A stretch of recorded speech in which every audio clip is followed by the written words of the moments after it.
day of April 2025, and we are here live at the newly refurbished Nyayo National Stadium, ready to bring you the trials for the World Relays that will be held next month in Guangzhou, China. That is from the 10th and to the 11th of May. And of course, today we're going to witness some little bit of action, of course, in the sprints, and of course some events that will be coming your way, including the 3,000 meter steeplechase. It will be a day-long event that will bring the best sprinters in the country and of course across the borders in Uganda, Tanzania and South Sudan, who will be here to try to compete. And of course after this, the team selected for the World Relays. It's going to happen here at the Nyayo National Stadium on this Saturday morning. And of course we are done with heat number 1 of the 100 meters women semi-final number 1. We are into the second semi-final where Mary Sophia will be running in lane number 2, Lavenda Amutavi in lane number 3, Eunice Kadogo, the former national champion, will be running in lane number 4, Monica Safania, Eunice Kadogo, former national champion, and of course that is Monica Safania, representing National Police, and then Morara Lois Nyangchoka of Kenya Defence Forces will be running in lane number 6, and Nevia Mongina Mishira from Prisons. A beautiful day of athletics. Of course, that squad will be selected here to represent the country at the World Relays in Guangzhou, China next month. But first of all, who's going to make it to the squad? We're going to give you some of the tidbits. Of course, I'll be joined by Coach Hillary in a bit, who will be telling us more about the tactics and of course what we need to do in the preparation. Semi-final number 2 of the 100 meters.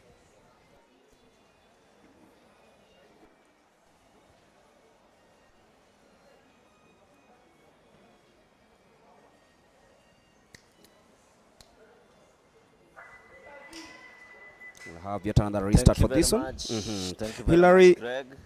a restart for this one. Early days, construction work going on. There are only two things in a sprint race. It's either a false start, where the athlete goes before the gun, or a faulty start, where it's the fault of the machine, the Timetronics machine. So we don't know what card will be lifted. When you see a red card on any lane, that's a red card for the athlete. But when you see a green card, that's a faulty start. So let's wait and see. Just hoping it's not a false start. We were here, we witnessed semi-final number 1 where Doreen Walker won in a time of 12.04. You were not quite impressed with the time, of course. No, of course, Greg. It's not a very fast time. It's rather slow for a national team. We talked about this last weekend where we needed athletes to be in good shape, of course, run at least. This was a faulty start. Faulty start, yeah. As you can see, it's a green card. Yeah. But that's I can tell you, that's a pardon. Because the next time they're going to do it. Look at your screen, you'll notice. It was lane number 3. It was lane number 3. Laventa. Yes, so that's a pardon. That's a pardon. Remember, Laventa is the wife to Ferdinand Omanyala, who later on in the day will be competing in the Botswana Grand Prix. Yes. But here we are again for the restart of the second semi-final of the 100 meters. And off they go smoothly, and Laventa off the blocks nicely, but Eunice Kadogo and Mary Simiu. Eunice Kadogo. Another 12.05. Unofficial time, of course. Yes. But then, is it because of the weather? Or it's too chilly for sprints, Greg. And as you can see, Eunice Kadogo has won that heat. She's a 3 times national champion, followed by Monica Safania, who is a 1-time national champion. And then Lois Marara is a KDF champion. Then at the back, there was Nivian, who's a former Kenya Prisons 100-meter champion. So that was a heat of champions. A heat of champions, but of course the timings not really what it's been rounded down to 12.04 seconds for the winner. So that is the standard time posted in semi-final number 1 and number 2, and that's how they came off the blocks. Mary Sophia Simiu tried really hard, but then Monica Sefania, look at her from lane number 5. Was just beaten. That's Lois Morara being second, Monica Safania third, fourth and fifth is a photo finish between Laventa and Lavenda and Nevia. Mishira. Yes. And of course, from here, Sophia. Mary Sophia. And right now, we'll be shifting our focus to the men, where we'll have Benson Okot. Remember, Benson Okot from Lane 1 is a 4-time national champion. And an Olympian, of course. From Uganda. And he also participated in the All African Games, so he's an experienced athlete. Lane number 2, we have Josiah Innocent Kadima from ESSP. Lane number 3, we have Mwai, who was a winner in the Thika AK meet, came second in Mumias. Lane number 4, we have Steve Onyango, who was a KDF champion. Cheng, prisons champion, and also silver medalist, 2-time silver medalist in the prisons championship. Has also made it to Team Kenya in the All African Games and the African Championship. Lane number 6, we have Dan Kiviazi, who's 2 times prisons champion. Isaboke, 1-time national KDF champion. And lane number 8 is Sabiri from Uganda. So this is a star-studded field in semi-final 1. That's Isaboke and Isabiri of Uganda, of course, born on the 20th of August 1995. But watch out for Benson Okot. He's been training in the United States for the better parts of 2020. Trained in the States, came here for the trials, and of course posted some very good time while in competition, that is last season. Remember, Benson also has a PB of 10.20 seconds, which was unofficial because it was wind aided. Wind aided. If it is plus 2.1, that is wind aided. The wind has to be at 2.0. So his recognized personal best is at 10.38. Remember, he was also at one point the record holder for Uganda with a 10.38 before Pius Adome took the title. So this one meant to watch is Benson Okot, Steve Onyango, Esbon Ocheng, Dan Kiviazi, Justin Isaboke, and Musa Isabiri. It's a star-studded field, my friend. The first semi-final of the 100 meters, Benson Okot, Josiah Kadima, Dennis Mwai, Stephen Onyango of Kenya Defence Forces, Hesbon Oduoro Chieng, the most experienced sprinter in this field, representing police. Dan Kiviasi Asamba had a very good outing in Mumias. That is Benson Okot on your screens. Greg, I want to tell you something about Dan Kiviasi. Dan Kiviasi, when it matters, he will always delivers. He will deliver when it matters. I remember the relays at Kasarani one time when he decided that it's not going to be KDF and police. We're gonna slice this in the Midland. He really had a good race, and I hope he's gonna make a good account of himself here. And Dan Kiviazi is a 200-meter specialist, and I don't know if it is luck, bad or good, but he has always been second in any trial in the 200 meters. He's become a Johan Blake. I hope this time he can crack that code. But he's a 200-meter specialist coming for the 100 meters. Because there will be no 4x2 in China. There's only 4x1 and 4x100 meters mixed. Yes, so he has to come down to 100 meters if he has to make the team. And remember also, every person who's running here has been tested by ADAC, at least one out of competition test. So good job, ADAC. And of course, the deadline is on the 24th of next month. And that means that, of course, they'll be getting a few lessons on what to do, when to do, and how to do, as we are ready for semi-final number 1 of the 100 meters during these trials for the World Relays to be held next month in Guangzhou, west of China.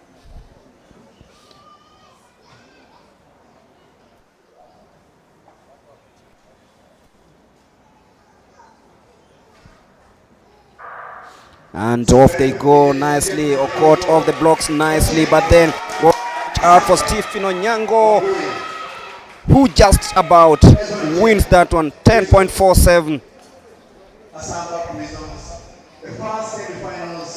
It was between Dennis Mwai and Stephen Onyango.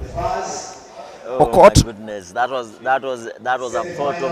a close race, very close race between. For a moment, I thought it was Stephen Onyango, but then Dennis Mwai, who's really had a good outing this season. Very good outing. Remember, Dennis Mwai is 20 years old, so he's the youngest in the field, and he gave a good outing in Thika with a 10.1 second.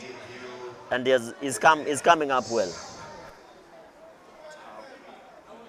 Look at how he got off the blocks. As you can see, got off the blocks, but then Dennis Moy and Okot, look at how they dictated this. But then this experience of Stephen Onyango, I think, is just what he used in this race. Look at that. Look at him, he's so relaxed, he's not tightening up. He just eased. And then it was a photo finish between Hesbon and, of course, Dan. Remember, to make it to the final, the first two is automatic. 1 and 2 is automatic to the final. Then the next two, because there is 3 semi-finals, those will be first 2, that is 6 people. Then the 2 fastest losers. The 2 fastest times from the other 2 will make it to the final. I thought the bog was in Kenya. Yes, the lineup for semi-final number 2, Tyson Omondi Juma of Nairobi running in lane number 2, Clinton V.O. Shikuku in lane number 3, Boniface Mwere Sautu. This man is having a great season. Beshak Babu, of course, he'll be running in lane number 5. This man to watch, of course. There is Ronald Kiprono Koech, Emmanuel Aboda, the Ugandan champion, and then there's Elkana Kiprotich Sabila of the National Youth Service. This is a very star-studded lineup. Remember, Boniface Mweresa is a 400-meter specialist, but he's come down in the 100 meters. Mweresa is a very fast starter also. He's 32 years old. He's a one-time national champion in the 200 meters, one-time All-African Games gold medalist, and one-time All-African Games silver medalist. We have Babu, also Meshak Babu, also the man to watch. He's won every race he has run this year, apart from the one he was beaten by Ferdinando Manyala in Uganda, where he ran a 10.40 seconds behind. Did he do a 10.1 in Nakuru? Yes, he did a 10.1 second hand time. So this is the man to watch. Babu, of course. Babu, currently, as we stand, is the second fastest man in Kenya.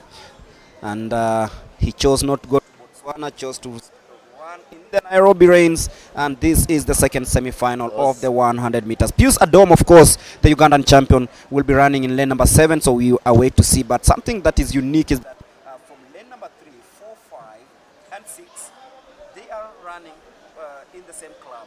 That's a Aboda. In lane number 7 is Emmanuel Aboda. He was third in Uganda. He was third in Uganda. Behind. Yes. Emmanuel Aboda came third after Ferdinando Manyala and Benson and Meshak Babu. So this will be also a semi-final to watch. Remember also Ronald Kiprono Koech is also in the race. He won in Thika and Mumias. So this is, I know it's raining here at the field, so not very good times will be witnessed because of the weather. So once again, the thing to watch here is just make it to the final. Be first or second. Then hope that the final will not rain. So we are going to experience a delay because of the rains that have been pounding this part of the city for over. And also warming up, I can see Isaac Omurwa on the other side. But semi-final number 2 delayed just a little bit because of the showers. Here to make sure that we are all educated. Steaming up, ensuring that he's still in the mood for this one as we await for the start of the second semi-final of 100 meters. Remember, if you're joining us, these are the trials for the World Relays 2025. China. 4 athletes will be chosen automatically, with 2 selected by the panel of experts. Gregory, I understand you have your people there in the village. You have guys in your village who can stop the rain. We need your services, Greg. I think when push comes to shove, then that's what's going to happen, because we really want to see a good day of athletics. In Nakuru, at least they the rains forgave us for quite a while, and then in the evening it's when we started witnessing all this. But right now it is going to be very interesting, and if the judges have already left the field, then it's not No, they're having a look at the equipment. When you look at the about 40-meter mark, yes, they're making sure that the wind instrument is functioning. is functional. Yes, And I yes. can see right now the wind is negative 0.7. That That means we are having a headwind. headwind. Yes. And that means that any time that will be posted here Is valid. is valid. Yes. And this will be a very big advantage, a huge advantage to the athletes that will be taking part in this trial. Remember, this is the first time tronic that we are having in the country this year, because Yeah. we didn't have any field that was available. I remember in Nakuru we used a whistle and everything else. In Mumias it was another case, but then I'm just happy to see the technology being used, of course. And one thing that excites me is the prospects of this stadium. This tartan track is going to be removed. Remember, it's being removed on Monday. On Monday. The stadium will be closed. It will be and, closed. we'll lay a new tartan track. Yes, for the next 2 weeks. Yes. So when we come back for the Keep fifth, saying classic. no, when we come back for the fifth Yes. Athletics Kenyan trial, hopefully Yes, we'll have a new we'll have a new tartan track here at the Nyayo National Stadium, and that's according to the youth director Barnaba Korir, who said that yesterday he was somewhere in Ngong as he was talking to the guys. Is it Mondo? Yes, Mondo. Yeah. Mondo guys will be in the country to lay down to lay a new tartan track. A new tartan track, and of Yes. course the Ulinzi Sports Complex getting a facelift. You can see they're talking to World Athletics to ensure that they get the exact specifications for the field and the track, of course, to be used in future Athletics Kenya events, and of course World Athletics, of course. And you look at how we've lined up. Kenya wants to host the World Athletics Championships, should be in 2029. So it is something that excites everyone who is in this country. But right now, the rain has shed off a little bit, and will be ready for the second semi-final of the 100 meters. So this is going to be another race that we are going to see who is going to emerge tops. Meshak Babu in lane number 5, one of the names to watch out for. And of course, Emmanuel Aboda, third in Uganda last season. And of course, he is a man that will be waiting to see what he's capable of doing. But this is semi-final number 2. We are yet, yes, the rains have. I've talked to my people in the village, as you said, Hillary. I can see you've sent some M-Pesa. I've seen you on your phone. I've already done something. And of course, we are ready for the start of the second semi-final of the 100 meters. But just to remind you, Tyson Omondi Juma will be running in lane number 2, representing Nairobi, born in 1999, 2nd of January. Clinton Aluvi Omwatinya Shikuku of Central, 2006, will be running in lane number 3. Then there's Boniface Mweresa, former KDF champion in the 100 meters, the most experienced runner in this field, in lane number 4. Meshak Kisuvuli Babu, lane number 5. Ronald Kiprono Koech in lane number 6. Emmanuel Aboda of Uganda in lane number 7. Also remember, Elkana Sabila was third in Nakuru. So, like I said, this is a star-studded and it's fully packed. Expect fast times from the inside lanes, from the center lanes, between Mweresa, Babu, and I wish them all the best as they race. It's chilly, it's cold.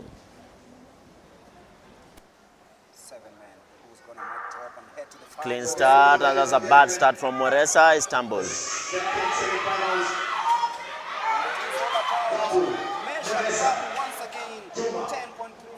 In these conditions, Meshak Babu really had a bad start, as he said. Just about emerged victorious in this one. Meshak Babu, I'm sure this man is the one to watch this year. I think even Ferdinand should be wary of this of Meshak. I think No, so. no, no, I think Gregory. so. No, Gregory. No, Ferdinand is a class apart from the rest. That one we have to give it to him. Remember, he's the fastest man in In Africa. Africa, yeah, Yes. yeah, yeah, With yeah. a 9.72. 9.772. Yes. And of course, look at how Babu started really badly, stumbled a little bit. I think that the track also It's so slippery, is so yes. slippery, so he wasn't sure exactly. But then look at how well he positioned him. Boniface Mueres are trying so hard to come from the inside, but then Meshak Babu, look at that. This man is full of confidence. Anything is possible. Anything is possible. Look at that distance between Mueresa and Babu. Remember, Meshak Babu is a 100-meter specialist, and Moresa is a Former national 400 champion. Is a 400-meter specialist. So when it comes to the end, the 100-meter guy will be more poised to win Because of the turnover. The turnover. Yes, because as you could see, Moresa is trying to stride, while Babu is hitting the ground hard, and then he knows spending when less time on the ground. on the ground. Yes, that is the trick. It's a hot track, the last 15 meters. So the biggest determinant is always on the last. Yes, you bit have of to it. hold your form, Yes. pump your arms quicker, and spend less time on the ground. Have less contact time. That's what has given Babu the win from Moresa, even though Moresa had a bad start.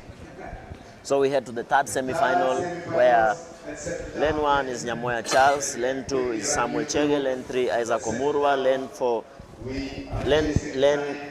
is Isaac Omurwa, lane 5 Dennis Nyongesa, lane 6 Moses Wasike, lane 7 Simani Regau, and lane 8 is Pius Adome, the Ugandan national champion and the Ugandan 100-meter record holder. What I like about this heat is we have young ones also. Simani Regau and Isaac Omurwa are very young. Simani is 23 and Isaac Omurwa, the brother to Ferdinand Omanyala, is 20 years old.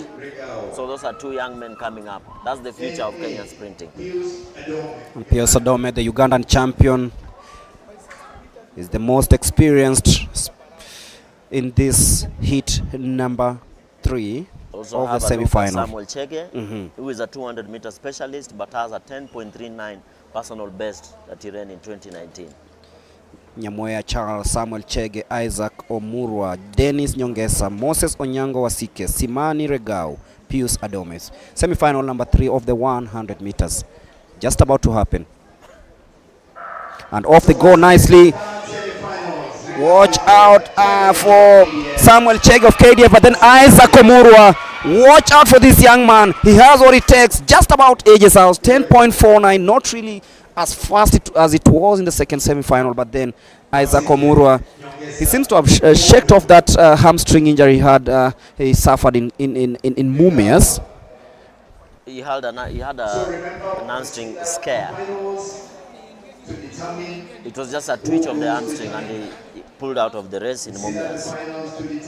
And just watch how well he comes off the block. Simon Wasike from the outside tried really hard, but then Adome, this is not what I expected from him, because I expected him to be challenging Wasike and look at the distance between Omurwa, Wasike and the rest of the field.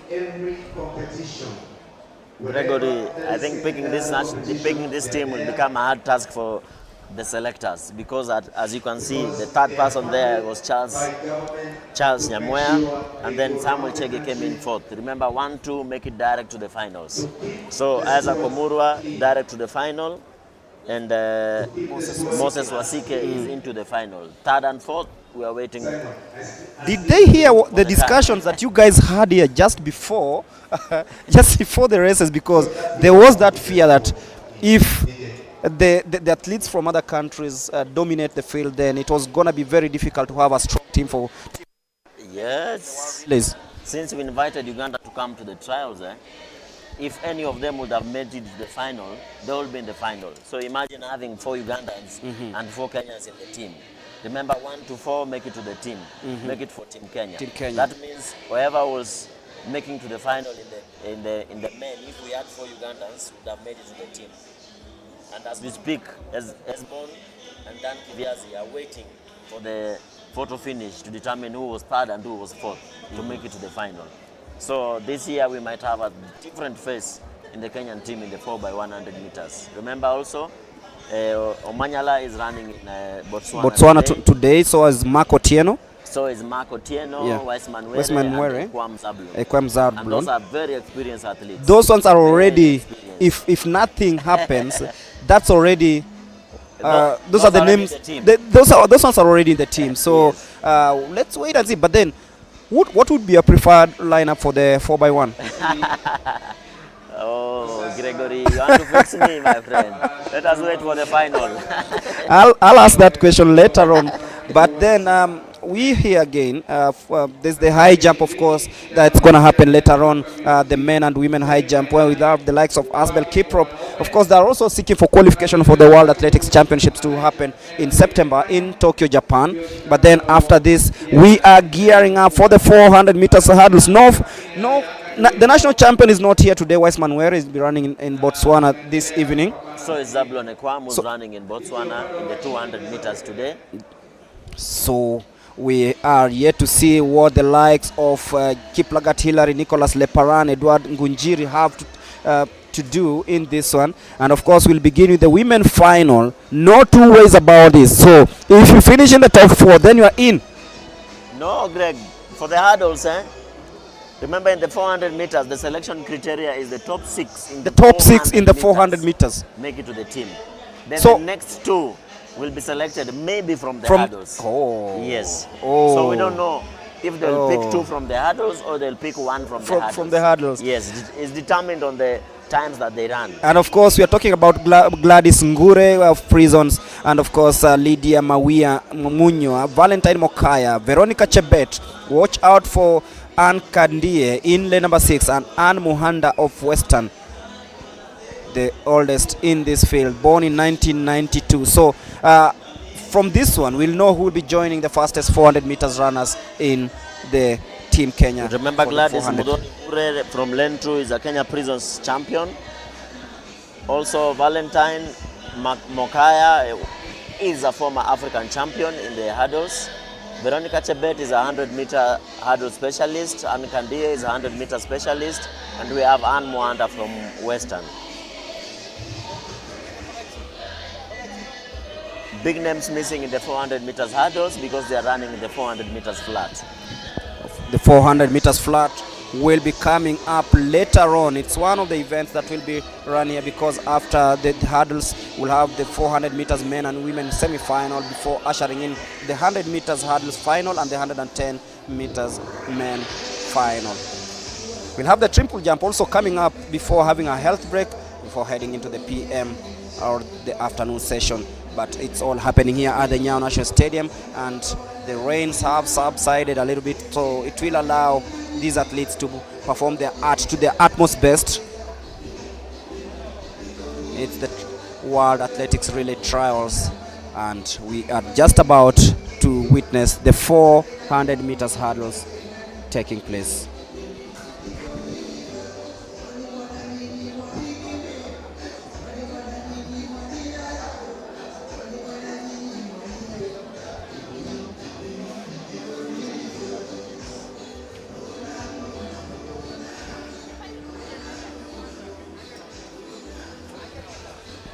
So we await for the start of the 400 meters women 400 meters hurdles women final, where we'll have Gladys Ngure, Lydia Mawia, Valentine Mokaya, Veronica Chebet, Anne Kandie, and Anne Muhanda. Perhaps you might be wondering why the World Relays. First, the World Relays took place in 2014, and the Bahamas held the final. In fact, 3 in a row. That was in 2014, 2015, and 2017. It was an annual event then, but then from 2019, this event is held in each odd year, meaning that it happens in the same year the World Athletics Championships take place. So quite some interesting history there about the World Relays. And if you're joining us, we are live from the Nyayo National Stadium, ready to witness a spectacle. Of course, it is time for the 400 meters hurdles, the men and women semi-finals. For the men, we'll have two semi-finals, and for the women, we will have only one semi-final. So this is the day we also wait to see who represents Kenya in Guangzhou, China at the World Relays next month.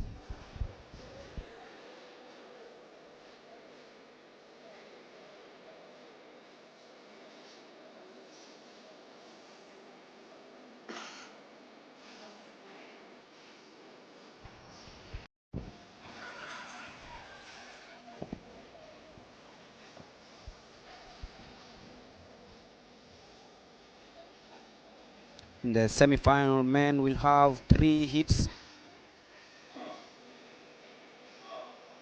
before the 400 meters men and women semi-finals that will be taking place later on. The 100 meters hurdles for men and women.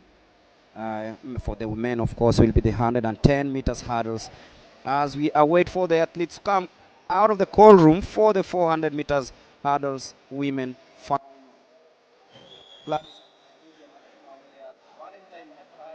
Chebet and Kandie and Muhanda. Because the stage is set, the track is ready for these athletes who emerges top and of course gets to represent the country delay.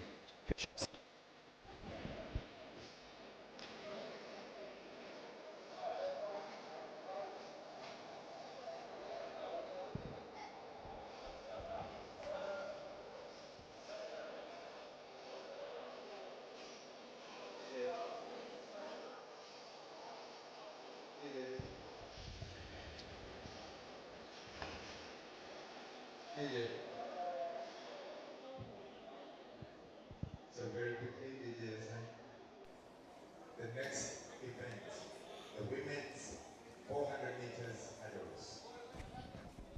As they come Women out of the call room for this one.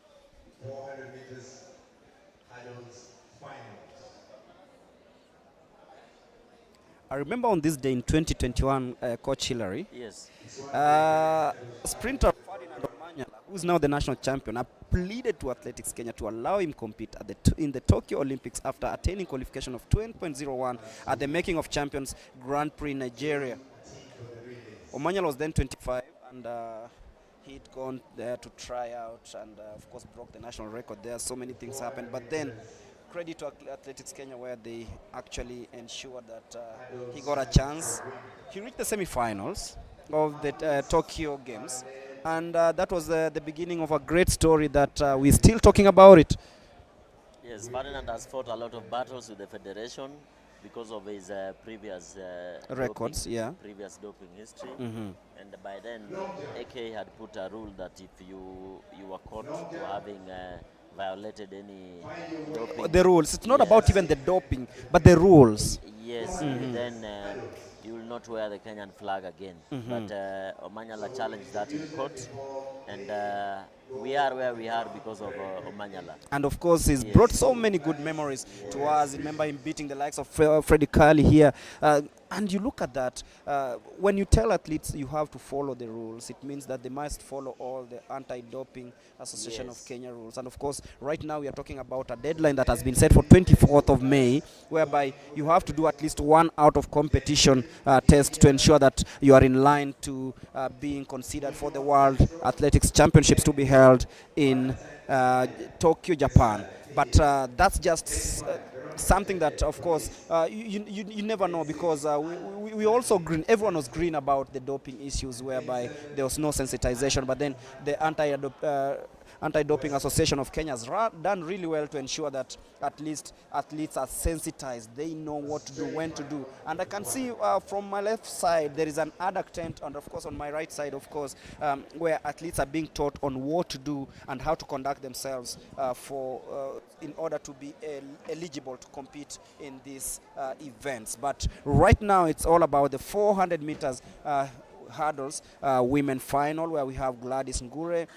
She'll be running in lane number 2. We have Lydia Munywa in lane number 3. Valentine Mokaya, Veronica Chebet, Ann Kandie, and Ann Muhanda. They are both ready. I can see Veronica Chebet is missing in lane number 5. So I'll strike that through. Because she is not in this race. Veronica Chebet scheduled to run in this one.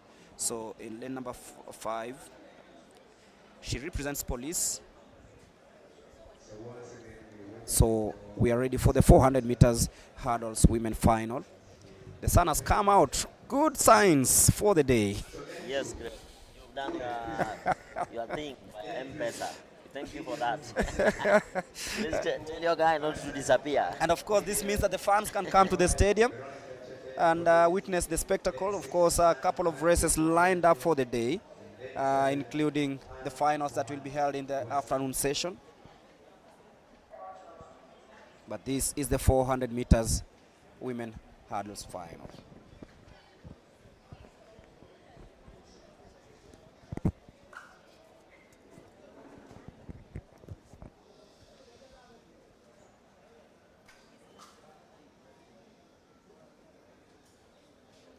Remember, it's 10 hurdles from the start to the finishing. Oh. The women have to go through 10 hurdles. 10 hurdles. Yes. And that needs endurance and, of course, a lot of agility. Remember, you have to run through the hurdles. You don't dribble as you approach the hurdles. You do it as if there is no hurdle. A long time ago, there used to be... I used to see athletes dribble through the hurdles. You slow yourself down when you dribble. When you dribble. Yes, dribbling is you are looking for your step. Yeah. Yes. So you have to be clean and through. You have to be clean. Run as if there is no hurdle. Just glide through the hurdles. Like Sidney McLaughlin. Yeah. So I'll also be striking through Ann Kandie. She's been eliminated from this one. Of course, she went off quite fast. Remember, the record for the 400 meters hurdles is 50.37. 50.37. Sidney Lebron. But she did it in 2024. Sidney Lebron, and of course, who takes the first hurdle? It is Lydia Mawie who took the first hurdle, but then watch out for Gladys Ngure. The Kenya Prisons champion. The Kenya Prisons champion. She's enjoying a healthy lead as she goes to the 200. Remember, 10 hurdles in this one. Watch out for the outer lane. That is Gladys Ngure. She's really strong as she heads to the 150. Checks over her shoulder to see who's coming in. She's getting tired, but then she still has that gas coming into the last 2 hurdles of this one. But then also Muhanda leading right now. Muhanda also from the outside is Ngure and Muhanda. Ngure coming in to take the lead.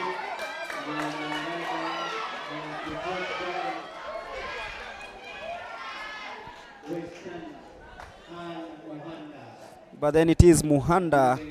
Is Ngure winning that race? The Kenya Prison champion. It's an official time of 1:05:22. 1:05:22. That's 10. Is it 10 seconds off? That's 1 minute, 65 seconds. That's very slow. Some very slow time. 1:05:22, an official time. Gladys Ngure, of course, very experienced from Prisons, winning the final of the 400 meters hurdles.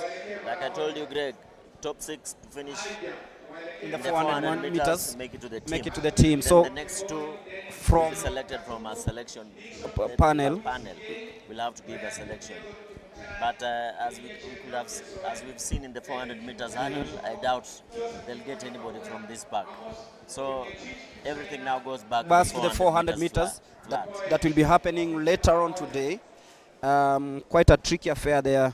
Gladys Ngure would have really hoped to be part of the team for the World Relays, but then it is 1 minute 05 seconds, the time she's posted here, and makes it so complicated for her to make it to Team Kenya. But we yet to see what will happen in the 400 meters flat, and it's all happening here at the Nyayo National Stadium, and you're ready for the 3 semi-finals in the 400 meters men.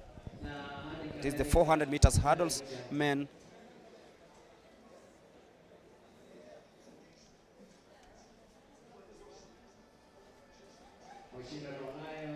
Remember, also the men are also running 400 meters hurdles, going through 10 hurdles.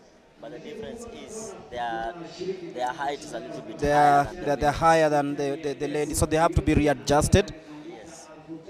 Can see the track officials doing so to ensure that everything is in order. And in semi-final number 1, we have Joseph Ouya in lane number 1, Kiplangat Hillary in lane number 2, Nicholas Leparan of KDF in lane number 3, Edward Wagaki in lane number 4, Michael Musioka Nzuku in lane number 5. Then the Silas Kiprotich Teach in lane number 6, Hero Collins Lohonya in lane number 7, and Toy Eric of Burundi will be running in lane number 8. So a Burundian in this first semi-final of the 400 meters hurdles men, and I can see them walking to the start. This is the first semi-final of the 400 meters men hurdles. Greg, remember we have Michael Musioka, who's a 100 meter specialist in this race. Then we have the 400 meter specialist from KDF, who's also a KDF champion, Edward Ngunjiri. in lane 4 and 5. So watch out for lane number 4 and 5. There is Silas Kiprotich, a teacher also of the universities, and the youngest man in the pitch is Hero Collins Lohonya of Utawala Sprints Club, who are coming up really well. The Utawala Sprints Club, who have produced some very good sprinters in the Athletics Kenya field, track and field meets, which already have done. We've done 4 legs of the series that will come back to Nyayo National Stadium in the next 2 weeks.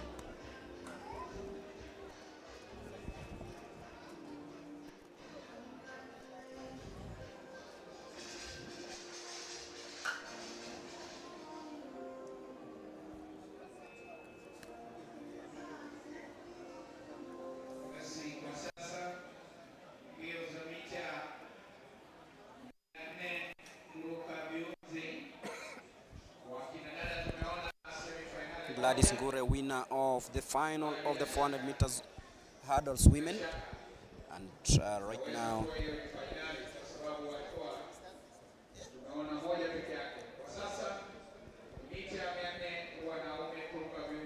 I can see Joseph Ouya is not in lane number 1, so we'll have Kiplangat Hillary of Kenya Defence Forces in lane number 2, Nicholas Leparan of KDF, 3 KDF hurdlers in this one, Edward Ngunjiri, of course, Nicholas Leparan, and Kiplangat Hillary. They'll be running in lane number 2, 3, and 4 respectively. There is Michael Nzoka. Remember, also lane 5 is from KDF, not Nairobi. So 4 KDF sprinters, hurdlers in this first semi-final of the 400 meters hurdles. Yes.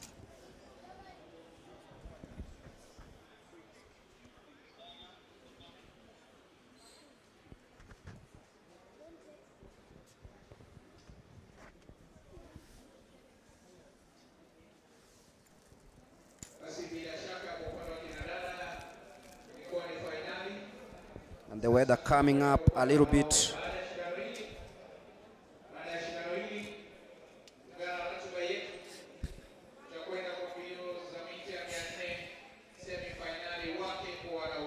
So lane number 2, 3, 4, 5, 6.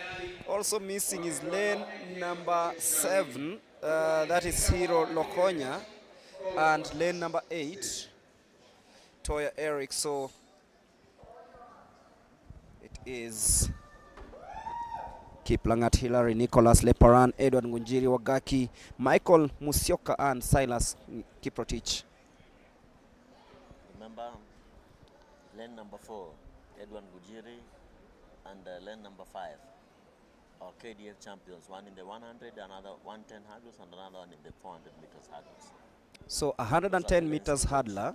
Yes. And a 400 meters hurdler. That is Michael Musyoka 110, Edwin Gujiri 400 meters hurdle. So let's see who reigns supreme in this one as they get off the blocks very smoothly. And you can see straight away it is Michael Musyoka with the sprint of a 100 meter runner taking the early lead as they head to the 200 meters.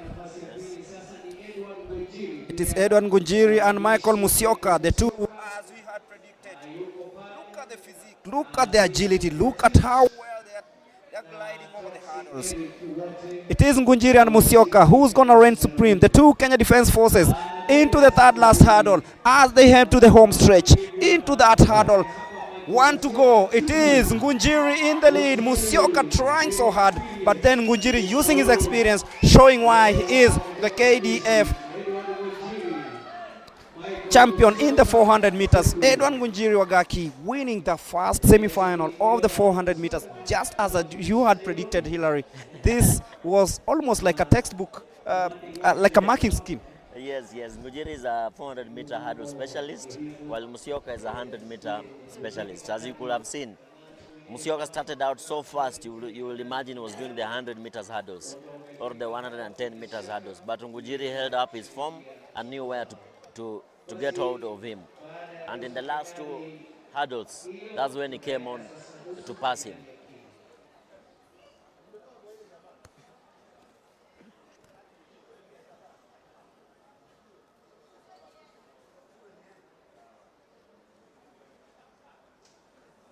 That was a good final, having been won by Ngunjiri with a time of 51.69 seconds, and the Musyoka coming in second. That's how it went, but the difference was all about the last two hurdles, and that's where Edwin Ngunjiri took advantage of his experience in the 400 meters hurdles, and he sprinted home to win. And of course, Nicholas Leparan was a distant third as Ngunjiri, of course, and Musyoka glided through the track to come home, and Edward Ngunjiri Wagaki won that one with Michael Musyoka Nzuku, 110 meter specialist, of course, coming in second, and Nicholas Leparan, of course, of KDF coming in number 3. So the grimace in their face, I think they had said something to each other before the race. And that's the end of the first semi-final in the 400 meters hurdles, and we are down to semi-final number 2, where we have 8 entrants in this one. Gabriel Kisio Kamakia, William Maranga Nyagaka, Peter Andai, William Bevi, John Kiengo, Franklin Kipkurui Kibet, Meli Cosmas Kiplagat, and Josephat Rarami Manutu.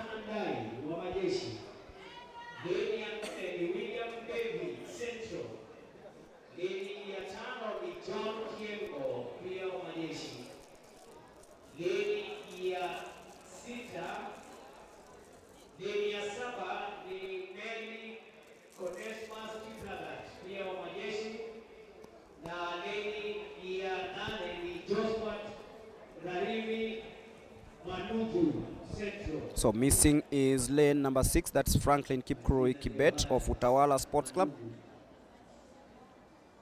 But the rest of the field is ready to compete in this second semi-final of the 400 meters.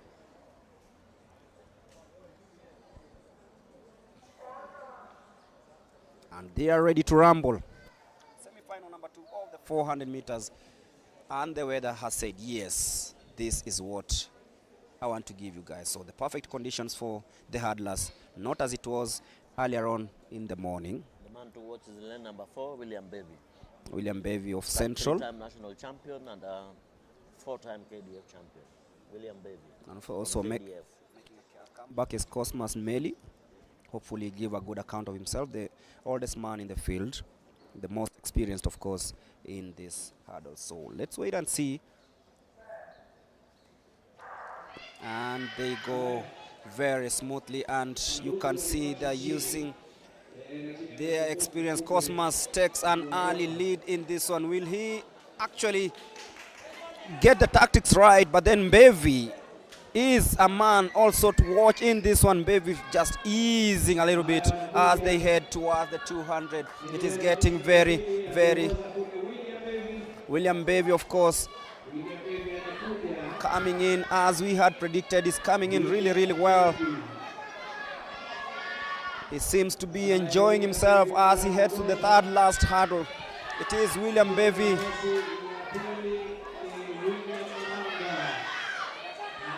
But it is William Bevy who will be taking the last hurdle.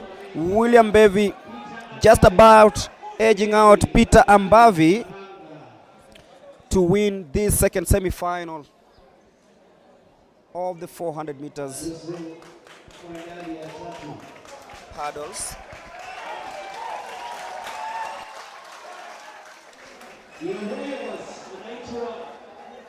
And that is Josephat Rarimi Manutu. Remember William Bevy, the winner of that race, won a bronze medal in the Commonwealth Games. He is also was also the most experienced person in that field. 3-time national champion, 4-time KDF champion. So he has lots of experience. He also has a personal best of 49.43 seconds in the 400 meters hurdles. And he also anchored for Team Kenya in 2022 when Kenya ran 3.06.76 in the relays. So he's a very experienced runner, and it will be a KDF affair in the final between Bevy, Ngunjiri, and Musyoka. And Musyoka. Yes. Of course, we'll be waiting to see what Ngunjiri and Bevy will have to do in the final. Very interesting, but we're down to final, semi-final number 3. Godwin Ochieng, Dennis Gaturu, Kip Kemoi Cyrus, Sami Kiprop,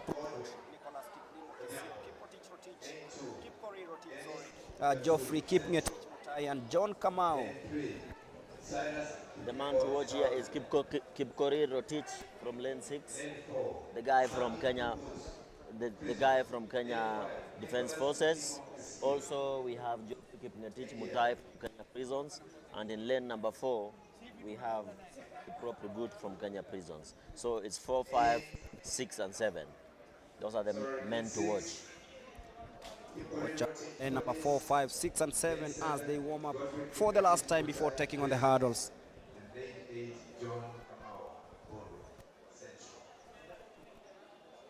Long jump, men and women.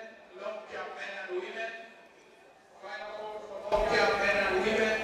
Wapige ripoti kwenye sehemu ya long jump. Long jump, men and women. Waelekee sehemu ya long jump haraka iwezekanavyo. Washiriki wa long jump.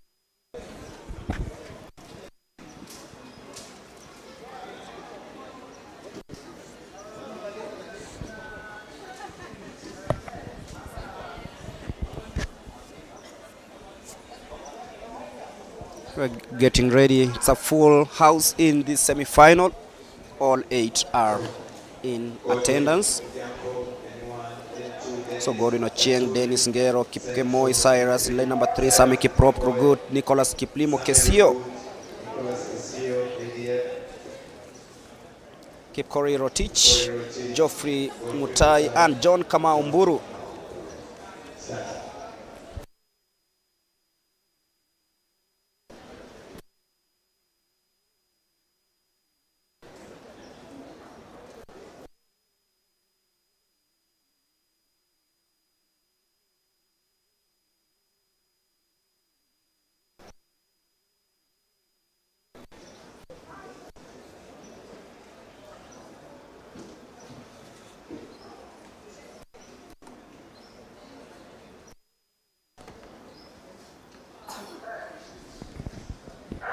And off they go. The man.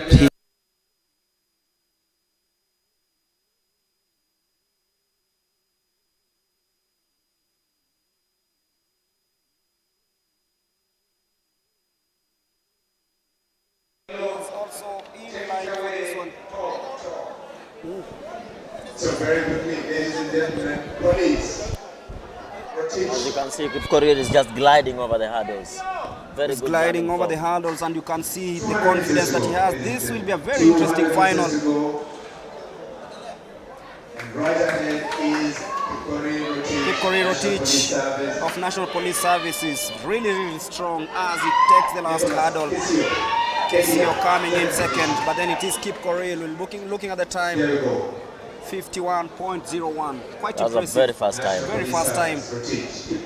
That is the fastest time we've had this today. And this man over the hurdles just shows you. And look at the confidence he has. It's like, I got this. Like I told you, run as if there is no hurdle. Just glide through the hurdles. Glide through the hurdles. And yes. I think I was watching semi-final number 2, and I could see Cosmas Meli, who was leading into the 200 meters, was like shuffling before. He was dribbling. Dribbling, yeah, you call it dribbling, you know, dribbling before he took on the hurdles, and I knew it was going to be tough for him, especially in the last 150 meters. And it is what it is, of course. Right now we are in for the 400 meters semi-final, both men and women. And field events of course happening as we speak. The long jump women final will be giving you the results as they come through. We'll have the long entrance in that one.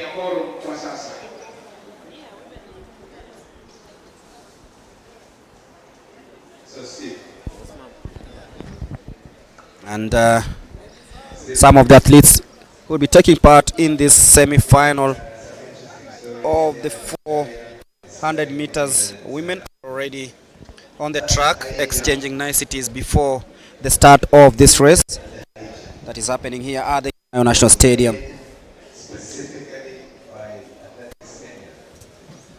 And if you're joining us, we are live on this 12th day of April here at the Nyayo Stadium, ready to give you the best in the relays as we await for selection for Team Kenya in that will for the team that will represent Kenya at the World Relays in Guangzhou.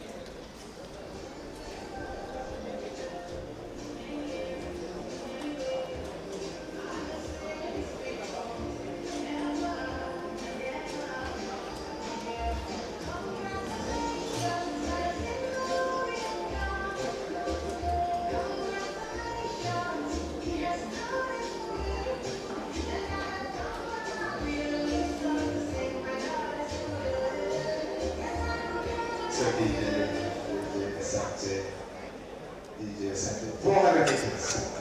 Once again, I is the KDF team. Peak athlete. Peak athlete. What can you tell Steve about the 4x400 meters this year? To watch out for very good athletes, especially from the Kenyan Athletics forces and Kenya in general. Morara Lois Nyanchoka in lane number 2, and Mbathanzula, Masi Chebet, Joan Cherono, Shida Lenyo of Uganda, Helen Siombua, Julius Esterina Irino of ART. That's a lineup for the first semi-final of the 400 meters.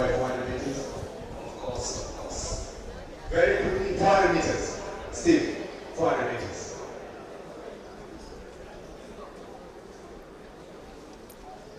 So 400 meters semi-finals, ladies and gentlemen, 400 meters. Now we move to the 400 meters, where lane 2 will have Lois Morara, who is a 100 meter specialist. We have Ann Baba from KDF running in lane 3. We have Masi Chebet South Rift running in lane 4. Lane 5, Joan Cherono. Lane 6, Shida Leni. Lane 7, Ellen Sombua. And lane 8, from the refugees, is Julius Esterina Irino. Julia. Greg, this one will be a very fast 400 meters, I can tell you, because in lane 6 we have the Ugandan national champion Shida Leni, who's also a World University Games silver medalist. Then in lane number 4 we have Mercy Chebet, who's a national champion in the 100 and 200 meters, and who shifted to the 400 meters. She has very fast times this year. Then we have Joan Cherono, the most experienced in the field also, who's running in lane number 5. So this one will be a tight race. We also have the former national champion in lane number 7, Helen Siombua. Remember, she has a personal best of 51.09 seconds that she ran in 2019. So this is a race of champions. 2 KDF pulling from the back. From lane number 2 and 3 is KDF. Lane number 4 we have from South Rift. Lane number 5 we have police. Lane number 6 we have Uganda. Lane number 7 we have police. And lane number 8 we have the refugees, from the refugees, representing the refugees. And Mercy Chebet, there's a friend of mine who asked her why she doesn't want to come and relocate to Nairobi, maybe have better training. She said she's fine wherever she is. Mercy Chebet trains in Kericho. Yes? Yes. That's a high altitude area. A high altitude area, and then someone was telling her that if you want to be a better hurdler, you have to hit the gym, I don't know, all those. And Maybe, she was like, you don't know, maybe she's looking at shifting to the 800 meters, that's why she needs the high altitude training. but she's a very, very fast, Very fast 400 starter. meters runner, very fast starter, and of course, she has that natural ability. Let's wait to see if Mercy Chebet can actually replicate that good performance she had in Nakuru here in Nairobi at this first 400 meters semi-final. Watch is lane 3, 4, 5, and 6. Also, don't rule out lane number 7, Helen Siombua, who's just coming out from an injury and a maternity leave. Shida Leni of Uganda also in the lineup. She'll be running in lane number 6. That is the person to watch, lane number 6. She's the favorite to win this race. And off they go. Shida Leni, Helen Siombua steaming away in the first one, but then look at how strong Shida Leni looks like. Joan Cherono, but then Mercy Chebet decides to actually come out of. As you can see on the backstretch, the difference between Mercy Chebet and Shida Leni. Mercy Chebet is using a lot of turnovers, while Shida Leni is just gliding, using her strides to whip through and the stride she's using are of course helping her to this moment, but then Mercy Chebet grimacing a little bit as they head to the home stretch. It is Mercy Chebet and Shida Leni, the two athletes with the pedigree of winning this one, but then look at how Shida Leni is strong. She is really strong, and she just about uses her agility and stamina to beat Mercy Chebet and win in a time of 52.14. Wow. Oh my goodness, like I told you, you could see the difference between Mercy Chebet and Shida Leni on the backstretch. When Mercy Chebet was trying to use the turnover, Shida Leni was just striding. So she was reserving a lot of energy for the home stretch, yeah. And that's what exactly was the difference between the two athletes, Mercy Chebet and Shida Leni. And when they got off, of course, you talked about Helen Siombua, who got off the blocks really nicely in the first 100 meters onto the 200. She was really strong, and that also signaled what you said. She's coming back from an injury and a maternity leave. She isn't in the best shape, and that is might have been the difference, because she really tried so hard to catch up with the likes of Mercy Chebet, Joan Cherono, and Shida Leni. She could not, but then Helen Siombua, Kali got off really nicely in that one as they headed to the 200, but then watch out for Shida Leni. She knew when to ease and just glide as they headed to the 150. Mercy Chebet knew that she was going to stay further back if she didn't do something, so she tried closing that gap between her and Shida Leni.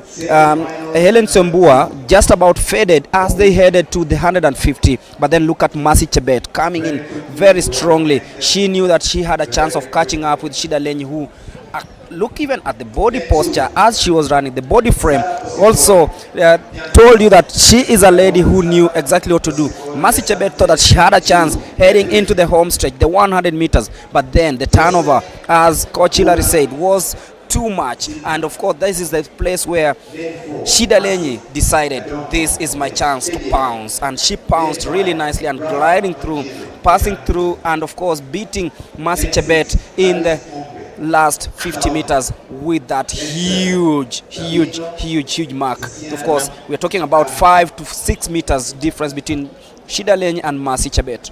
You know, Mercy Chebet, she's the least experienced in the field over the 400 meters, coming from the 100 and 200 meters, which were her specialty. So she's coming up the races into 400 meters. With time, she will learn how to distribute her energy in the 400 meters. Of course, she born in 2002. That shows you that she still has a chance of coming up and, of course, doing great things in the future. And we are done with semi-final number 1 that was won by Shida Lenyi.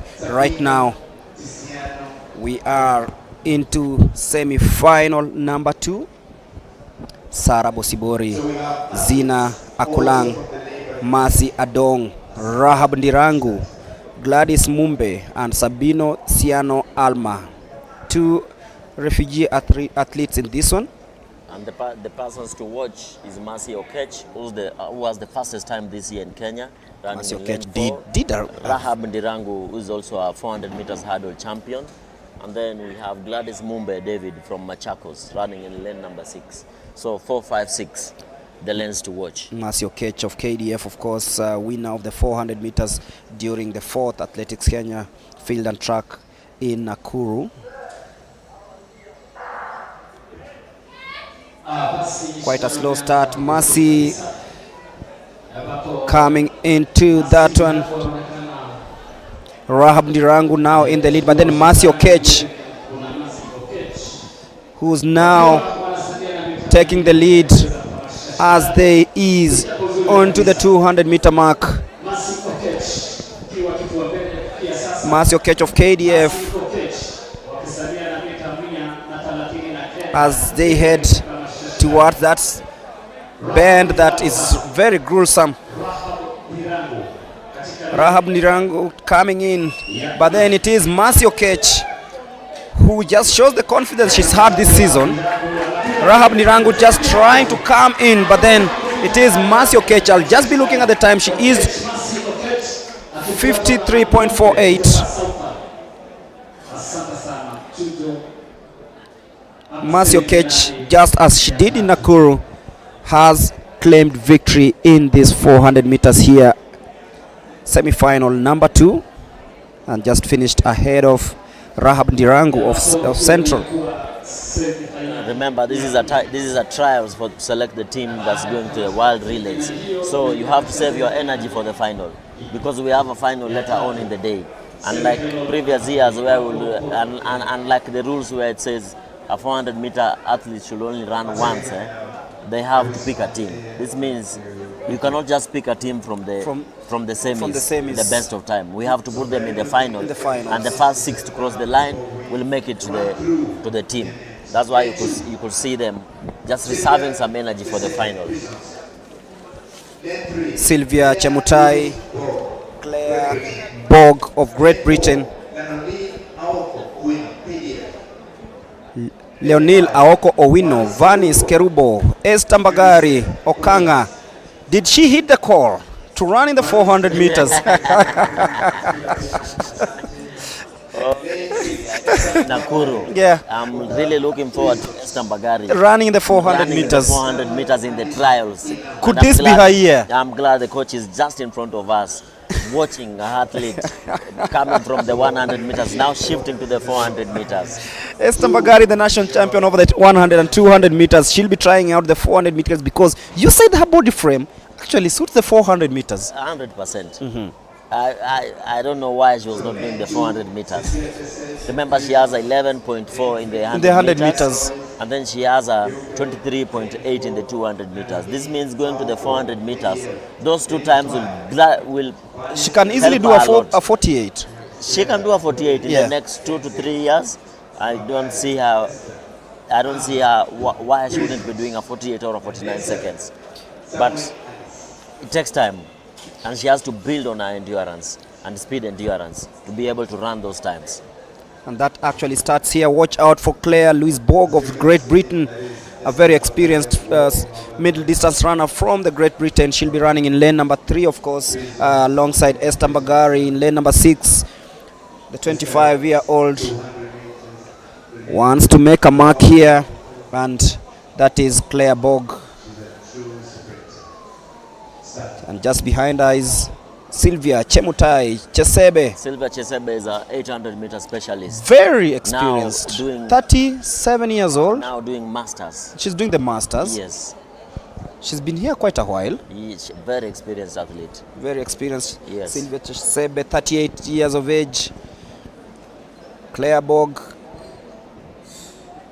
another experienced Great Britain runner. But then all eyes will be on Vanis Kerubo and Esther Mbagari Okanga. Remember, Vanis Kerubo is an African champion in the 400 meters hurdles.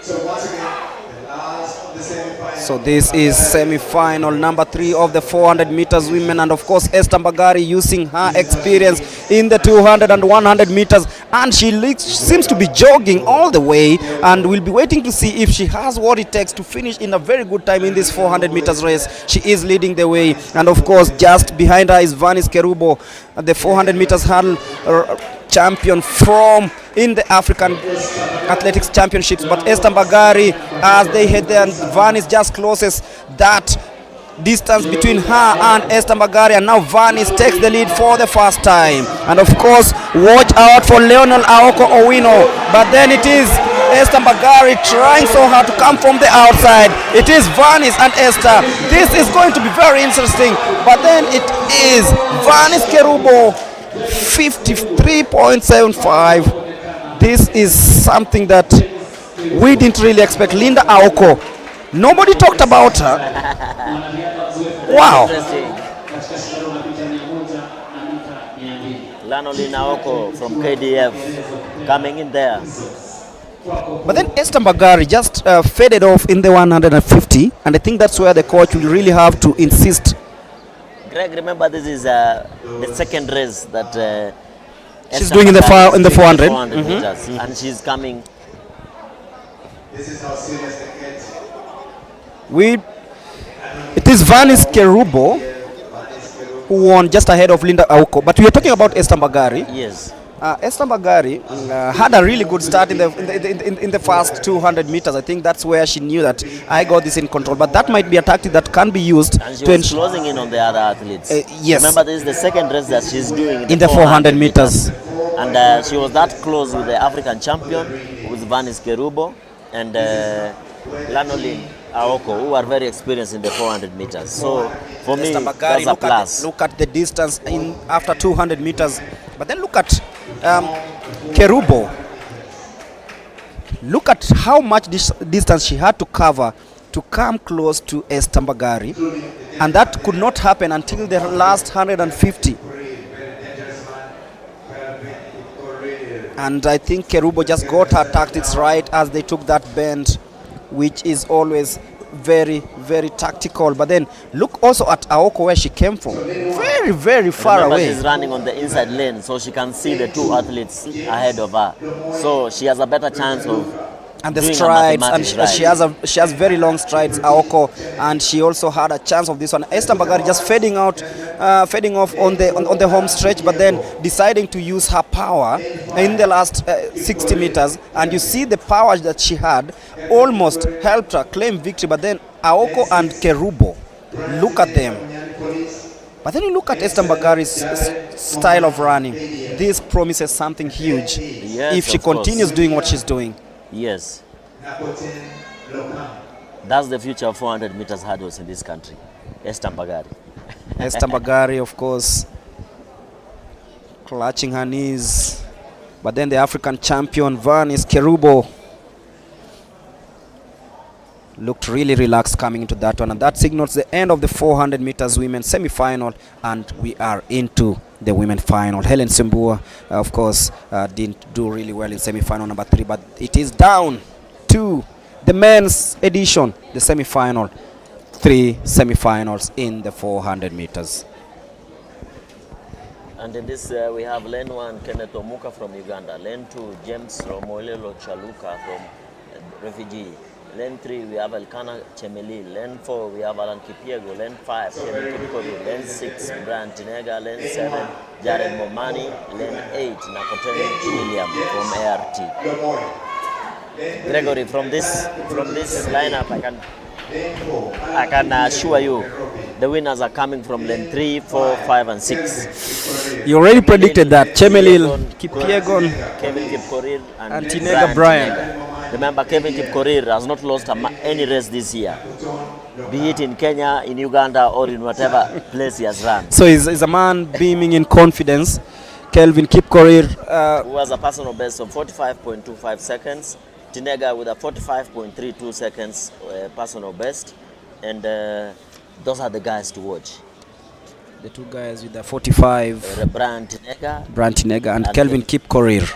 5 and 6. Also don't rule out Alan Kipiego and Chemelil, who's running in lane 3. Well, Kana Chemelil, of course, the young man who is also coming up really nicely. Remember, Tinega is always a very fast starter. As you said, watch out in lane number 5 and 6, Kelvin Kipkorir, of course. Look at him and Brian, of course, they're sizing up each other. SK.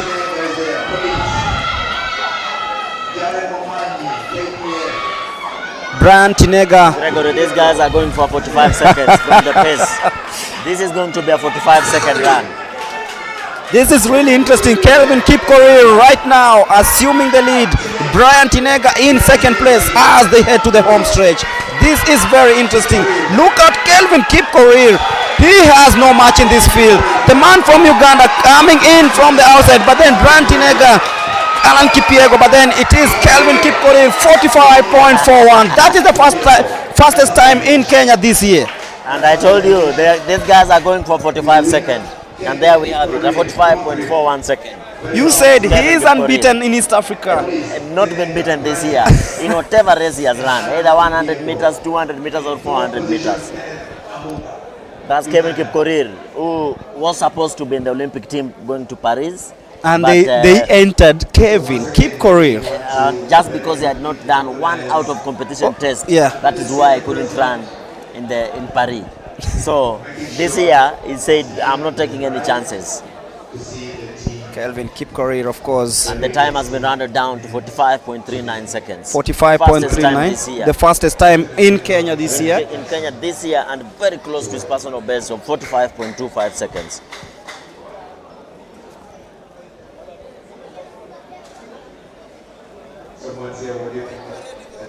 That's Kevin Kipkorir from South Rift, from North Rift, running very close to his personal best of 45.25 seconds, running a 45.39 seconds unofficial time here at Nyayo Kasarani.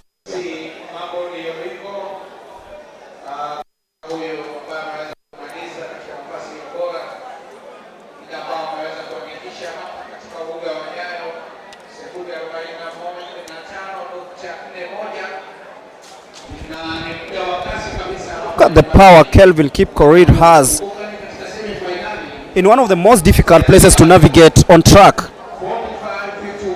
Look at him, he knew that Tinega was closing by. The guy was after 45 seconds. From the look of things, the guy just wanted to run a 45 or a 44 seconds. Could this affect him in the final? Oh, of course, yes. Then he's lost a lot of energy. He's lost a lot of energy because the field was rich. Watch out for also this man, Alan Kipiego, also coming in. Close down on Brian Tinega. Close down on, but then also look at the Ugandan in lane number 1. I think he just checked over his shoulder, saw that Kipkorir was gone, he gave up, and then you look at the distance between Kipkorir and Tinega. That was huge. Yes. Semi-final number 2 coming up. Number 2. In lane number 1, we have Brian Kimutai. Lane number 2, Eric Kimathi. Lane number 3, Erastus Mbaluka. Lane number 4, Boniface Muresa. Lane number 5, Nathaniel Kipngetich. Lane number 6, Kevin Kipkorir. 7, Kevin Tauta. And lane number 8, Simon Peter. Remember, the man to watch in this semi-final is Boniface Muresa. The former national champion in the 400 meters, Boniface Muresa. Gregory, do you know Muresa has never been a national champion in the 400 meters? It was the 200. It was in the 200 last year. Last year in the 200, 2024, yes. That 400 meter champion title has eluded him all these years. He's been. Is it his time? With Kevin Kipkorir in the mix. We have a strong field of 400 meter athletes. Remember, Ekwam is in Zablon Ekwam. Zablon Ekwam is in Botswana today running in the Botswana Grand Prix. But running in the 200. In the 200 meters. Yes, and then we have Westman Were also. Doubles up in the 400 meters and the 400 meters hurdles. I think we have a pretty strong lineup in the 400 meters men hurdles. Very strong line. And that's in the 4x4 and the 4x400 meters mix. Is it a headache for you, like you as a coach, when you have such great talents, almost same times, and of course they compete at the highest level? I would say not at the very highest, because we've not won any gold in an international race, but they're very close to the top. If we have 2 guys running 44 seconds, then we'll be dry, home and dry. So we just need guys who can compete under 45. Yes. To make sure that maybe we sniff the podium. Yes, and remember, Muresa this is his first 400 meters he's running this year. We have to look also at Kevin Kiprotich from Kenya Prisons, who's running in lane number 6, and Nathaniel Kipngetich, who are running in lane number 7. Remember also Kevin Tauta as an Olympian who ran in the Paris Olympics in lane number 7. Very rich field. Semi-final number 2, and we are ready for start. Look at Muresa starting very fast. I think he's also going for 45 seconds. He's seen what Kevin has done in heat number semi-final number 1, and just eases, easing off, maybe saving energy for the final. Well, this running style from Tauta. Not really the best, because it's fluffing his hands so much, and Kiprotich Tonui seizes the advantage, but then Muresa coming into the 100, he checks over his shoulder, he knows that he has what it takes. Tonui will try also. Eric Kimathi did well in Nakuru, but not this time. Muresa will be running this one 46.36, just about misses out the 45 meter mark. But then Muresa 46.36. Muresa was just gliding. Remember, he's from running the 100 meters just a few minutes ago. So he's saving energy for the finals. We wait to see. But then, what could be the recovery process of such athletes who double up in competition? Well, the World Athletic Rule says the athletes should have a 45 minutes between one event to the other minute. And he's had it. And he's ready after competing in the 100 meters. Yes, and it's his choice. He decided to run the 100 meters and the 400, and then the 400 meters. The elusive 400 meters. Yes, we'll wait to see if he'll run the 100 meter final or the 400 meters final. They'll be happening almost at the same time. 400 meters women final. Finalists: Lane 1, Igor Mangala, Prisons. Lane 2, Mary Sibiu, Uchawala. Lane 3, Lois Morara, KDF. And we have semi-final number 3, Joseph Kiptanui, James Lokidich, Dennis Masika, Godfrey Chan Wengo of Uganda, David Sayane Kipirante, Moitalel Mpoke Nadolika, Kennedy Kimeu, and Dario Lokoro of ART. So in this field, I think David Sanayek and Moitalel Mpoke should be the names to watch in the last semi-final of the 400 meters. Remember, Sanayek also ran in the Paris Olympic Games for Team Kenya in the 4x400 meter mixed. So that's the guy to watch. David Sanayek of Prisons in lane number 5, and lane number 6, Moitalel Mpoke, who's just coming off from the United States of America on a Scholarship. athletic scholarship. So those are the guys to watch in this race. Remember, also Kennedy Kimeu has made several national teams, and he will be missing in action in this semi-final. So semi-final number 3. So the guys to watch is lane number 5 and lane number 6. David Sanayek and Moitalel Mpoke. But that one does not rule out lane number 4 from Uganda. Oh, I can see lane number 4 is also empty, and Kimeu is just making his way to the starting line in lane number 7. So missing out is Godfrey Chan Wengo of Uganda. He was scheduled to run in lane number 4. Kimeu is back in the lineup in lane number 7. He was also a man to watch. He's made several national teams, including even the World Relay when he ran for Team Kenya. So he's also good. So 5, 6, and 7.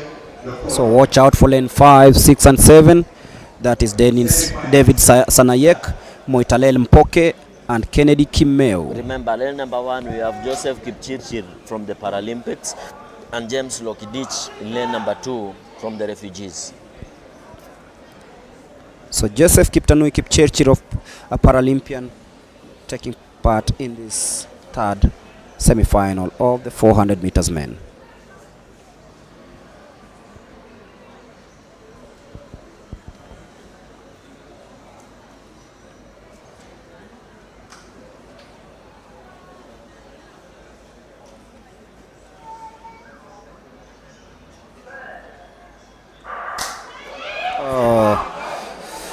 James Lokidich got off the blocks really slowly and is struggling in the first few meters. I don't think he's going to catch up with the likes of Kennedy Kimeu, who's currently in the lead. Moitalel Mpoke of North Rift also trying really hard. But then watch out for David Sanayek right now assuming the lead. Mpoke is also trying so hard, but then Kennedy Kimeu is coming in through very nicely. But then it is Moitalel Mpoke. It is Mpoke coming in nicely. David Sanayek now steams through. Watch also for Dennis Masika Mulongo. But then it is Sanayek and Mpoke who's going to take it home.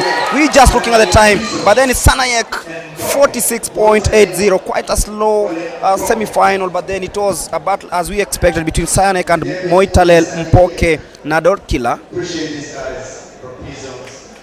And of course, Moitalel has been in Kenya for a couple of months now from the US. Gregory, I think all my predictions are going right. I think I should do some, we need to introduce betting. It's always there. It's always there. I've seen Betting guys, I think guys bet on marathons, who's going to win the London Marathon, the Berlin Marathon, and things like that. But then, from what I see on this field is that how well you get off the track and how well you settle in after checking, looking over, and actually makes it easier for you to determine how well or bad you'll run the race. And for this one, you look at the body composure of Sanayek and Mpoke. It was quite different from the rest of the field. Kimeli looked to struggle a little bit in that one. He started fluffing his hands, and that was a sign that he was not really in good shape. Just look at his turnover, his leg rotation. He's doing a lot of backflips. Yeah, even on the curve, he was struggling, and that's where Mpoke and Sanayek took really advantage. But Sanayek seems to be using a lot of energy on the curve. Sanayek is one man. I've never understood his running. He always wants to come with the guys till the steeplechase, and then starts running from in the last 150 meters, and that was the case. Yes. And then Mulongo also very good running style, but then into the last 80 he just faded out. Yes. Look at that, heading to the 40, but then Sanayek Sanayek using power and turnovers. Yes. Yeah. but all of them will cruise to the final because they're qualifying to the final. It's first two to cross the line makes it to the final. And of course, Kimeu not really having a good outing. They are coming in fourth place, not a race he really wants to remember.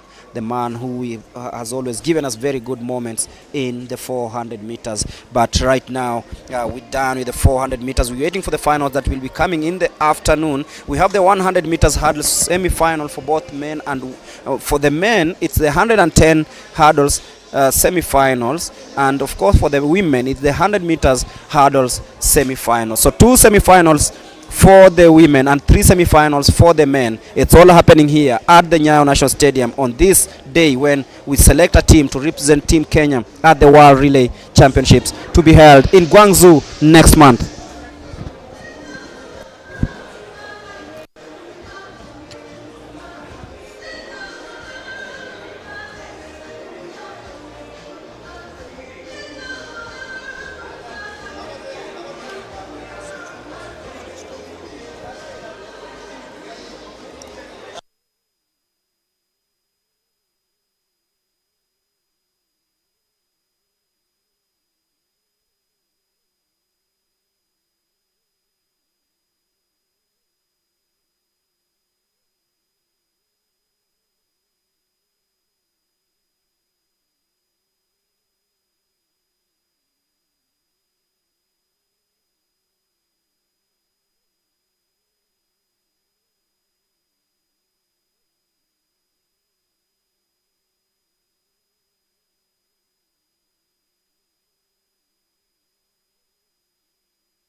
the second part of this 100 meters semi. Of course, two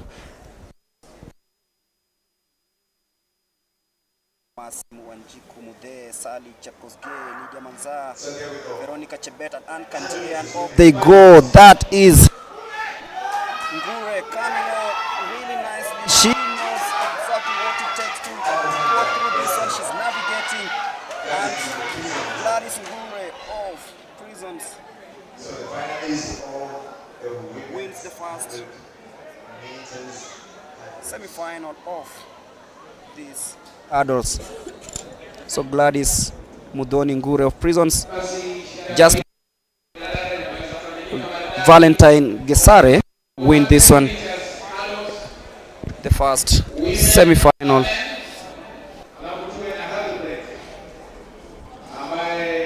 Of the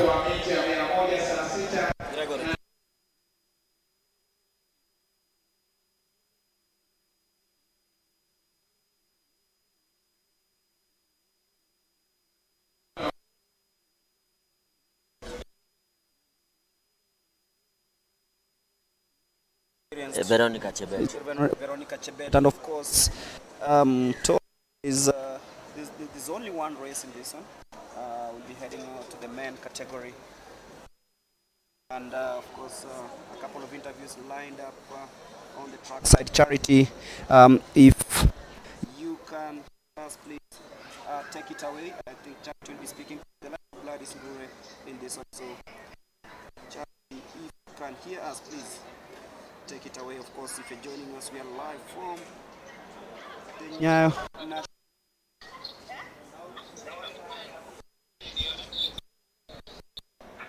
Greg, it means it seems that was the final for the 100 meters hurdles. Yes. So we'll focus to the 110 meters. Gladys Ngure on your screen, of course.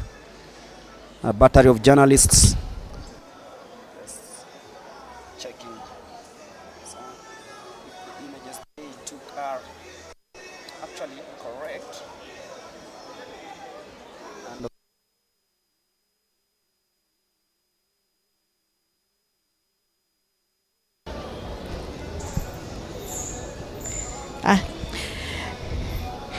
Thank you so much, Milemi and Hilary, for the wonderful morning session that we've just had. We'll be having our second final in the women's 100 meters. I'm joined here by Gladys Ngure. Gladys, weather kidogo imekuwa ngumu? Yeah, the weather have been a challenge, but I thank God. Yep.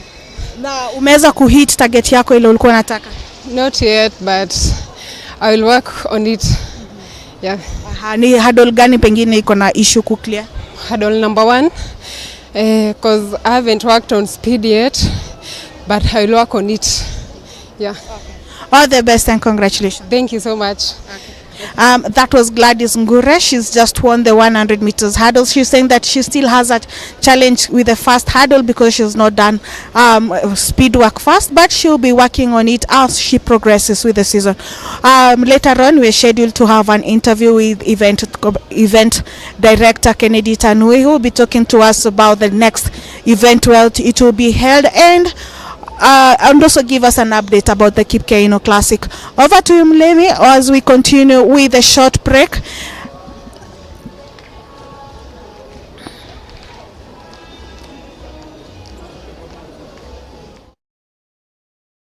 Interview. Charity has been speaking to Gladys Mudoni Ngure, who's won the 100 meters women final. Of course, we were scheduled to have 2 finals in that one, and that is how it went down.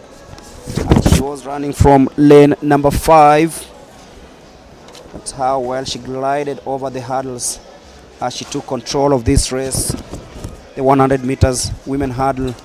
And you could clearly see that Gregory, if you look at the replay, the athletes, when they touch down, they are collapsing fast before they continue. Just yes, they should be. So we need to work on the touchdown times and the touchdown we need to work on the touchdown first, then touchdown time. Touchdown time. Yes. This one goes out to the coach Mwanzo, who is a hurdles coach specialist. Please work on that on your athletes. The touchdown and the touchdown times. Because we can see, even I know this is a fast race, the hurdles, but she improves on those two aspects. Not forgetting the hurdle clearance. She's going too high, and in some you can see it's too close. Lands, then, she collapses. She collapses. Yes, so that means we need to work on the reactive strength of the athlete. The moment she touches down, she needs to be off again. Technically, how you react after jumping over hurdle determines on how well you'll take on the next one. Yes. Of course, when you collapse, it means you're spending more time before you come up again, then continue. Then when you land again, you are collapsing. You get it? Yes. So it's about reactive strength. Strength. Yes. Doing a lot of plyometrics and calf work. Calf plyometrics. Yes. Because the plyometrics will work on the calf.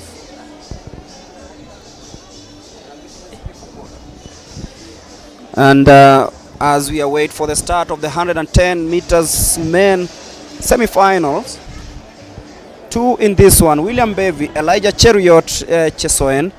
There is John Kamau, Edwin Kipmutai. There is Sami Kipropugut, Godwin Ochieng Odhiambo, Michael Musyoka, once again after competing in the 400 meters hurdles, and Franklin Kipkurui Kibet. That's the lineup for the first semi-final. They're yet to come out of the call room, and they'll be coming up in a bit to see if they'll be able to compete in this one. But if you're joining us, of course, we are almost done with the morning session of this great event, the trials for the World Athletics Relays Championships to be held in Guangzhou, China next month. And I can see you are looking at the results in shock. What's happening? Is Samuel Chege out? Samuel Chege is out of the final. I'm not seeing him in the final. Also, Dan Kiviasi is out of unfortunately is out of the finals, and I can see him. He's already taken his seat on my right side of in this commentary booth. And surprisingly, the one who's been winning the AK meetings, Ronald Kiprono, is out of the final again from Utawala. Well, remember when I told you in Nakuru? Yes. We need to see these Utawala Springs Club guys in the final and making the team. And of course that will help him, of course, gain that confidence. But now I can see... how many Utawala athletes are in the final? There is Meshak Babu. Meshak Babu. There is Dennis Mwai. And just the two. Still early days though. So they can all rectify, because if they miss this one, I'm sure they'll be trying to do something during the trials for the World Athletics Championships later on. But yet again, we shift our focus to the 110 hurdles men semi-final, and we have two semi-finals in this one, so we'll be giving you the lineup in a bit. But from what I have, we have William Bevy in lane number 1. Elijah Cheruiyot Chesoen in lane number 2, representing Kenya Defence Forces. The oldest member here, born in 1986, so this is quite an experienced runner. He'll be running in lane number 2. There is John Kamau Mburu of Central. Edwin Kimutai of running in lane number 5. In lane number 6, Godwin Ochieng Odhiambo of the Universities. The man jumping the hurdle there is Michael Musyoki Nzuku of Nairobi, and Franklin Kipkurui Kibet. So quite a few names missing in this one, and we await to see who's in, who's out. I'll be striking through the athletes that will not be participating in this one, but that's the man, William Bevy.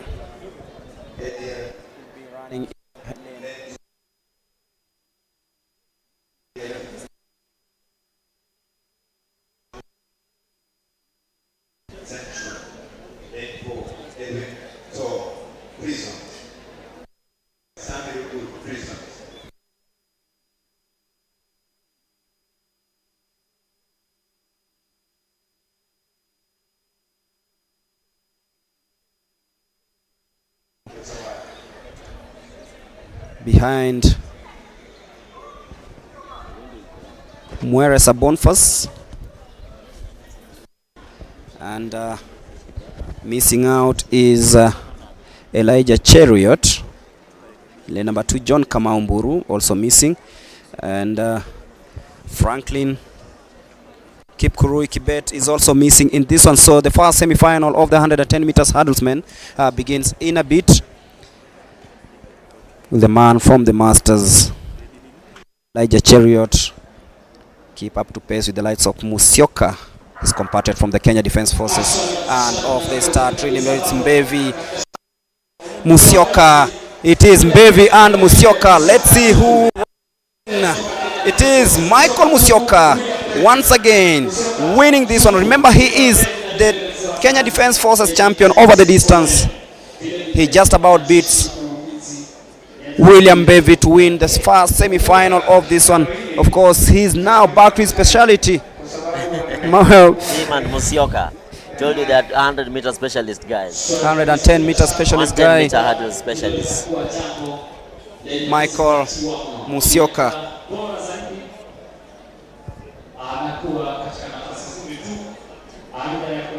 And I think Gordon Ochieng just got his concentration altered a little bit when he checked over his shoulder. I have some good news.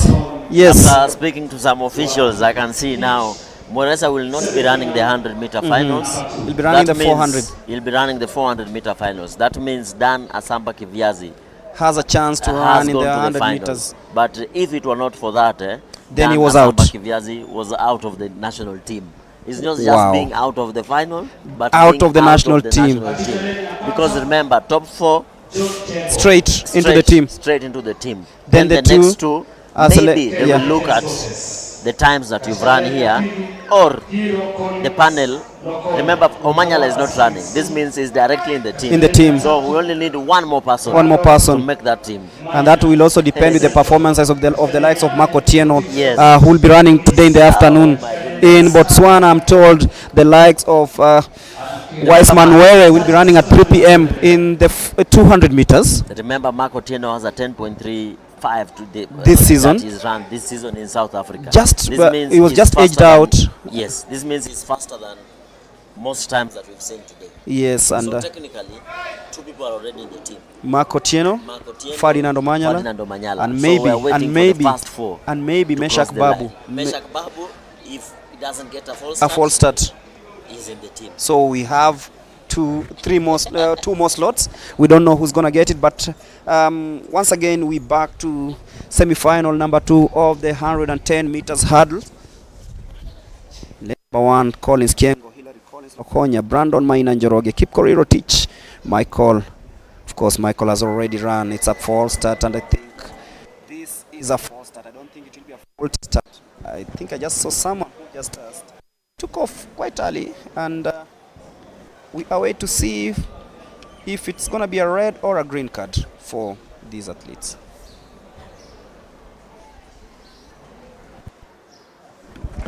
Battery.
Green card for a faulty start. That's a fault. Going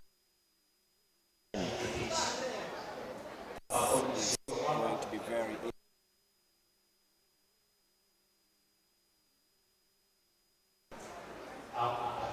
washiriki wote watakuwa wanaendelea.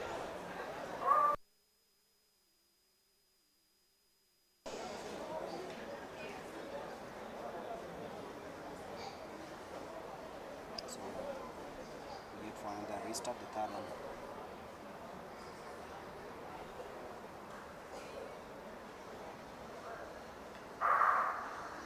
Basi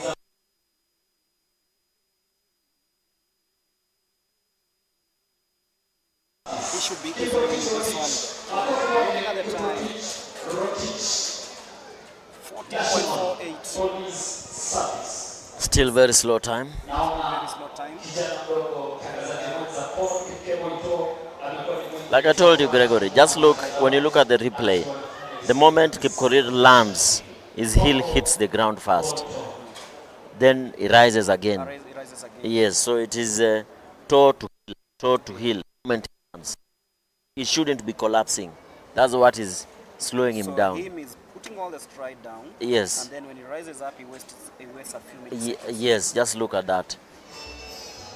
Just look at that. Then he's coming too close to the hurdle. Doesn't give him a lot of reaction time to clear the hurdle.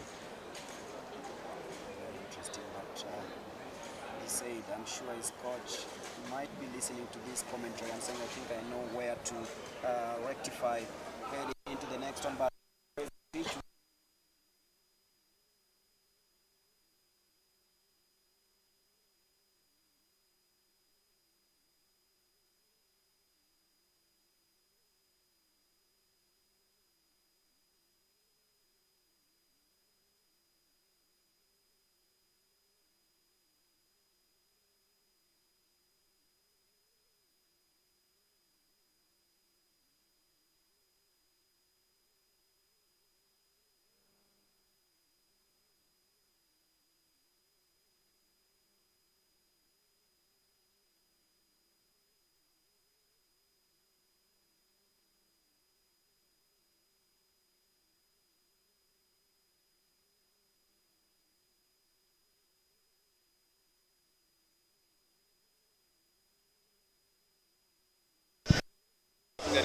Watu hapa nyuma. Ndio huyo tunamfuata. Nyuma ya kiti, chukua weight moja. Chukua 15 moja. Niko na 15. Zitakuwa mbili. Utafuta 15 mbili. Avuta. Kama mimi 15 moja hapa, nilivuta hapo ulinzi. Tukipata tele kwa sawa. Kuna tele. Niko nazo 7.5. Lakini ile meno ndogo. Meno ndogo. Mimi meno kubwa ni gani? Sled yangu hii inachukua zote mbili, kubwa na ndogo. So ni 15 ndio iko nayo ni kubwa. Hiyo kubwa, meno kubwa. Ayo, juu nilijaribu mimi. Mbona 15? Bata kitaka naweza chukua ni bata Atavuta 15. mbili. Mbili naye itakuwa. Ndio nakwambia. But simani uvutanga 15 mbili. 60 ni sawa, lakini sasa mtu kaje na wale hawezi kupatia 60. Yeah. Ndio nampiga 100 tu ya aendi pesa. Hivi. But nichukue mbili. Akisema iko light na low. Atasema iko light, trust me. Enda. Yule. Enda hivi, kwa stairs. Na Fred waniona hapo.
Mom, 1-2, 1-2.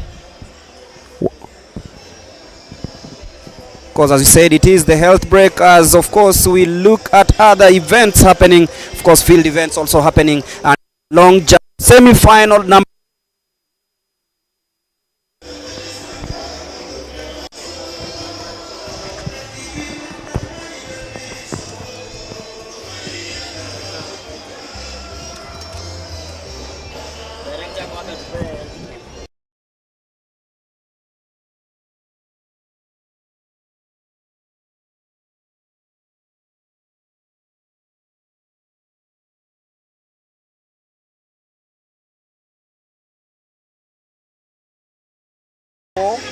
The long jump semi-final, long jump women final will be taking place in a bit. Sawa sawa, acha nizime.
100 meters. Well, very good afternoon from us. Iconic images from this great facility, and indeed, World Athletics Relay Trials in Kenya's capital, Nairobi. Remember now, after a long break, or rather a short break, as Coach Hillary would say, we are going for the women's 100-meter finals. And remember, all those that will be taking part in the 100-meter finals for both men and women, in the 4x as well as the 4x4, have already qualified for in May.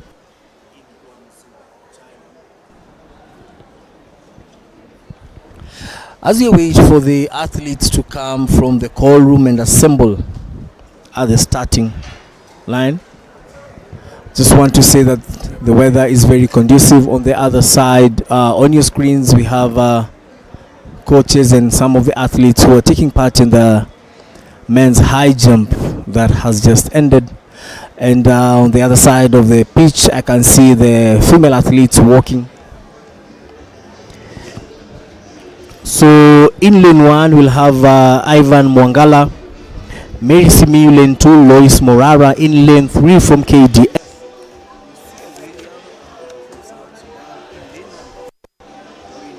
From Kenya.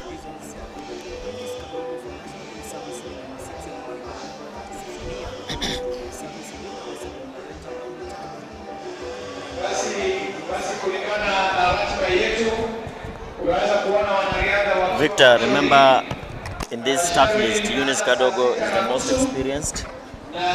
Eunice Kadogo is a 3-time national champion, and she's 29 years old. Monica Safania comes in second as the second fastest in this lineup with 11.73 seconds that she ran in 2022. Then we have Doreen Waka, who's a very fast starter until the 60-meter mark. That one I can assure you. All factors held constant.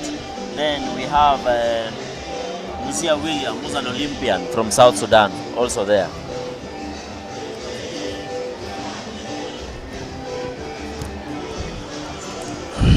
Lucia William, an Olympian, also there. Coach, the Chile, could this also be a factor to consider, considering sprinters want some warm weather for their muscles? But there is nothing we can do right now. We just have to run with the weather. In fact, the semi-finals were run when it was raining, and we had the fastest time, 10:34 from Babu, Meshak Babu, being run in the rain. So there is nothing we can do right now about it. We just have to run and select a team.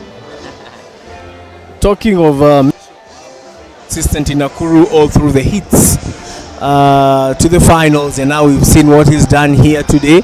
Is he perhaps a person to watch this season and probably next season? All factors held constant, no injuries, nothing that may come? All factors held constant. Right now, Meshak Babu is the second fastest athlete in Kenya, over 100 meters, just behind Ferdinand. Having run a 10.3 second in Uganda. Remember, Marco Tieno is the third fastest, having run same time in South Africa. We've not seen Marco Tieno running in Kenya this year. He's only been running international races. I hope he comes back to Kenya for his fans. Yeah, indeed. Everyone is eager just to see him bring.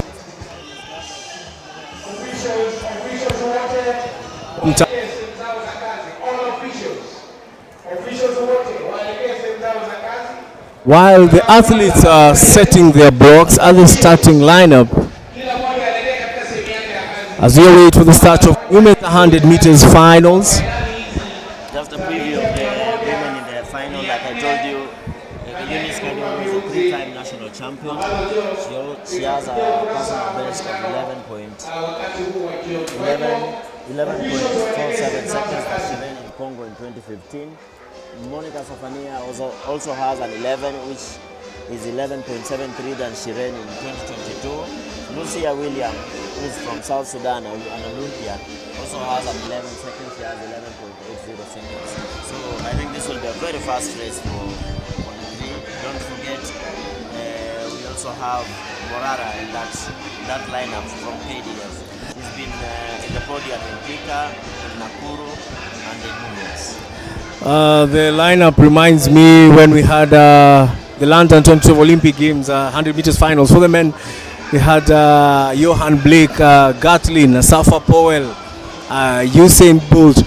I think in the history of 100 meters, those were they were the fastest men ever to be paraded together in all the 8 lanes. And that time when Bolt broke the record, Gay seemed like he was the one going to win because he had the fastest time. And remember, it was also Asafa Powell was there, and Asafa was also a previous record holder with a 9.72 seconds in that fight. So we had Gay, we had Bolt, then we had Asafa. But and the medals were shared among the 3. Gay did murmur some words to Bolt, and I think it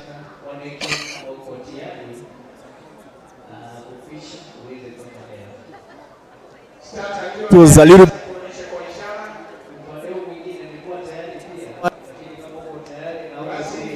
And also remember, last year in Paris, Shakari was not among the favorites to win that game. But in the finals, she did it. Yes. Remember, the first 4 to cross the line made the Kenya team, and the next 2 selected by a panel of selectors. So the first 4 to cross the line are in the team as long as they are Kenyan.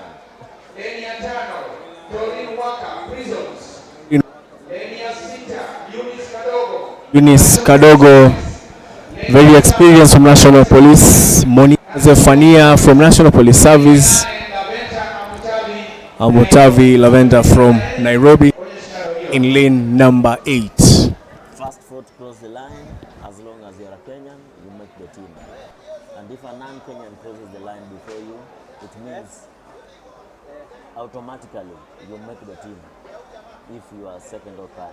In this sense, if Lucia William wins this race, number 2, 3, 4, 5 will qualify. So that is it. The first 4 to cross the line make the team, as long as you are Kenyan. Gregory, what do you think you would have made the team in this women category? Oh, that's a very tricky question, but depends with the weather. I think if it was I was on low altitude, I could have done something, but yet again, done a very good field. There's only one person missing here. She is in the 400. Esther Mbagari is missing. Mbagari. Yes, she decided to go in the 400 in the meters. 400 meters. And she's qualified for the final. So, and remember, in 400 meters, the first 6 to cross the line make the team. Make the team. Yes. Ladies and gentlemen, it's now time for the 100 meters final, a race that has, of course, 7 athletes, sprinters, of course, each seeking for glory. In lane number 1, Ivan Mwangala, Mary Simiu, Lois, Lucia Williams, Doreen Waka, Eunice Kadogo, the former national champion, Monica Zephania, one-time national champion, and Lavenda Amutavi. And we are ready for start, and off they go nicely, no hiccups this time round. And then watch out for Doreen Waka coming out really nicely, and it is Doreen Waka who will be winning. We'll just be watching the time, 11.64. Wow. I told you, by 60 meters, Doreen Waka will be ahead. She's off. And today she's held it through the end. So Doreen Waka has made the team automatically. We gave the likes of Monica Zephania a chance, we gave the likes of Lucia Williams a chance, but then Doreen Waka has just shown us that anything is possible. 11.64 unofficial time, of course. We are looking at the win. I think it's in. Yes, it's legal win. Yeah, it's legal win. Plus 1.4. That's her personal best. And look at how well they got off the blocks, and Lucia Williams was in control of this one. Eunice Kadogo tried really hard. I think she started losing. Eunice Kadogo, she's running as if she wants to fall. That's her main undoing. And of course, she tried so much to catch up with Doreen Waka, but then Doreen Waka was off and out, and there you go. Eunice Kadogo second, and then Lucia Williams, the South Sudanese athlete, coming in third place. Monica Zephania, surprisingly, finished Lois Morara in the inside lane, I think came in the top positions. And then at the line, it's between Safania and Laventa. It will be interesting if Laventa makes the team. Remember, the husband who is Ferdinand Omanyala should be running today at around 5 p.m. Yes, he's already in the team. He's already in the team.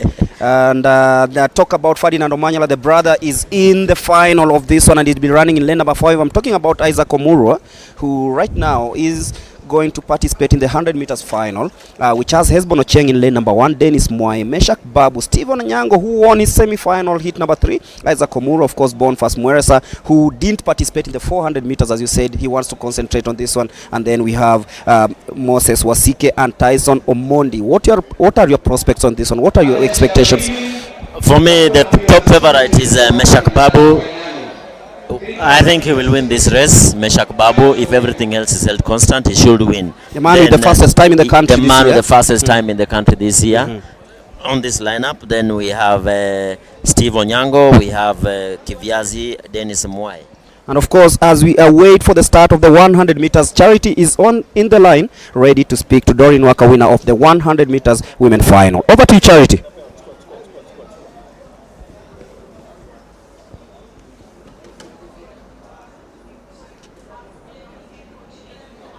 With the second session of the day, I'm joined here by the 100 meters winner, Doreen Waka. Doreen, unafeel aje kuhusu performance ya leo? Time umeset ile ulikuwa unataka? Na feel poa. Kwanza nashukuru Mwenyezi Mungu kwa siku ya leo, kwa kunipea hii nafasi na kwa kunipa nguvu ya kuweza kuperform kwa trials. Ingawa target yenye nilikuwa nimetarget ijaingia, lakini yenye Mungu amenipa leo, nashukuru Mungu. Yeah. Going back to your training, utakuwa na focus na nini sana sana? Nitakuwa na focus, nikirudi kwa mazoezi na focus na training. My aim is ni beat time ya World Commonwealth ama this year World Championship. Yeah, that is my target. Yeah. All the best and congratulations. Thank you. That was Doreen Waka. Over to you, Mlemi and Hillary, as we continue with the next race. Thank you, Charity. Final, Doreen Waka.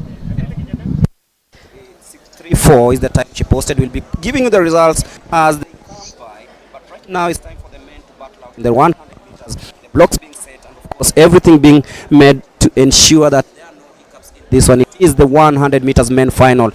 8 men. One destiny, Hillary. Lane 1 is Hesbon Ocheng, the most experienced from Kenya Prisons. We have a junior athlete, Dennis Mwai, very young, 20 years old in lane 2. We have a good semi-final. Yes, we have Meshak Babu, the favorite in this final, in lane 3. Lane 4, we have Steve Onyango, the man who has always been second. And I can also guess he'll become second. You call him the Johan Blake. Yes. Then lane number 5, we have Isaac Omurwa, 20 years old. And gunning for the top positions. Then in lane number 6 we have Dan Kiviazi, who was just replaced Boniface Mweresa in that lineup. Then in lane number 6, in the next lane, lane number 6, we have Moses Wasike. Then Tyson Juma Omondi. Tyson Juma Omondi has always made the final, and he calls himself the Beast. And it's always been number 3 or 4. So this will be tight again. This will be tight. Dennis Mwai, Meshak Babu, Steve Onyango, Isaac Omurwa, the junior champion, of course, Boniface Mweresa, Moses Wasike, and Tyson Omondi. That is. Do you know what, Greg? If you want to make the team in the Kenya team, just run a 10.3. 10.3, you're safe. You are safe in the team. 10.39 will get you to the team. If you run anything faster than that, you are assured. Of course, Steve Onyango of KDF. And when the lineup is this tight, just have to hold your form. You start very fast, hold your low drive, don't extend it for too long, make it between 15 and 20 meters, and hold your form. Remember, do not finish before the line. Do not finish before the line. Yes, because this most likely will be a photo finish between number 2, 3, 4, 5, and 6. Reminds me of the Olympic finals in Paris, where we had a photo finish from, of course, number 1 and 2 had a photo, and then we had 3 to 9, each having a photo finish, but yet, yes, let's wait and see. Oh, jitters, False start, anxiety, two things are involved. False start or a faulty or a start. faulty start. False start is from the athlete. You And that's a called, straight red card. you called this a star-studded lineup. Yes. According to the standards we have right now. But Yes. then, is it the anxiety? Look at the It's start. tension. This is tension. Yeah, This is tension. The anxiety and tension. Look at this. And you know Who any might be? Oh, this is so close This to is so call. close. And I hope it is a faulty start. We need huh. every man in that field. Let's wait and see. And it is Daniel Kiviasi who just got a second Oh chance. my goodness.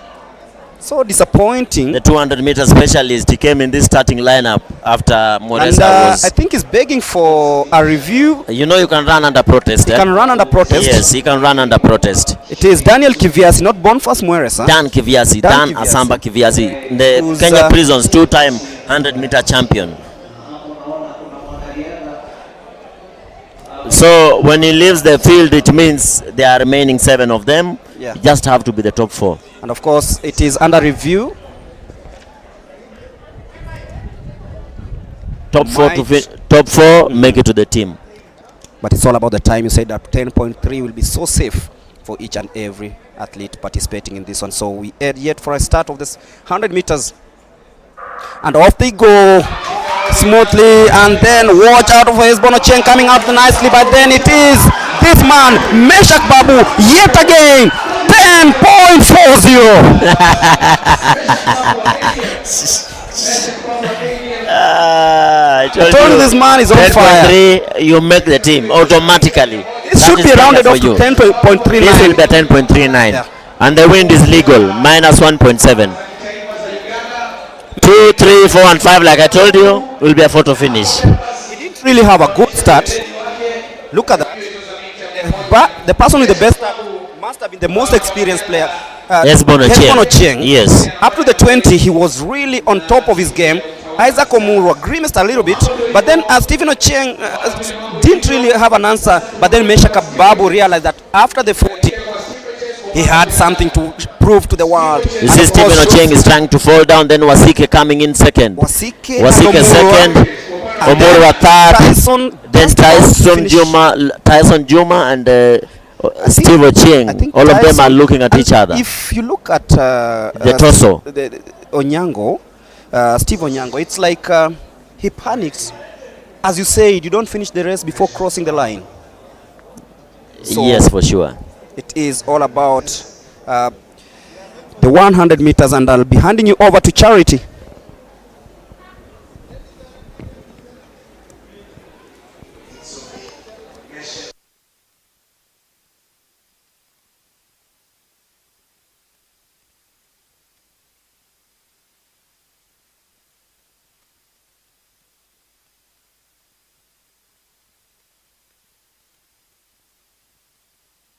So the top 4 in that top 4 in that final have made the team. That is Meshak Babu,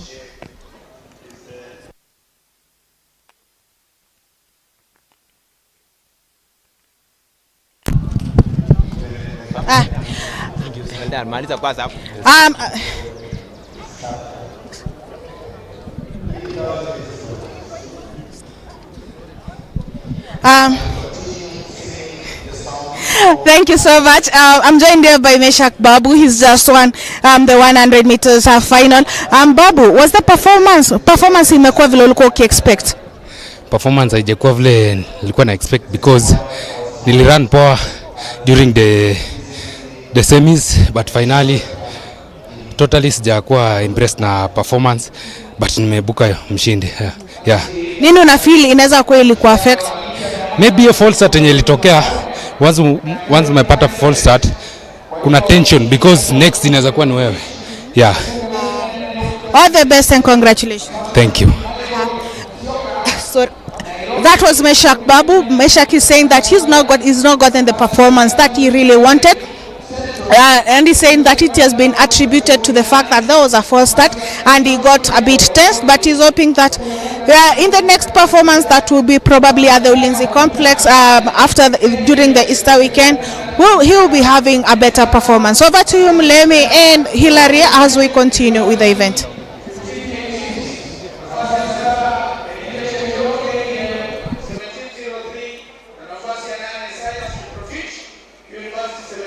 Charity wrapping up the 100 meters men and women final.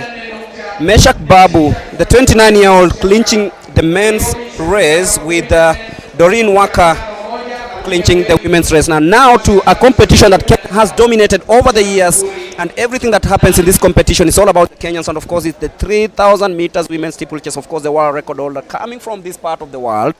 Though we are just missing out on these gold medals from 2019. What's happening? We are still in the kitchen, Gregory. We are still cooking. But then the likes of Diana Chepkemoi, Faith Cherotich should be giving us hope, of course, coming into this one. But then as we review the 100 meters men final, just want you to maybe to analyze on the start, because you're a sprint coach, you know what it takes. Look at Stephen Onyango. Was this the right way to tackle this final? His transition from the low drive was too slow for Stephen Onyango. And then look at how he's swinging his hands. He's not aggressive with his push. Look at Wasike, how aggressive he was. That's why he came in second. Then Omuru are coming in third. Then look at 3 and 4. The two, Omondi and Onyango, Steve and Tyson. They were looking at each other, trying to wonder, do you want this position or should I take it? Should I take it? So it's like they were asking each other, who wants it more? And then you look at how Tyson finished. You said he is springing on the ground. Stephen had all his feet on the ground, so quite that's decelerating. Yeah. Stephen is decelerating while the other one fast. is accelerating onto the finishing line, and it is something that you talked over and over again, and I think maybe the coaches should be the ones insisting on that, because heading into a crucial stage of the season, you need at least to clearly understand, just as you pointed out in the hurdles. Remember, the top 4 have made the team, then add Omanyala and Mark Otieno, who are running in Botswana today. Of course, Mark, with a season best of 10.30, is the second fastest Kenyan this year, if we time it electronically. Then Meshak Babu, who's the winner here, is the 3rd fastest. So we don't know, we'll add on to the 3 to form the relay. So will we put the 2nd person in this race, who is Wasike, or will we put the 3rd person in this race, who is Isaac Omurwa, to run in the relay? And of course, Boniface Moresa also is a good 100-meter athlete and also a good 400-meter athlete. So it will be a tough time for the coaches to decide who will run the 4x100 meters and the new entrant in the competition, the 4x100 meters mixed relay. They should be hitting camp next week on Monday, as the turf at Nyayo National Stadium will be removed. I think for the last time the athletes have enjoyed the old turf here at the Nyayo National Stadium, and look at the spikes. It's called ASICS. Yes, that's a new one from Tyson Juma. That's a new one from Tyson. He's used to Nike. He's used to Nike. Yeah, I'm so used to seeing him in Nike. So Tyson Juma in his I hope he's made the team, because those are new spikes that is launched. Might have inspired him, because you look at how well he sprang off the blocks. It was something that was really special. But if you're joining us, this is the Nyayo National Stadium, the host for the World Athletics Trials, the Kenyan edition. Of course, we have athletes from Uganda, Tanzania, Burundi, and of course South Sudan. Each and every athlete here. Great Britain was also represented earlier on in the morning, the 400 meters, and of course this is the 100 meters women final that just took place. Gregory, I don't know if Lamenta made the team. If he was in the top 4, she was in the top 4. It will be a family affair at the camp. Remember, the brother-in-law has already made the team. And you see where she came from. Yes. She seems to have a bad start, but then look at how well she accelerates heading into the last 40. That is Lavender. Look at how well she came in head to head with Monica Safania, and just about she might have just made it to the team. Because Lucia, of course, it's not Kenyan. This means 1-2. Yes. You only need 2 more people from this. So it's Laventa, Monica Safania, and Laventa. And if I were the selectors, I pick all of them. Wow. What will be the the reaction. And you say, will it be a motivational factor even to Yes, the likes of of course. Ferdinand and Yes, Isaac? of course. Yeah. Yes, of course. But you keep them separated when in the camp. Yeah. Of course, Isaac Omurwa, brother to Ferdinand Omanyala, has made the team. Omanyala himself has made the team, and the wife to Omanyala has also made the team. And of course, today. And he's not just making the afternoon, team yeah, because they are related. No. But they have merited the cut yeah, by merit. They merit being in the team. And of course, we are talking about Ferdinand Omanyala. This evening, he comes into action with the likes of Akani Simbine, the former record holder in the 100 meters, Mark Otieno, of course, and of course a couple of South African athletes. What do you expect from this race in Botswana? What do you think? Is he in the best shape? This will be a very tough race. Remember, Simbine is a bronze medalist this year in the World Indoor Championship. His first international medal in having run to a bronze medal. Omanyala has the fastest time in the lineup with a 10.07 seconds that he ran this year. And remember, is also the fastest man in Africa with a 9.77 African record that he ran in 2021. So this will be a very close race. It's between Omanyala and Simbine. Omanyala and Simbine, of course, will be in line to see who conquers Africa in the first major race in the continent. That will be the Botswana Grand Prix, scheduled to take place later on this evening. A couple of Kenyan athletes, of course, Zablon Ekwam will be taking part in the 200 meters. Also, Ekwam, I've seen him in the 100-meter lineup. I don't know what his thinking is, but I've seen him in the 100-meter starting lineup for Botswana. Wiseman Were also is in the 100 meters final B. That is lined up later today in the evening. So the final B means these are athletes who are, let's say, chasing for good times. Yes, of course. And there's also money involved. It's not just a gold standard for no reason. There is money. Just not as big as the Grand Slam. Slam. Talking about the Jamaican Grand Slam, Emmanuel Wanyonyi walking away with the 12 million Kenya shillings in 2 days. In 2 days. And Grand Slam, the prize money is crazy, my friend. 100,000 for the winner, US dollars.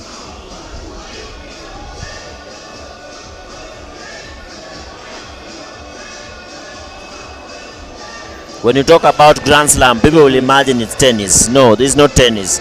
We have an athletics Grand Slam. We are used to the Grand Slam in tennis, yes. Tennis, but this is yet another way of getting to the Grand Slam, and these athletes, 6 athletes, will be taking part in the 3,000 meter steeplechase final. Karen Chebet from Prisons, Faith Cherotich, Diana Chepkemoi, Joyce Biwot, Joyce Jepkurui Mining, and of course Sharon Chepkemoi, and off they go. 8 the 3,000 meter steeplechase. Remember, our junior Faith is a medalist at the Paris Olympics in this event. The younger Faith who runs the steeplechase, she's not running here today, but Cherotich Faith, she should be here. She's not in the lineup, but I can see Karen Chebet, winner from the fourth leg of the Athletics Kenya Betika weekend meet in Nakuru. Faith Cherotich is not here, and she hasn't raced this year, has she? She hasn't raced yet. She only ran the cross country. Of course, each will be chasing victory here, and Diana Chepkemoi is straight away from the Lemotit camp takes the lead in these early stages. 6 athletes in the 3,000 meter steeplechase, the final, as they go to the first water jump. Remember, the Faith Cherotich you are talking about won the Diamond League last season in the steeplechase. And she has a personal she beat the world and Olympic champion, yes, Yavi. And Diana Chepkemoi, she seems to be the form of her life. You saw what she did in Nakuru. She seems to be in cruise control of this one as they head into the water jump. Here in athletics, we set up the counties championships, we set up the Kipeno Karen Chebet currently in second, but another athlete from the Lemotit camp in third place. Talking about Sharon Chepkemoi. That is Karen Chebet and Diana Chepkemoi in a 1-2. Sharon Chepkemoi in sandwiched in between.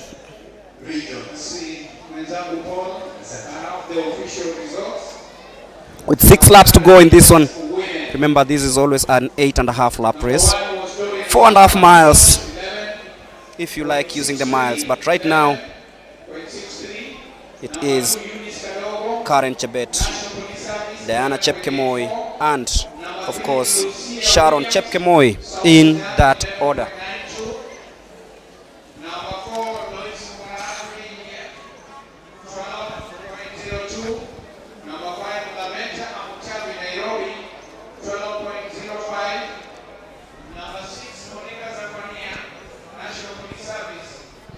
And here you have some breaking news from the 100 meters men final. Yes, Laventa Mutavi has made the team. Then Monica Safania came in 5th. So number 1 was Waka. Number 2 was Eunice Kadogo. Number 3 was from South Sudan. Number 4 was Lois Marara. Number 5 was Laventa Mutavi. Number 6 was Monica Safania. And based on the selection criteria, South Sudan cannot be in the team. This means Laventa comes in as the number 4 athlete, automatically making the team. So it will be a family affair in Guangzhou, China, as the world relays take place. But Karen Chebet currently leading Diana Chepkemoi in this 3,000 meter steeplechase as they navigate through the 5th lap of this one. It's a huge strides there by Karen Chebet representing prisons.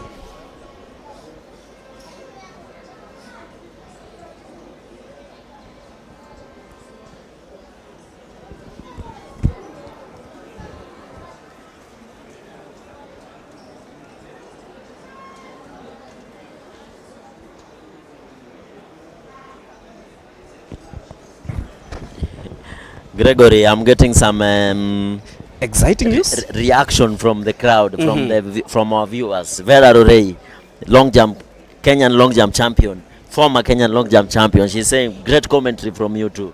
Thank you very much. And of course, we'll be giving and striving to make it even better, of course, as we navigate through the 3,000 meter steeplechase with 4 laps to go. Karen Chebet still in the lead. Remember, Karen Chebet at the age of 17 clinched the gold medal in the 2,000 meter steeplechase at the World Under 18 Championships in Nairobi with a time of 6 minutes 24.80 seconds. And right now, she's just showing the prowess that she's had over the years. And look at her right now, striding and gliding over the hurdles in this race. And you can see the confidence in her. She was not in Nakuru, yes. And Diana was in Nakuru, but right now you can see clearly she looked to be very fresh. And it looks like they have decided it's a single file. In athletics, we call it a single file. A single file. Yes, no pushing, no shoving. I am alone at the front. You run behind me. Let's form single file. So as you can see. Races, the easier you are in the front, yes, makes it easy for you to actually stay in contention for a medal or a podium finish. It gives you even the comfort.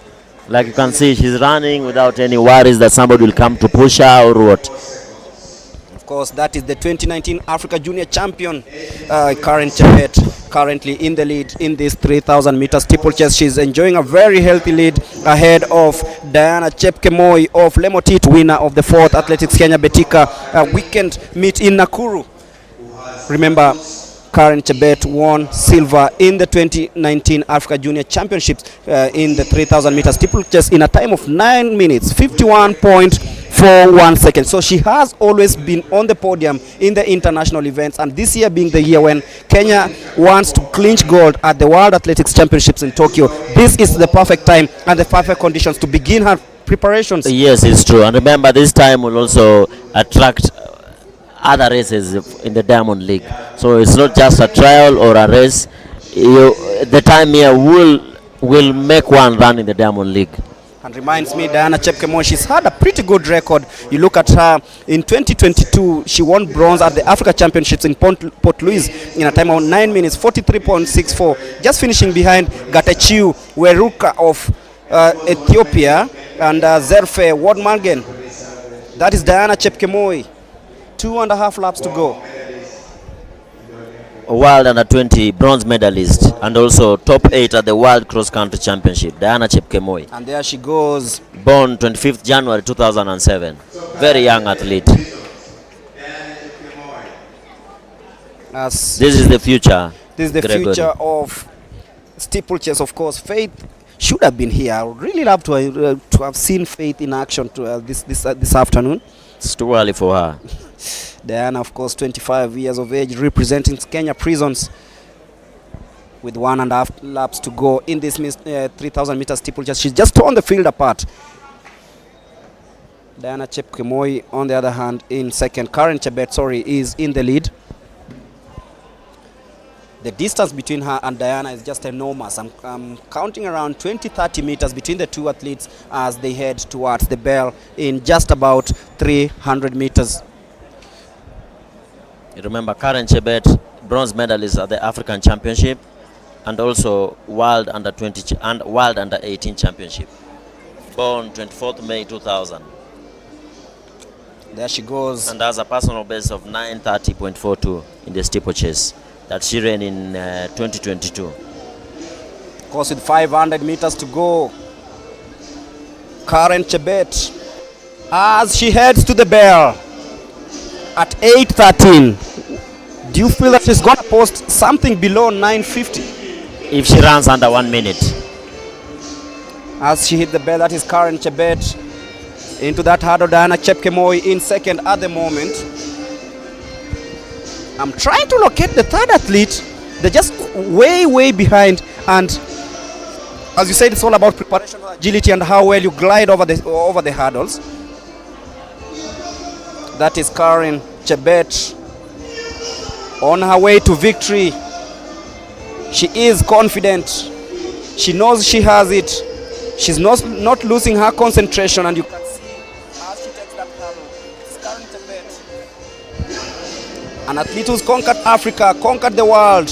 In 2023, she was 7th in the 3,000 meter steeplechase during the All Africa Games, but then did not tire. Her personal best, 9:30.42. Is she gonna make it? I don't think so, because she's way ahead of the rest. Diana Chepkemoi trying so much to close in that gap, but then it is Chepkemoi. She looks at her clock. She knows she has only one hurdle before she heads to victory, and there she goes. Diana Chepkemoi, of course, has a very good finish as she's being cheered home.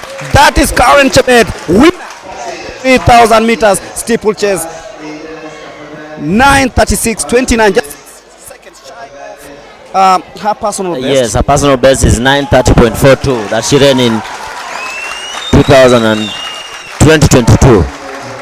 Look at that injured athlete. To have hurt herself, and on the last hurdle,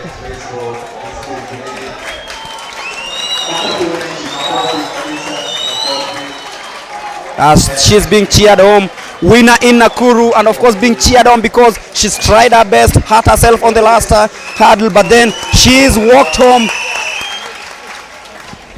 She could have done better, but then they say that when you finish, then it becomes easier for you. Diana Chepkemoi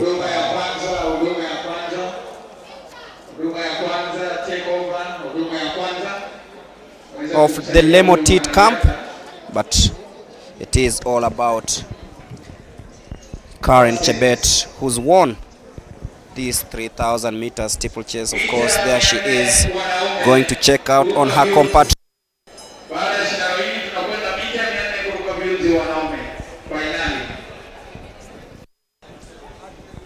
As you wait for Charity to line up the interviews. So once again, a very unfortunate incident there. This is what sports. Sometimes you plan. That is Karen Chebet, winner meters, and of course she'll be speaking to Charity in a bit. I'll be handing you over to Charity Wanja, who is ready for the interviews.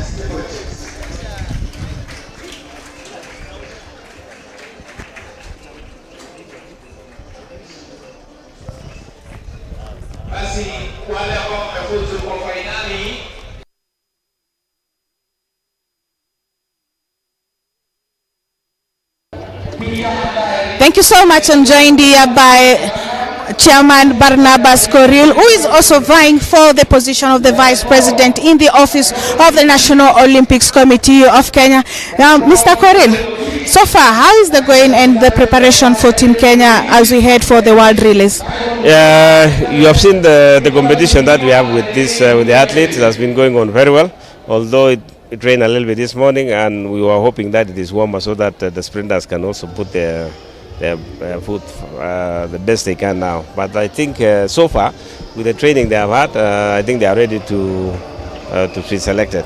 The teams that have already qualified, we have 4x4 relays, 4x100, and then of course the mixed relays, they are also going to compete today to see if they can make it. So we hope that those who will be selected will have enough time to train, to up their game before the championship. We've also seen the condition of the tartan track. Perhaps any updates you have for us?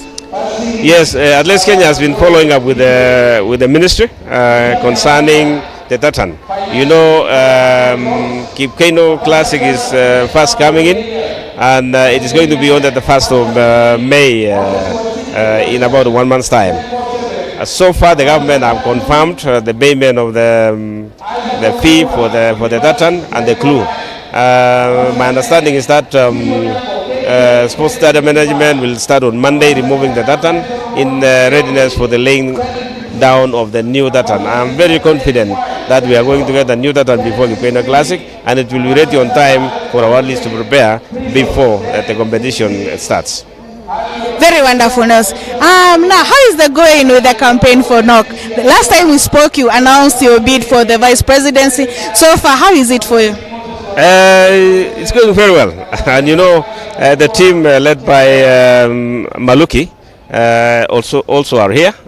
They are also watching the game. They want also to familiarize themselves with how Athletics Kenya is doing, because this is the main federation for Olympics, and therefore their presence also matters, so that they can understand exactly why they are asking their positions. And I am sure that the confidence that they have now, they have a upper hand. And you know, the federation that are in this camp are the main ones also. It's not necessarily that we are saying the other small federations are not here, but we have football, we have rugby, we have volleyball, we have also, of course, Athletics Kenya is there, and many other federations also will be training, like baseball presidents also here. We have softball presidents also here, and of course, if you look at the federations who are in this team, it's actually the main ones. So we are asking also the other team now. Apart from this one, I don't think in the other side they have anybody who has joined, who went to Olympics in the last few years. Yes. So I think this is where the team is, where they represented Kenya during the Olympics. And we will also ask, you know, that we have to focus mainly on the development of our athletes. Athletics Kenya has done a tremendous job in nurturing talent. Everybody now wants to be like AK, that they have done their work well. And I'm sure that if we are also elected, we will support the smaller federation to grow, like what we have done also. Athletics Kenya has been one of the most consistent federations. I know yesterday you had the kids athletics. How was it? Yes, it is. It was really special. We have our team who went to Mombasa. They have already arrived this morning. On kids athletics, wall relays for the kids athletics will be coming soon in May. The wall competition will be on the 7th of May, and we have started the process now of engaging with most of the schools where these kids are to ensure that we have a strong competition.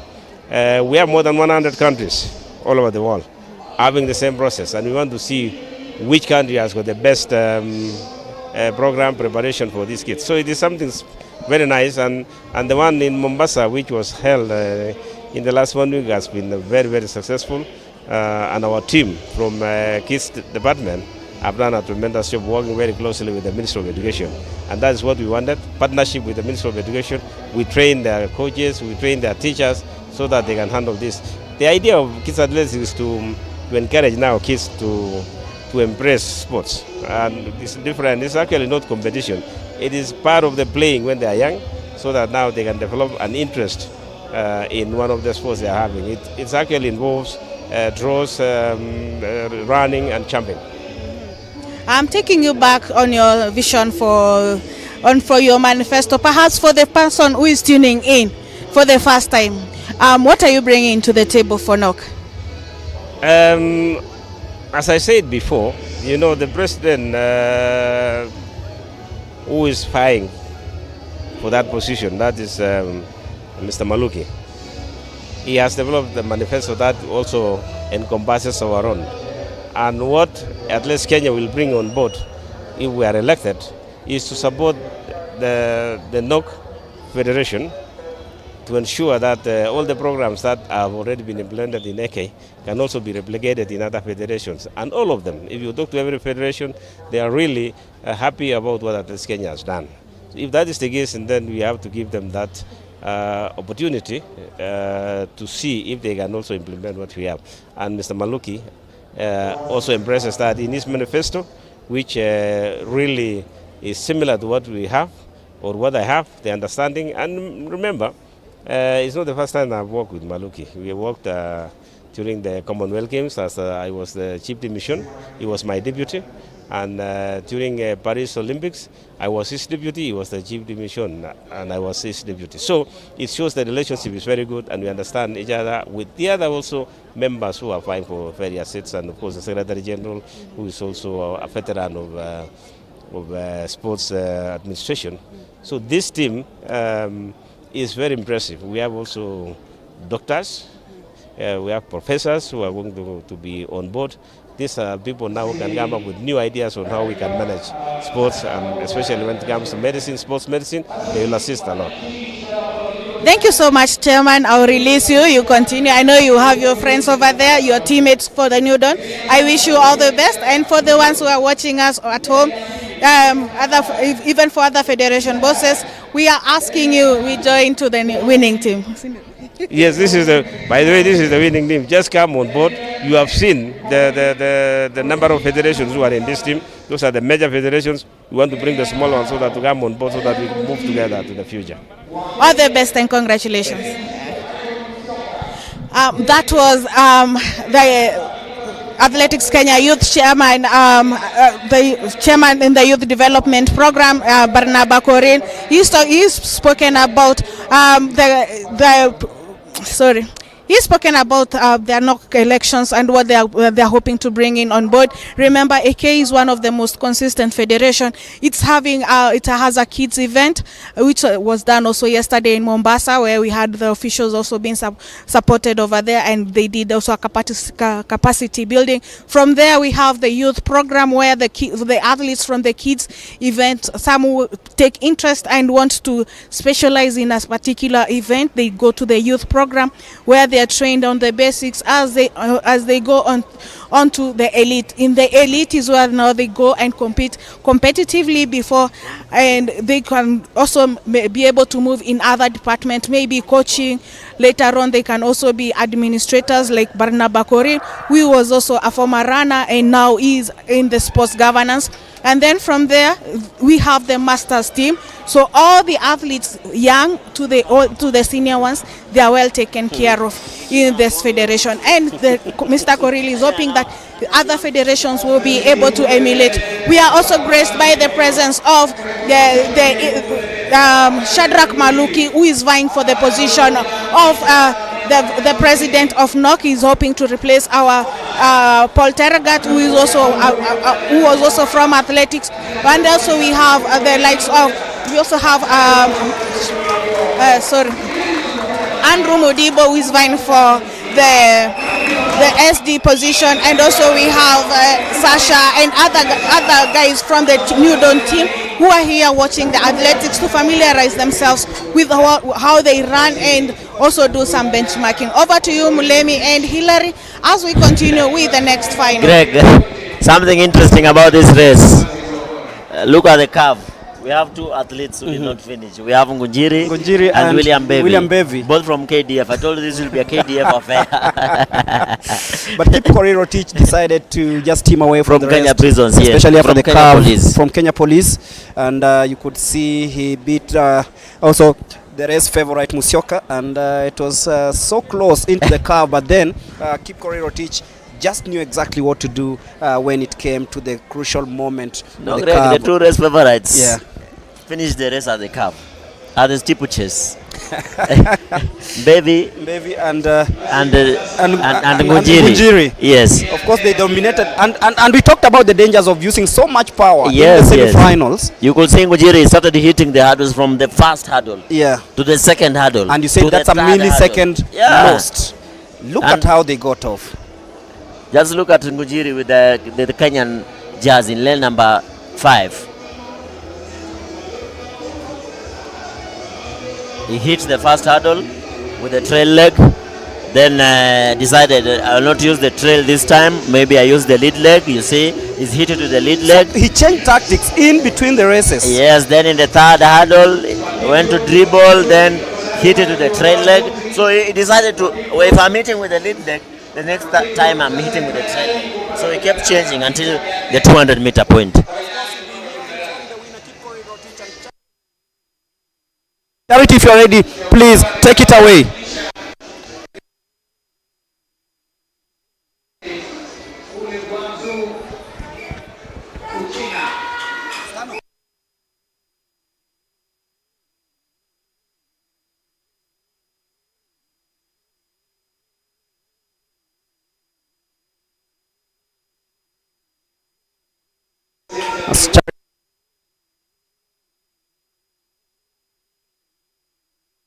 About Kip Korir and Musyoki, and of course we'll be waiting to hear what the two athletes have to say after.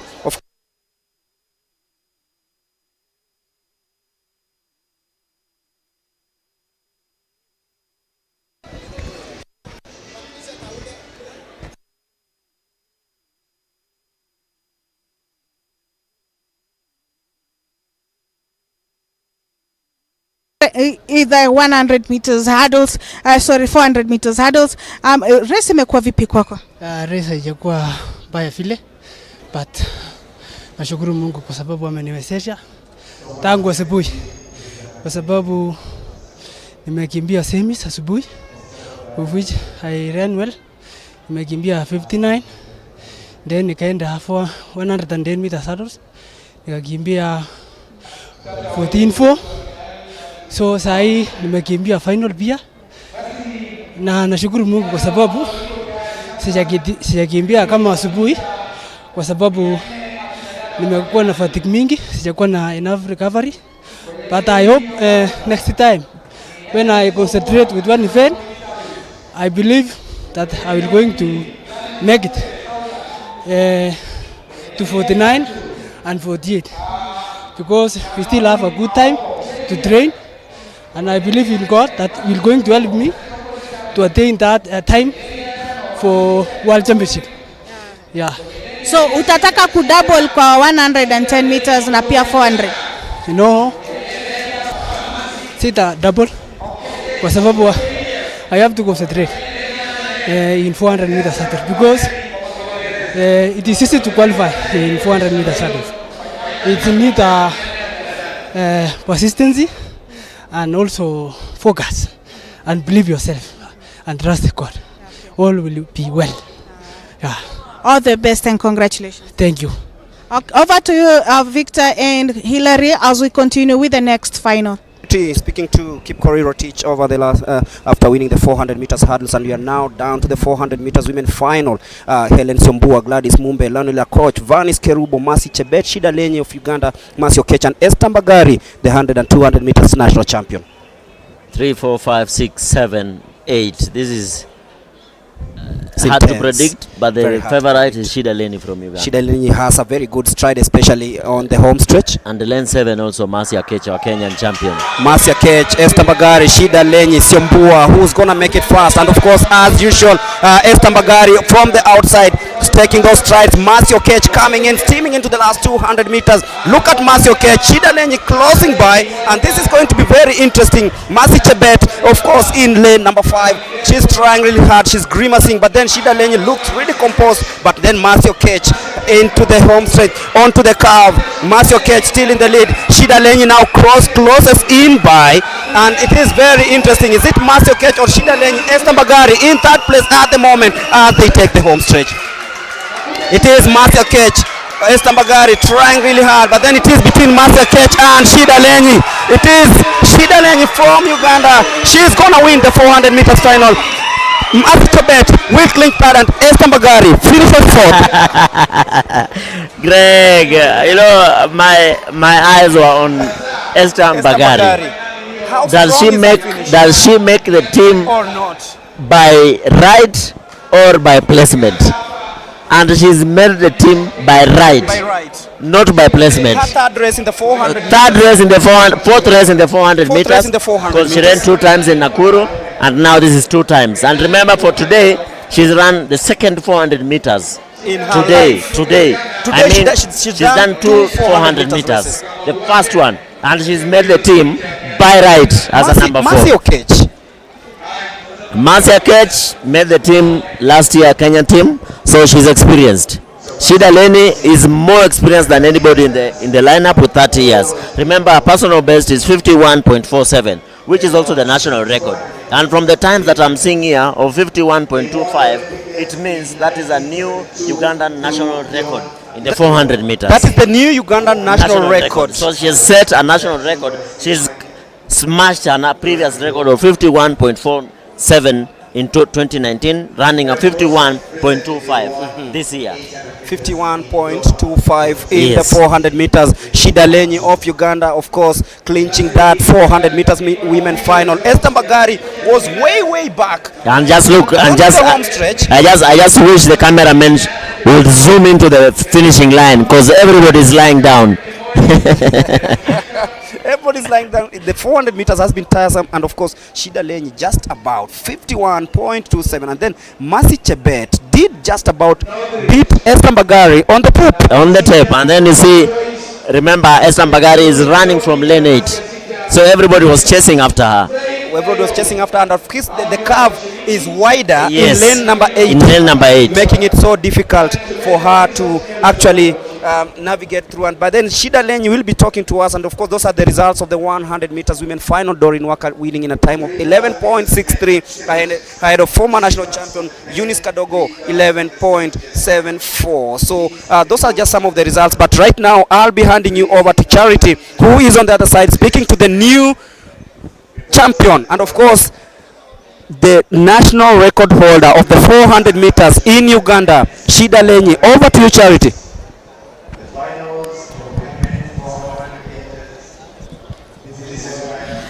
Thank you so much, Mlemi. I'm joined here by Shida Lenyi from Uganda. Remember, we have several athletes from Uganda here. We also have athletes from the refugee camp, and also we have athletes from South Sudan. How was your performance today? How do you feel today? Thank you very much. I felt so excited that I'm competing here again in Kenya.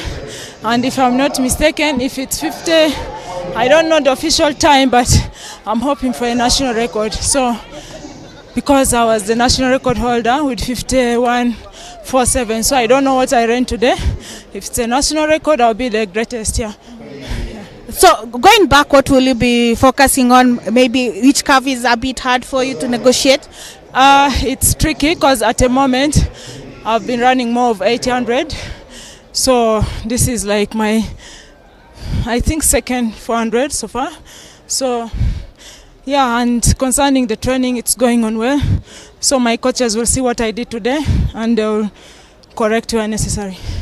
Yeah. Say hi to your guys in Uganda. Hi to all Ugandans, all my fans, I greeted them, and all my fans from Kenya. I love Kenya. Kenya is my second home. So it's fun to me. Yeah. Okay, thank you so much, Karibu tena. That was Shinda Leni from Uganda. She's saying that she's hoping to have set a national record in the 400 because she was holding one in the 51. She ran a sub 51 during the last time. Remember, we also have the refugee team here with us. We also have athletes from South Sudan also competing here, and we also have athletes from other nationalities who compete in Kenya, who come and train in Kenya, competing here. Over to you, Mlemi and Hillary, as we continue with the next race.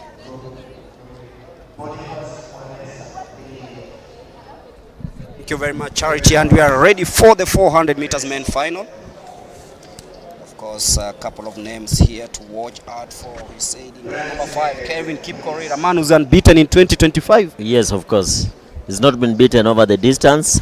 And remember, when he went to Uganda, he ran the 200 meters and the 400 meters, and he won both of them. Boniface Mweres, of course, Kenya Air Force, who's never won a national 400 meters title, despite being a 400 meter specialist. Yes, of course. He's not been a national champion in the 400 meters, but a national champion last year in the 200 meters. And remember also, he's won a lot of KDF titles, Boniface Mweresa. And has a PB, he ran last, he has a PB of 44.96 that he ran in 2022.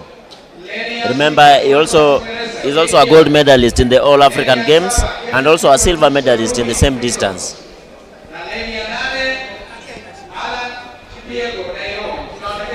So, Mweresa, Tinega, Kipkorir, Sanayek, they are top, as you can see from my notes. They're on page 1 of my notes. Plenty of research there by Coach Hillary, of course. He's sure of who might just be the one winning these 400 meters as we head to the start. Lane 1, Kimathi, he always comes in running very hard in the last 100 meters. Lane 2, Mpoke is a quick starter. Lane 3, Sanayek always waits for the last 150 meters. Tinega banks the whole thing. 5, Kipkorir, more conditioned. 6, Mweresa, more reserved. Let us wait for the gun. Will this be the year Kevin Kipkorir finally gets it right after missing out in the Paris Games last year? This is his time to shine. Will he make it to Team Kenya? The man who's unbeaten in 2025 in lane number 5. And there you go. Very good start, clean start there. And you can see Mweresa started so fast. And Kipkorir has not relented. He's banging it also. And as far as we are concerned right now, Kipkorir is leading. He has closed on everybody else, and Chairman Barnabas closing the 200 meters mark at 21.23 seconds. The guy is going for a 44. He's going for a 44. Will he be beating for his personal best of 45.25? He's been cheered on. Kevin Kipkorir, the man who's always done his. Boniface Mweresa struggling a little bit, just ahead of Brian Tinega. It is Kevin Kipkorir. What will be the time? 45. Just about a microsecond off his personal best. I think the time will be rounded down to a 45.25. So he's equaled his personal best. Yes. This is the fastest time that has been run this year in Kenya. Wow. Brian Tinega, second. Just about edged out Boniface Mweresa in that one. Wait, I'm looking at also Alan Kipyego, who should have made the team, who has made the team. And he came in really fast, closing in on everybody else. This has been a pulsating race, of like course. You've seen, 45.24 second official time. Now, that is his PB. Yes, that is his personal best. Number 2, 45.75 seconds. 73 seconds. Number 3, 45.11 seconds. 46.11, 46.16. As you can look at the replay, Kipkorir did not come home to play. From gun to tape, he wanted this time. Mweresa also tried so much, especially heading into the 200 meter mark. Mweresa knew that he had all that it takes to, let's say, stay in touch with Kevin Kipkorir, but this man is just about to write history. But of course, I'll be handing you over to Charity, who will be speaking to Kevin Kipkorir, Tinega, and of course, Boniface Mweresa to give us their view following this epic 400-meter final here at the Nyayo National Stadium. Over to you, Charity.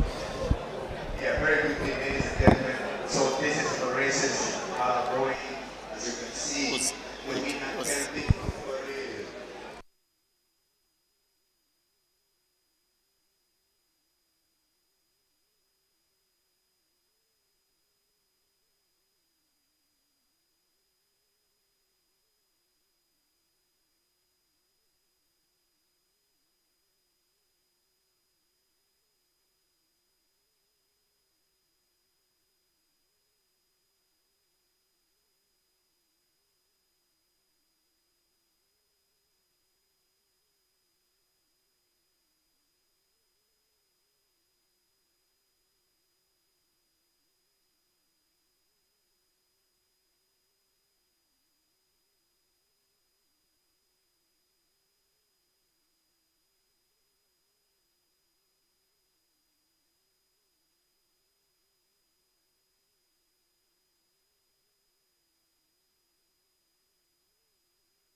Ile nilikuwa nataka, lakini at least nimeloa hiyo PB yangu. Ya, nashukuru pia. Una feel aje? Ana feel sawa. Juu ini trials na nimekuwa na the best Kenyans in sprint 400. Saa kwa position 1 na feel poa. Ya. Ukiangalia mazoezi umefika, pengine percentage umefika kangapi hivi so far? Bado sijafika mahali inafaa, lakini kwa sasa ninaweza sema ni 70-75 percentage ya mazoezi. Yeah. Okay, all the best and congratulations. Thank you. That was Kevin Kipkorir. He's saying that he's happy that he's been able to lower his personal best here, and he's saying that it was quite competitive and he's been able to compete amongst the best nationally here. He's also saying that he is about 75% in his training, but he's going to be focusing on his speed and endurance. Over to you, Mlemi, as we continue with the next, with the men's steeplechase final. Well, indeed, very thank you, Charity, for some nice interview and nice insights from Alan Kipwego, who's the winner over 400 meters for the men. Remember, number 1 to 6 qualify for the world release. Coach Hilary. Yes. Looking at the speed, looking at what happened, we look at how, I'll give an example of how Mweresa started the race with quite a quick pace, but soon, probably after 80 meters, he was fizzling out and slowing down. Remember, this is his second 400 meters that he's running this year. He has concentrated more on the 100 meters and the 200 meters. From what I can detect, they were looking for speed first, then speed endurance will come in second after the speed. So it's just, he's doing short to long training, while the likes of Kipkorir has been doing a long to short.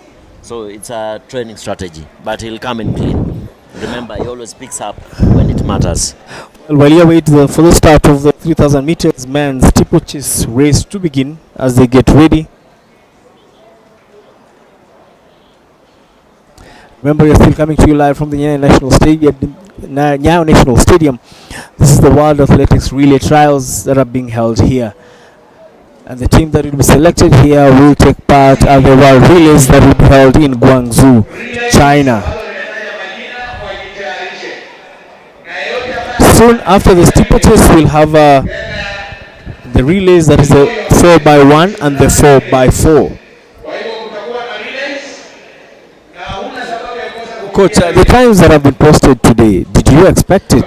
Considering we've just come from a meet in Nakuru last week, considered one of the fastest tracks in the country. Actually, surprisingly, I expected faster times in the 100 meters, but I was a little bit disappointed because the winner had a 10.39 seconds, which is much slower than what he's been running. But in the 400 meters, the men have lived to their billing, because we've seen a 45.24 seconds, then another 45.79 from Tinega, Then there was 46.11 from Alan Kipiego. So the men have run faster. But the surprise package, who wasn't in the top 3, is Sanayek. His strategy of running the last 150 has failed him today. He has to remember that 400 meters starts from the gun and ends at the finishing line. You can't run the last 150 and expect to beat people who are running the entire 400 meters. So his strategy has failed him today, and Kip Korir, as you've seen, started fast and won it from gun to tape. Well, on your screens, that is the first lap of the men's 3,000 meters steeplechase.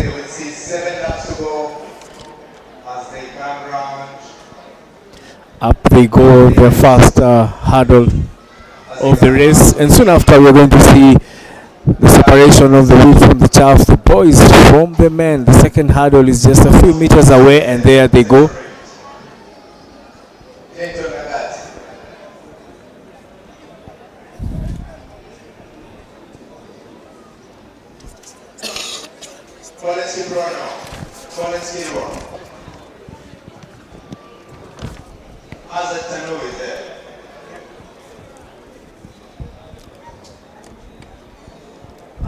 Well, some of the athletes who are in this 3,000 meter steeplechase, we have Amos Kiptoo Kosgei of Central Rift, Clinton Langat, Collins Kiprono, Collins Kirwa, Cornelius Kiptonui, Franklin Ocheng Muga, Hazard Kibet, Kevin Mwangi, Kiplangat Kirui, Korir Philip, Isaac Aramat of KDF, Morris Mutiso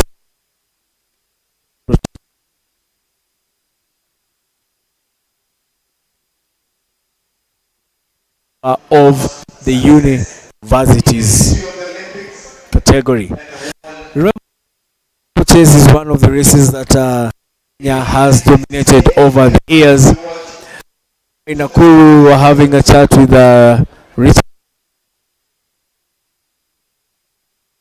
Ezekiel Kimboi, and I remember, coach, that iconic photo that we keep talking about. We had Brimin Kiputo, Ezekiel Kimboi, and Richard Matelong. Is there a way to have such a strong squad going forward from a coach's perspective, looking at the pool of athletes that we've seen all through the 4 meets of the Athletics Kenya series? All is not lost, Vic. We can still have that. All is not lost. We just have to, like I told you when we were leaving Nakuru, the other guys have caught up with us. They have injected science into their running. It's not about a coach and a boda or a coach and a pickup instructing athletes from the top of the pickup. It's not about talent again. It's about science right now. We have to inject a lot of science. Sports science has to come in now in the coaching of this event. Well, indeed, that is some amazing champions. Ezekiel Kimboi, indeed, the names of the world beaters that we've just mentioned, Brimin, Ezekiel Kimboi, and Matelong, have just been mentioned here by the announcer in the stadium. What a coincidence, coach. Yes, that's because those are the names we used to know. The 3 medals were assured of Kenya: gold, silver, bronze in the steeplechase. Going into a championship, we will have 3 medals before even the competition started. But right now, we're even struggling to get a bronze medal in the same event.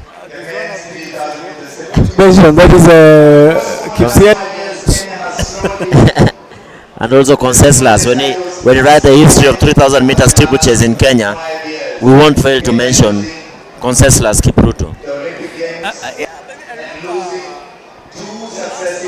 Races of Ezekiel Kimboi, that is when Conseslus was. Yes. One time there seemed to be some beef between the two athletes. I don't know if it was a creation of the media. You know, something funny about Ezekiel Kimboi, he never won the trials. He would just glide through and tell everybody in the stadium that you wait for the big match abroad. And when the time came, he would bring back the gold medal. You remember him allowing Conseslus to win the trials, then going back and winning the gold medal before he retired. Yeah, I even remember in Rio 2016 having Brimin Kipruto Kimboy and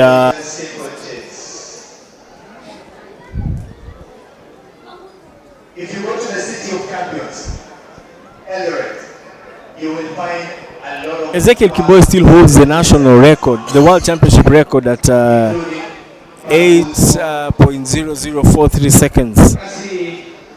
For the women's race, it is Nora Jeruto at 853.02 seconds. Ezekiel Kimboy's record. I'll just hand over to Charity, crossover to Charity for a side interview. With a time of 51 seconds, 0.25. Second position, Massive Okage, here. 51.64.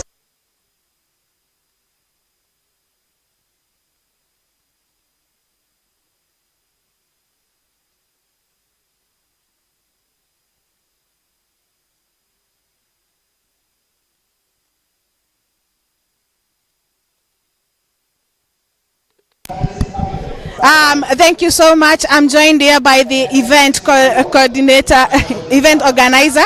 He's greeting one of our athletes from the Deaf Olympics, from the Deaf event. They're here also. They will be having their championships in August. Tanui, after Nyayo, where next for us? Just in a fortnight after Nyayo, we'll be in Ulinzi for our fifth weekend meet, just a fortnight from now. And we are hoping that these competitions are now building up to the World Championships. We see now the first World Championship results is coming out. The sprinters are doing well. We are even amazed by our performance in 400 meters, 45.2. Very nice at this stage of the time. And we are very optimistic that this is exactly the results that we yearn for as we go. We are sure that almost for qualification now, for the first time at least, we have nearing the qualification of 400 meters for World Championship, but he is already qualified for relays, World Relays in Guangzhou this coming month. And going by everything, I can say we are somewhere. Once these stadiums are complete and everything for qualification, we can qualify right here at home. Yes. For this relay, we've seen athletes from other countries. I've seen athletes from Uganda and also from refugee team. Do you have more countries also here? Right now, we have only, I think, 3 or 4 nationalities: Uganda, South Sudan, the refugee team, and Kenya. That's 4 nations. And it qualifies in all standards to be an international meet. And every performance that is coming from here is an internationally recognized for qualification. And therefore today, we know in the rankings, our ladies team for 4x100 meters relay are not in the bracket. And they are trying now to go to the brackets of competing in Guangzhou. 4x400 meters ladies, they are there but hanging by 2 places only. If anything happens between now and midnight tonight, we shall be thrown out. But hopefully, today we are still there, but both men 4x400 and 4x100, they are safely in the net, and even the mixed relay. So today we are only choosing the names of the teams, or the names that will represent us in Guangzhou. Yes. Thank you so much, Mr. Tan. Thank you very much. Over to you, Mulemi, as we finish off with the 3,000 meter steeplechase final.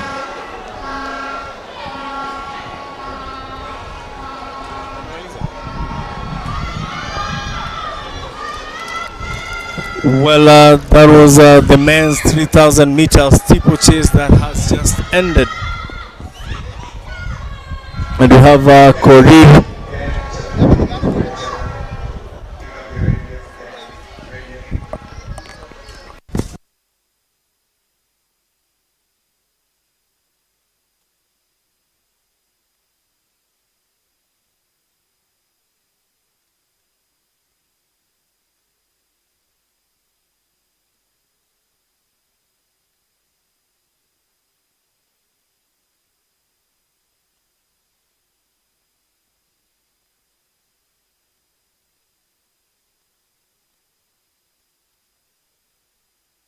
Final of the 3,000 meter steeplechase final. 3,000 steeplechase men final. Let's appreciate them.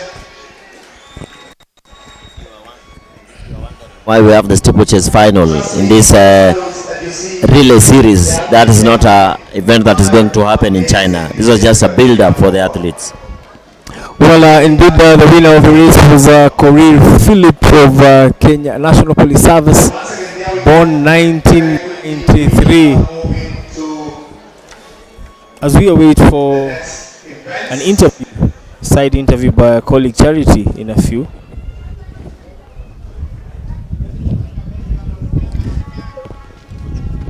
Charity, if you can hear me, you can take it away. Okay. Thank you so much, Ogale. I'm joined here by Philip Koril. He's won the 3,000 meter steeplechase for men. Competition imekuwa vipi kwako? Imekuwa competitive, haikuwa rahisi. Sikuwa na expect naweza nikaibuka mshindi. Na target time yako ile ulikuwa unataka umeweza kuachieve leo? Nimeweza kuachieve leo because nilikuwa nimekimbia kwa hiyo meetings. Sikuwa nimekimbia time under 8, under 9 I mean. So leo ndio nimeweka. So I'm looking forward now to improve on that time again. Sasa umefeel aje endurance, speed zote ziko sasa? Endurance bado kidogo nataka hill walk but si mbaya. Na speed si mbaya tena.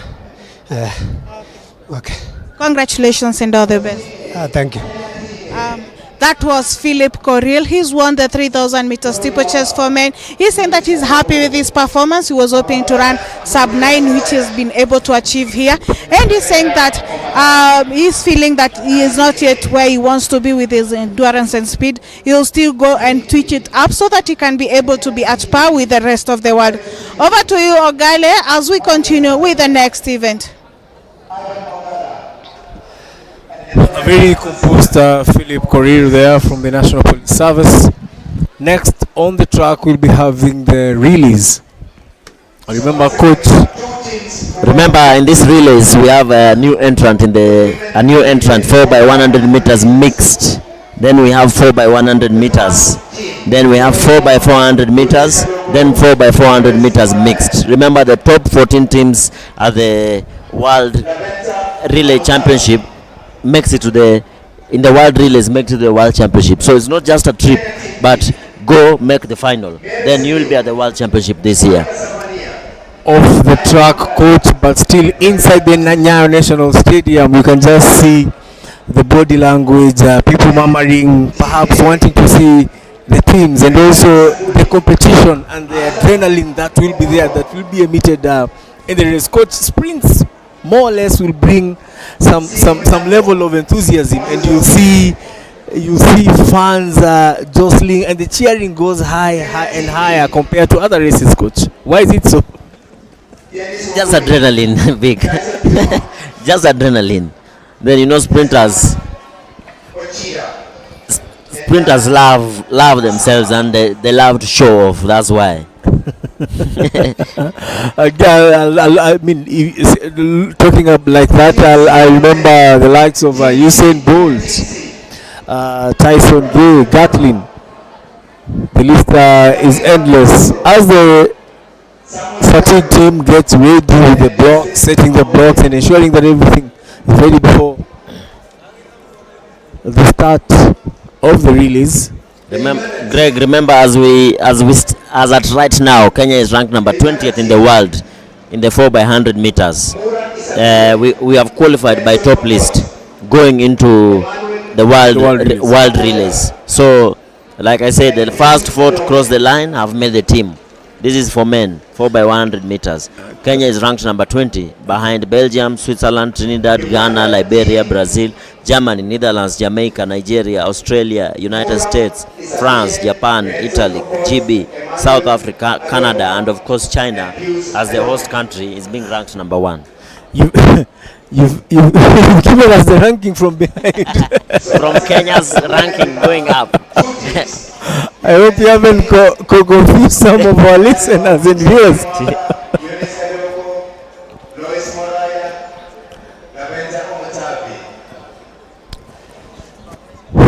quite cloudy here in Nairobi at the Nyayo National Stadium. The weather seems to be conducive, not as hot as we've seen throughout the days. And as you wait for the athletes to come from the call room,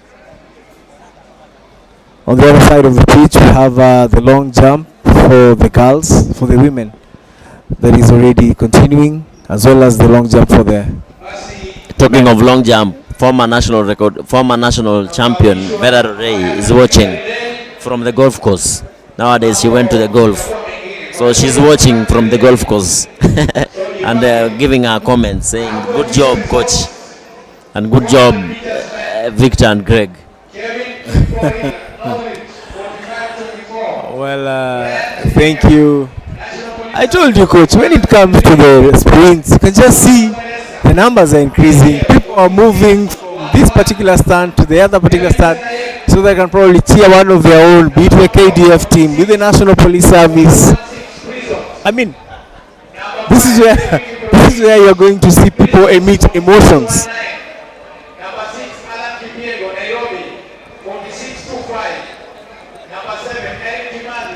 As the athletes get ready, and any time from now, the race is going to begin.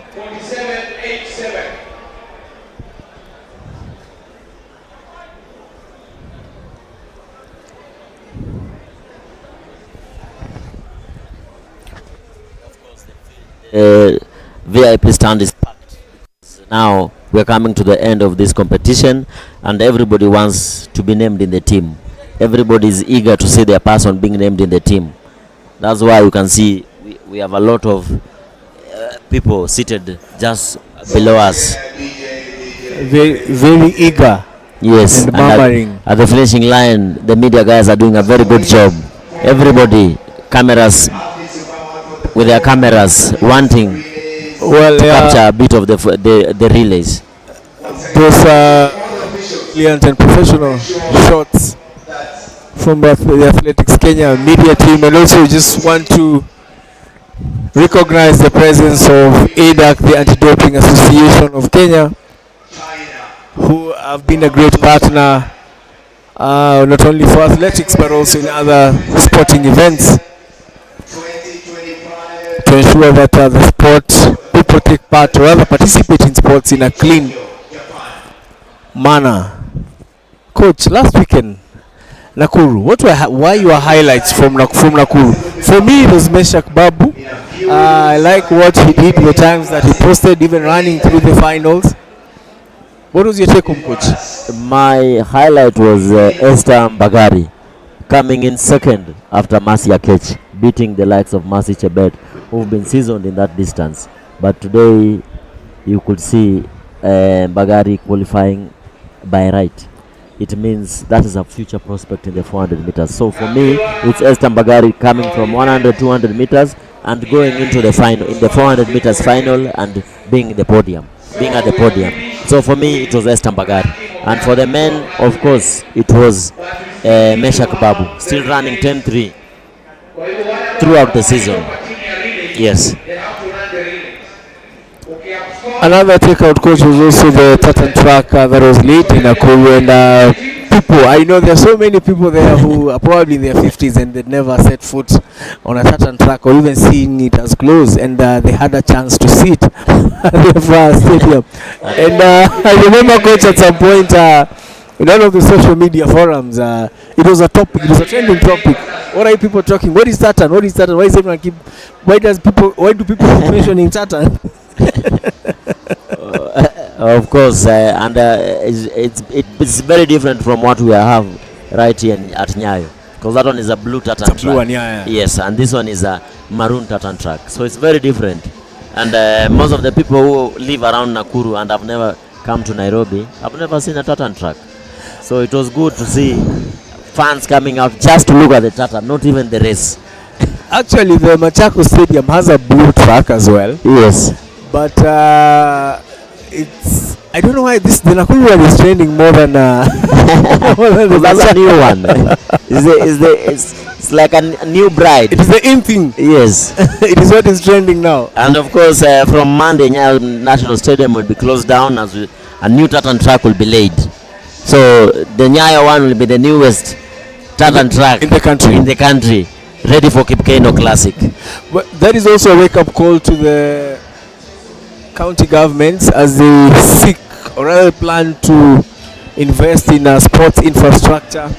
If we had some of these stadium, the sports facilities with properly fit and laid good quality standard tartan tracks, that would also elevate the levels of our game and the level of our sports in the country, coach. But what bothers me, Vic, is sports is a devolved function. It means the laying of tartan tracks should be left to the counties. County function. Each county should have a stadium that has a football pitch, has a running track, has a basketball court, has a netball court, has, we're not asking for a lot like a golf course. We're just asking for the basic needs of sports, And so it's a developer. We should have 47 running tartan tracks in Kenya as we speak. And that actually, coach, does not need a lot of acreage in terms of space compared to a sport like golf, as you've said, or a track for horse racing. Yes. You only need, I don't think you only need 2 to 4 acres for you to lay down this thing. Tartan track, basketball court, football pitch, and you don't have to put a sitting area for the fans. No, let us think about the athlete first. If they have a nice training area, then we'll get to have the results later on. So it's just an urge for all the county government governors. Please make sure we have these things already in your county to supplement what the Ministry of Sports is doing, having 27 academies being built across the country. I think from the legislation part, I think Parliament should come up with the legislation and probably just make it a requirement, not a necessity, for, let's say, each country, or maybe in a region, perhaps they can decide if it's a coastal region, if we say we must have a quality standard stadium, say like for the coastal region, be it in Tana River or a place like Malindi. If it's in the Rift Valley, say Nakuru, etc., etc. If in Western, you can say in Kakamega, or probably a place like Busia or somewhere near there. And coach, that also brings the technical part, and I think expertise from people who've been in the sports arena, people who've been in the sports field comes in handy. People like you, Coach Ouma, Coach Kirwa. The list is endless, because what you've seen from the contractors who've been given work, they focus on football. Yes. Nakuru is a very good example, and at some point we had athletes who are doing the field events like the hammer throw and also probably javelin could not happen there, and they had to go to a nearby facility, which is an institution, that is the Rift Valley Institute of Science and Technology. Yes, because everybody was trying to protect the grass. Like right now, even at Nyayo, they will not allow you to throw a javelin at the moment. I don't know what will happen at Kipkeino. I don't know what tactic we'll use to convince Sports Kenya that we need to throw the javelin on this stadium. But I hope this one comes to fruition, that we will have Kipkeino right here, and we will have to abide by the rules of CAF that is stipulated. Do you think, coach, also the contractors need to be taken through what it means, or what a proper stadium looks like, that encompasses both athletics and other sporting disciplines, rather than just having focus on football? The contractor will only lay what you've presented. You can come up with a budget of, like Talanta Stadium, it's 45 billion. But I can assure you, that's just, there's no tartan track at Talanta Stadium. And the stadium will cost us 45 billion. So the contractor will give you what you want. It's about what do you want. If you want a tartan track inside, if you want a football pitch, if you want a rugby pitch, it will be more expensive. So it's about us producing the money for the contractor to build. The contractors have no problem building what you guys want. I like the way you decided to be diplomatic. I don't know. I don't know if you are a supplier. I'm not a contractor. I'm not a contractor. So indeed, you're saying that is a boardroom issue. Yes, it's a boardroom issue. Entirely boardroom. Is give me the money and I'll give you the stadium. Yes. You get what you paid for. Like Talanta, with the Talanta, the tartan track is outside the main stadium. This means that tartan track is a training facility, not a competition facility. But the stadium is all about football and rugby. And remember, Kenya wants to bid to host the HSBC World Rugby Sevens. This means if it is going to happen, it will happen at Talanta Stadium. Coach, I don't know if the athletes had been informed prior to them being named into the relay team, because perhaps that is what might be causing the delay. No, the athletes are waiting to be named in the team. That is what is happening. Everybody is waiting to be named in the team, but they do not have the knowledge that time's here. I'm talking about the relay team. Yes, that's what I'm saying. Athletes have closed shop. They are waiting to be named in the team. They don't want any business to do with the relay. But what they don't understand is whatever time they run here, because we've invited Uganda and the refugee, whatever time we run here will count in the ranking. Maybe we'll move up the ranking, or if we don't run here and other teams run faster times, we'll fall down the ranking. So it's important to run in these relays today, since we have more than one country running. We have Uganda, we have the refugees also in the mix. Remember, we also had a Burundian and a Great Britain running here today. So this is an international event. It's no longer just trials. We have to run these relays to improve our ranking.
Coach Hillary. Yes, Vic.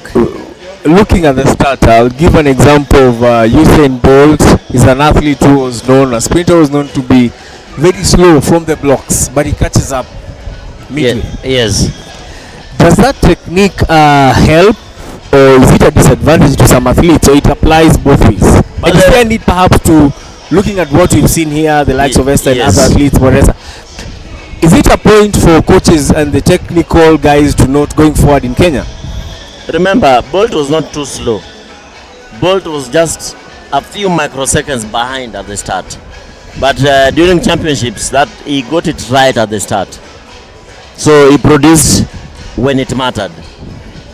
And like 100 meters, the race starts at the starting blocks and it ends at the line. So you have to train every segment. You have to test the reaction, you have to test the start, you have to test acceleration, transition, maximum velocity, top end speed, and the finishing.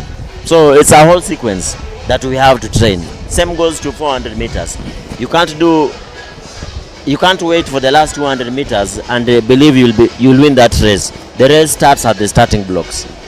So it's important to train every aspect of the race.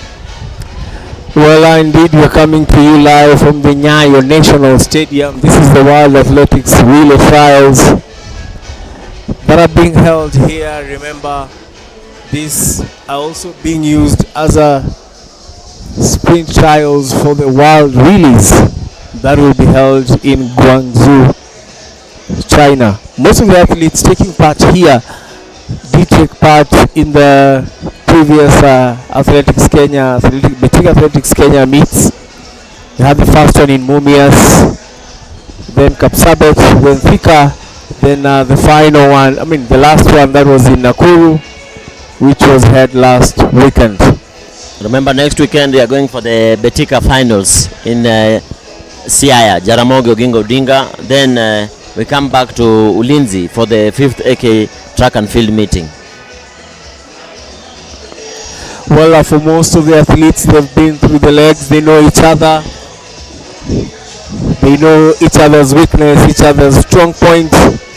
So indeed, as we wait for the athletes to come from the call room for the relays, we are going to start with the ladies. I can see them walking.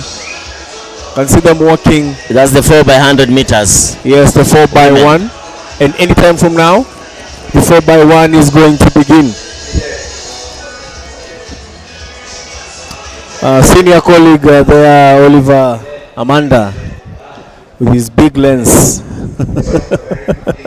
capturing the best shots. We were taught in journalism class, you grab action shots fast.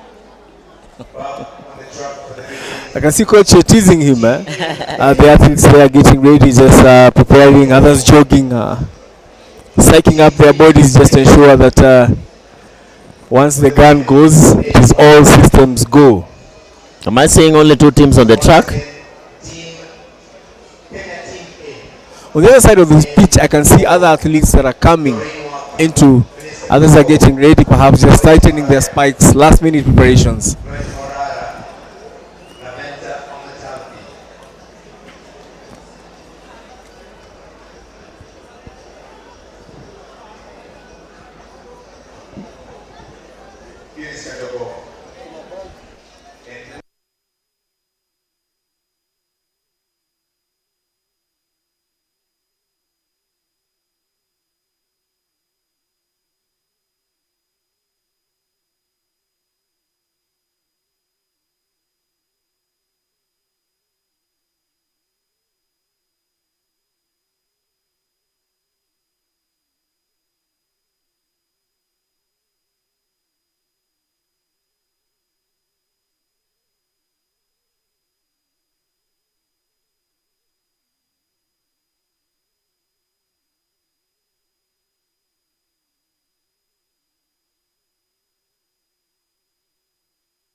More athletes are slowly walking into the pitch. We're waiting to sort of quite understand why we only have 2 teams on the track.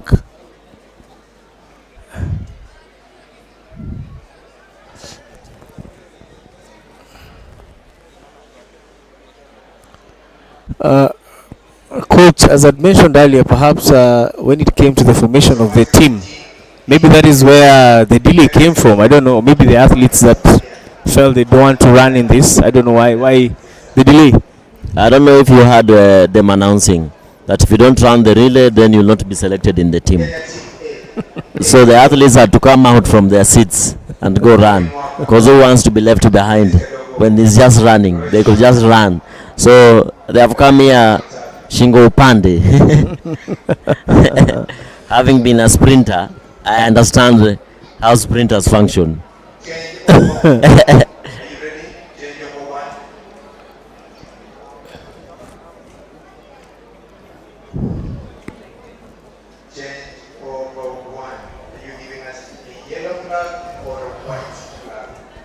I think now it is full house.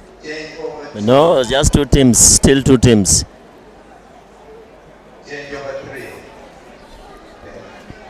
Yeah, still not yet.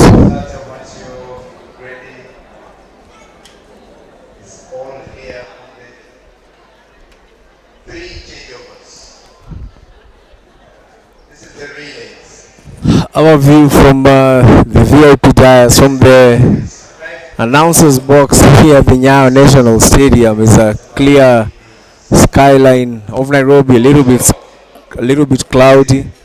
On my right we have Nairobi West.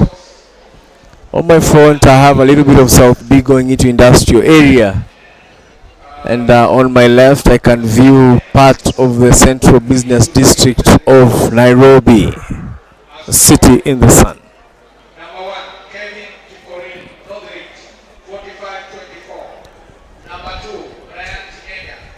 From the announcers desk, they are making more announcements just to ensure that the athletes converge,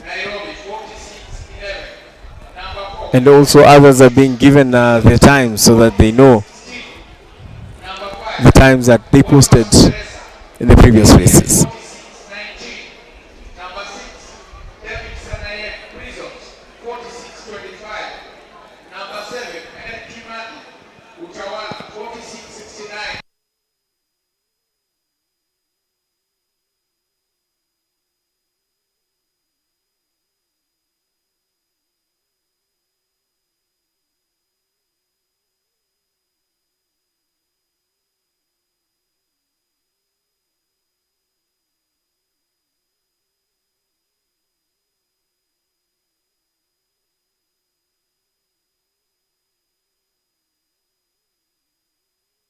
Well, just confirm that for the ladies we're gonna have two teams that named Kenya A and Kenya B, and anytime from now they are going to leave the blocks, running in lane number 4 and lane number 5, and off they leave. It's the next changeover of the baton exchange.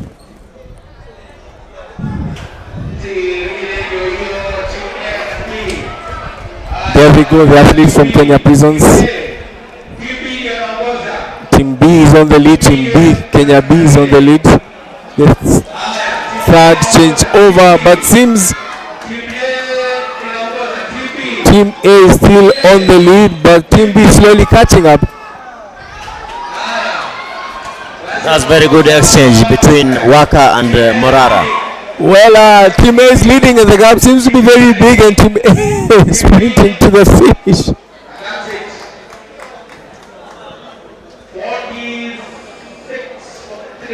Coach, for an athlete who's used to quorum, who's used to numbers, yes, when you're two only in the track, can it affect someone? I mean, it affects you.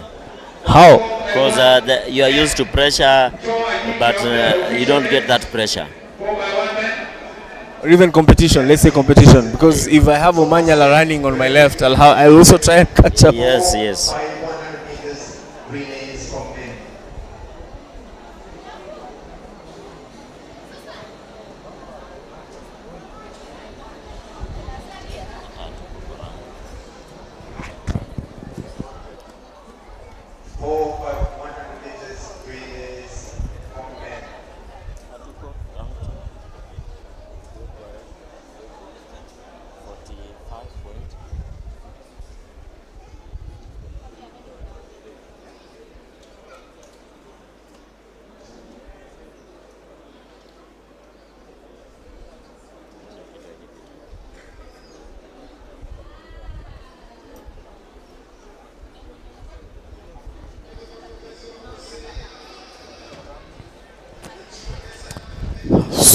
Now we have the men's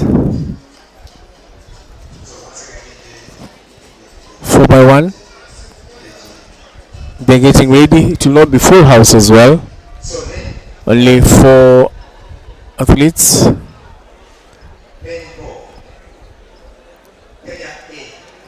So in lane number 4 we have Kenya E.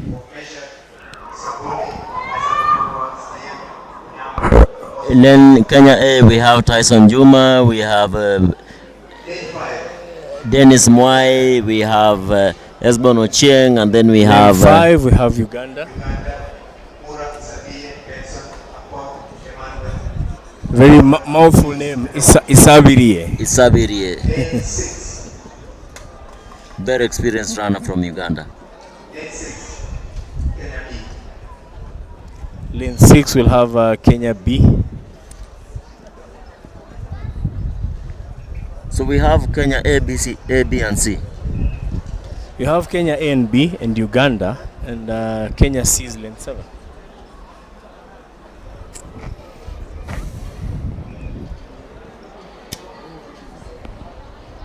You can see the... Remember, Mark Otieno, Ferdinand Omanyala, Wise Manuere, and Zablon Ekwam will be running in Botswana in the 4x100 meters, just to help Team Kenya improve their times later in the evening. Indeed, after this particular event, all of us will go and sit and watch.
The race officials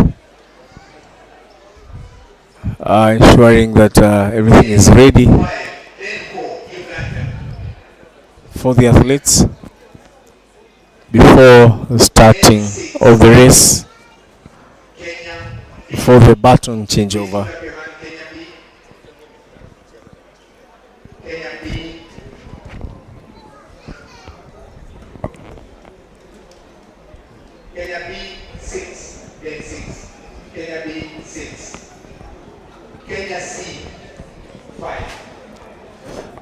Coach, this time we've not seen our friends from Utawala. I told you in Nakuru. I told you in Nakuru. But I know the problem, where the problem has come. For you to run here, you must have had one out of competition test from ADAC or AIU. So most of those athletes have been locked out because of that simple rule. So everybody running here has had one out of competition test. So it's up to ADAC now to go all out and do the tests. And ensure. Yes. But notable miss from the final was Ronald Kipkoech, who has been winning all these races and being in the podium in all these AK meetings that he attends. But today he wasn't in the podium and he wasn't even top 5. That was the surprise from today. Well, of course, the absence of... Also Mwai, you could see Mwai, he was always in the podium in Thika, in what, but today he was second from behind. He's Just a- experience. Actually, yeah, I met him. I had a chat with him while coming, while entering the gates early in the morning. Just experience. With time, you will learn when to perform. Thank you. We want to get the lanes started so that no runner gives it to the wrong runner.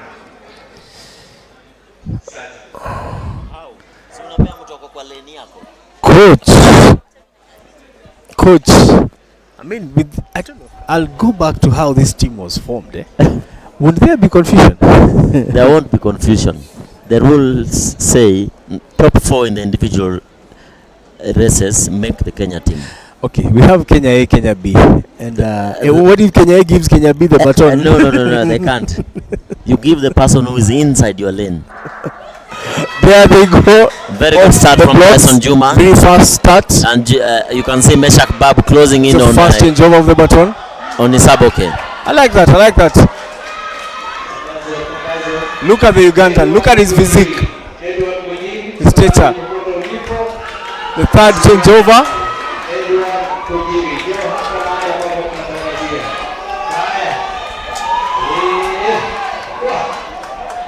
This is gonna be a fast one, coach. We did have the Ugandan sort of a delay in getting his baton. 39.40 seconds. That's a very fast time. 39.40. Yes, from I even don't know which Kenya won. Is it Kenya A, B, or C? We'll get that confirmation shortly. And with that time, since we were ranked 21st, that time is faster than the time we ran of 39.50 seconds.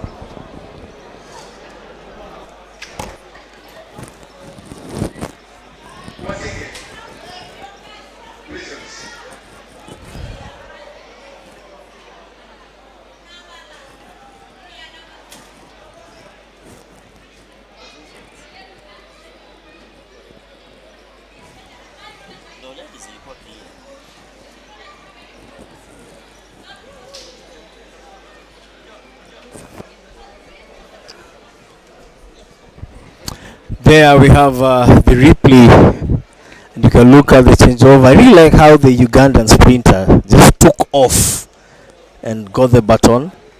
That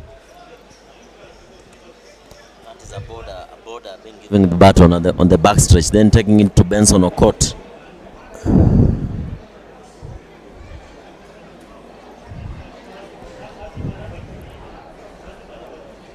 But there's a delay.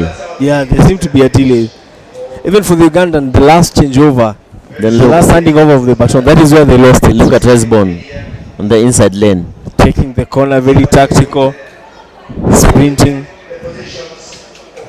You can see what the Ugandans did. So Wasike got the baton first, then Chege, then Dante, then the Ugandan was fourth. But Pius Adome, the Ugandan 100-meter national record holder, see how he comes up first from Uganda. Did he manage to catch up? He did not. He didn't. That slight delay. He did, however, cross in position 3. No, fourth. Dan Kiviazi held it, though he slowed down towards the line, which is much dangerous than anything in a sprint race. Because anything can happen. Yes, you have to run past the line.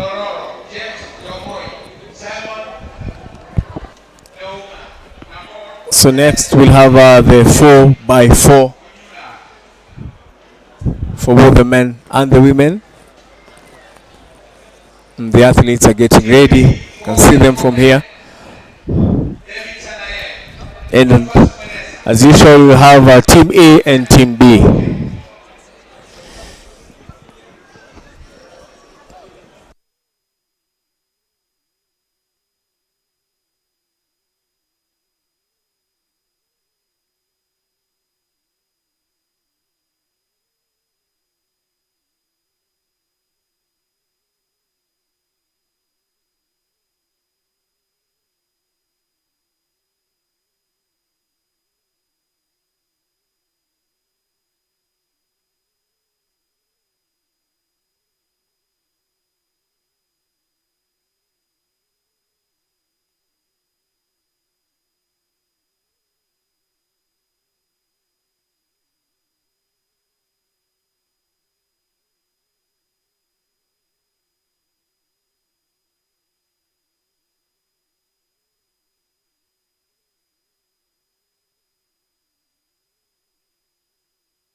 Coach, from nearby, I can see coaches having probably some last minute chat. I don't know if it is the team naming, it is the timings. There seems to be some banter that is ongoing. It's the team naming, Vic.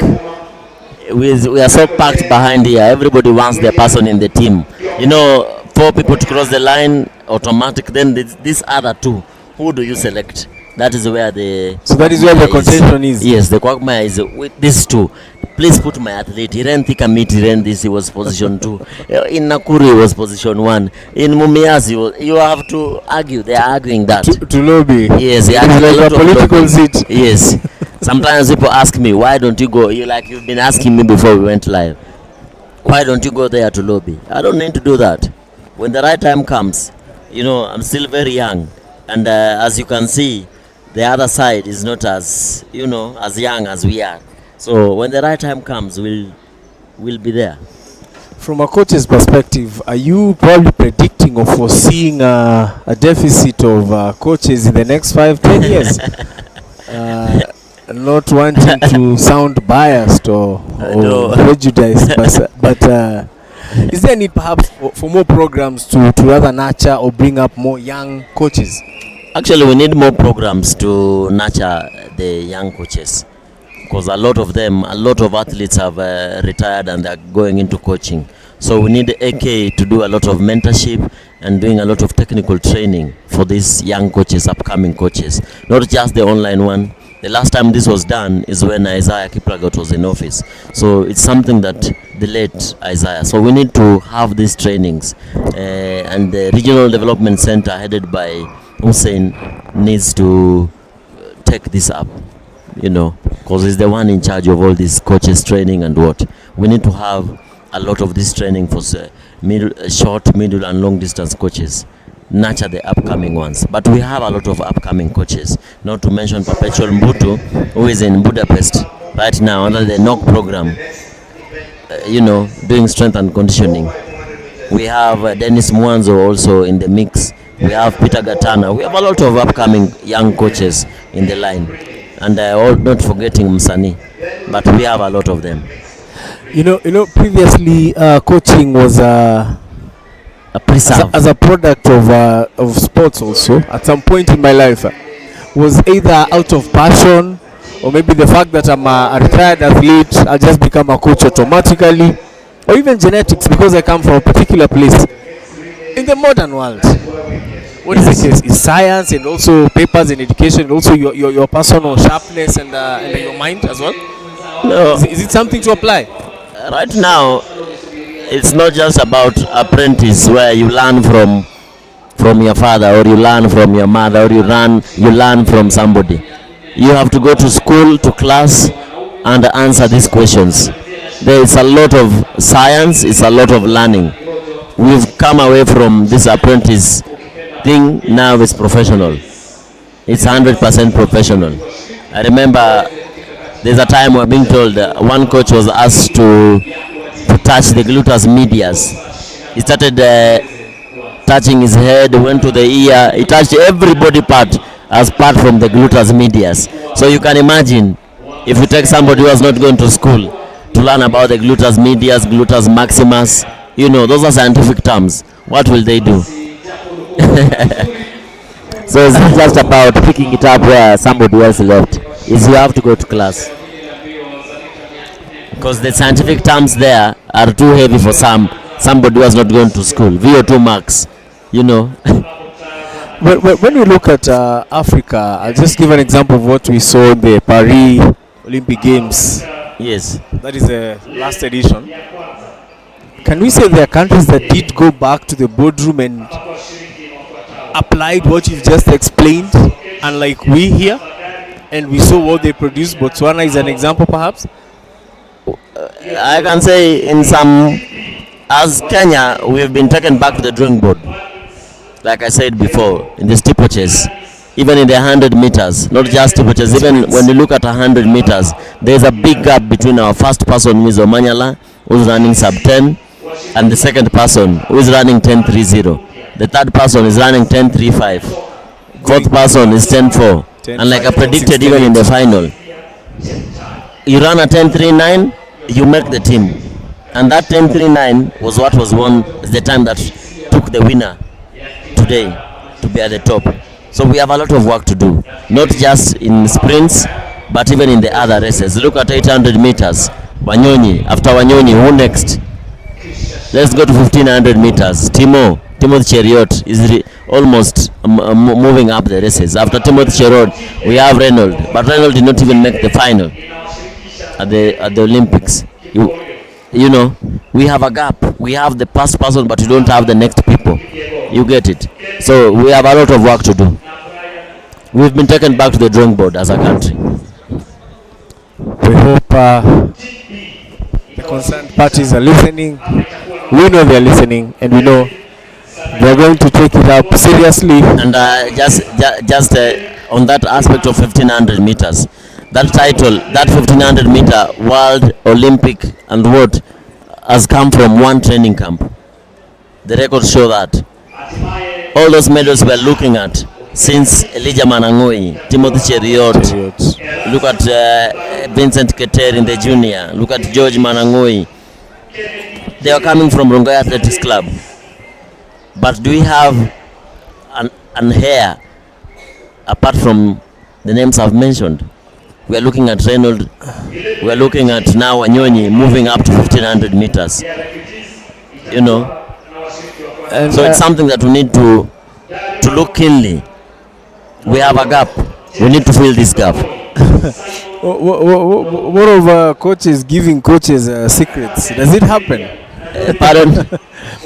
I'm saying, what of coaches giving other coaches secrets? Like, I can look at, bro, you're not performing. Let me tell you, you need to do A, B, C, D. Does it happen? It happens. Run for himself.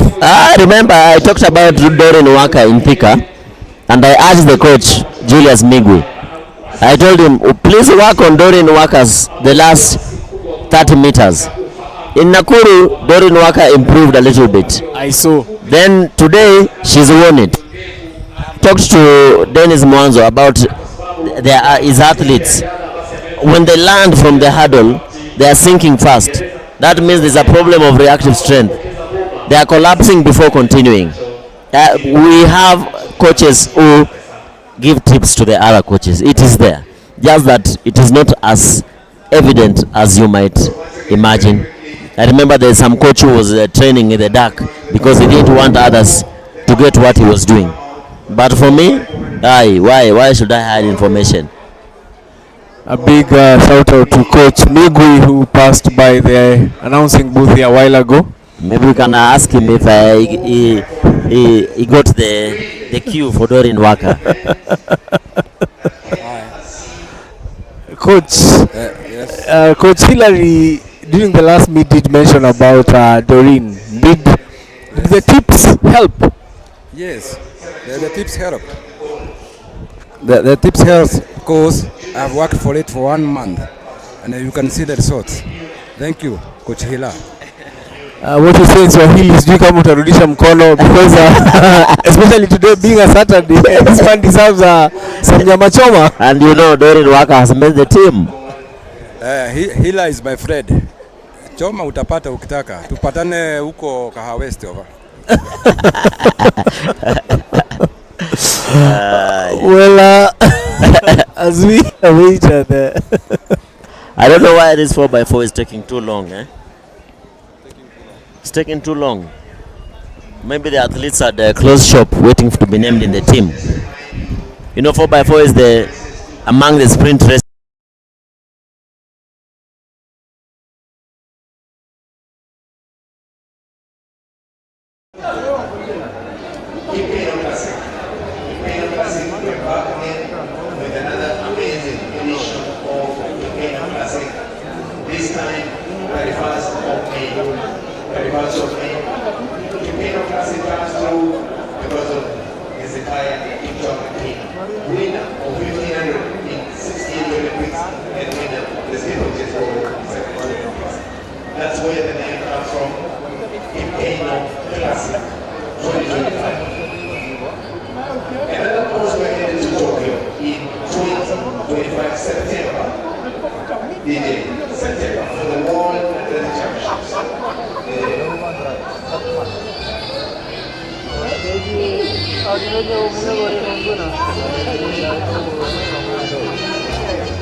Asante sana Nike.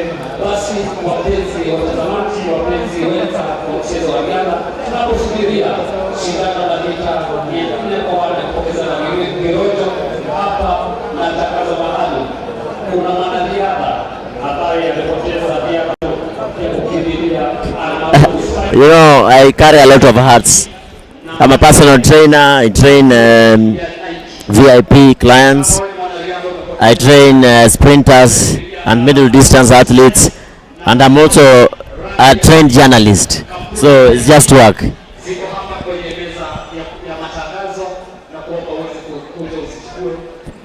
With us in studio, we have Doreen Waka, the winner of 100 meters trials. She's right in the team.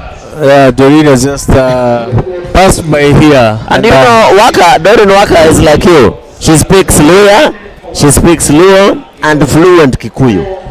We can say leo amewaka uwanjani. Waka amewaka uwanjani. Sentence ikitumia neno waka.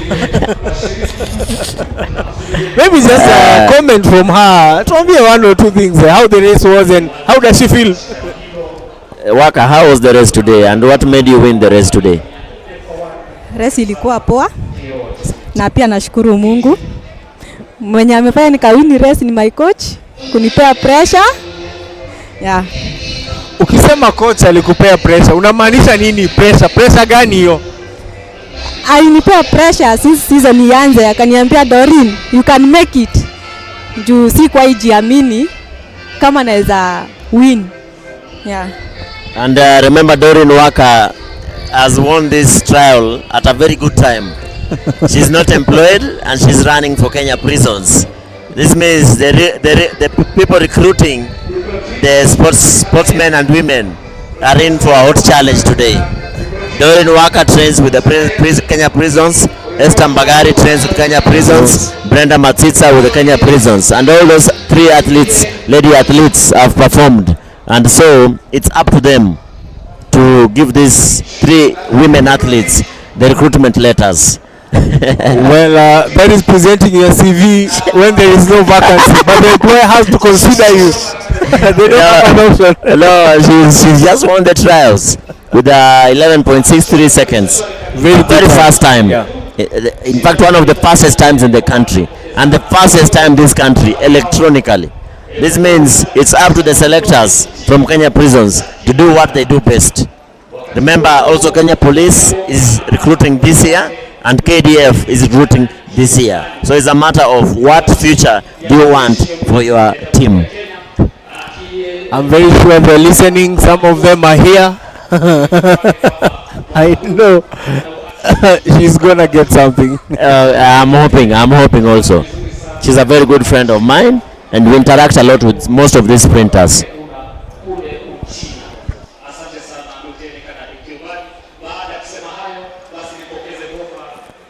The men's triple jump is still ongoing.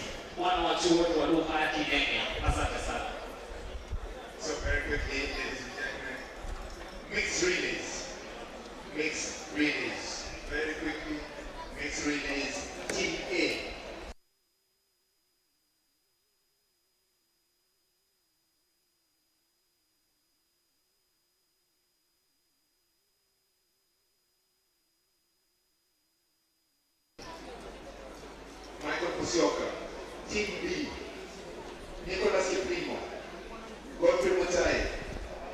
Brenda Matitsa, Ivan Mangala. Reports at the ballroom for the mixed relays. Mixed relays, Bosibori, Ure, Rotich, Musioka. Kiplimo, Team B, Mutai, Matitsa, and Mangala. Mixed relays. Wherever you are, let's make our way to the call room. The athletes for the mixed relays have been called to the call room, and there they're coming out. Remember, this will be the final event of the day. We're coming to you live from the Nyayo National Stadium.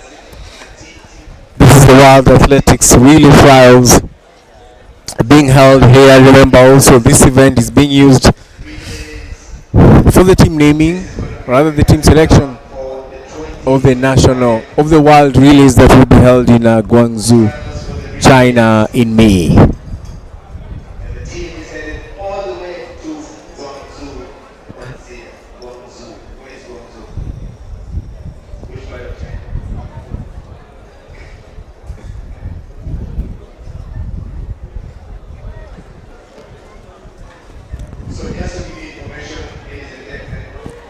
From here we can also see seasoned athletes who are holding various positions in athletics, either as coaches, as team managers.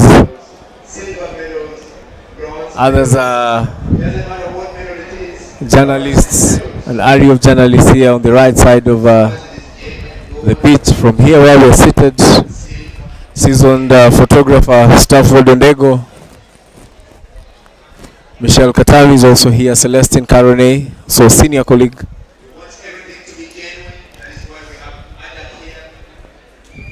Coach, we're looking at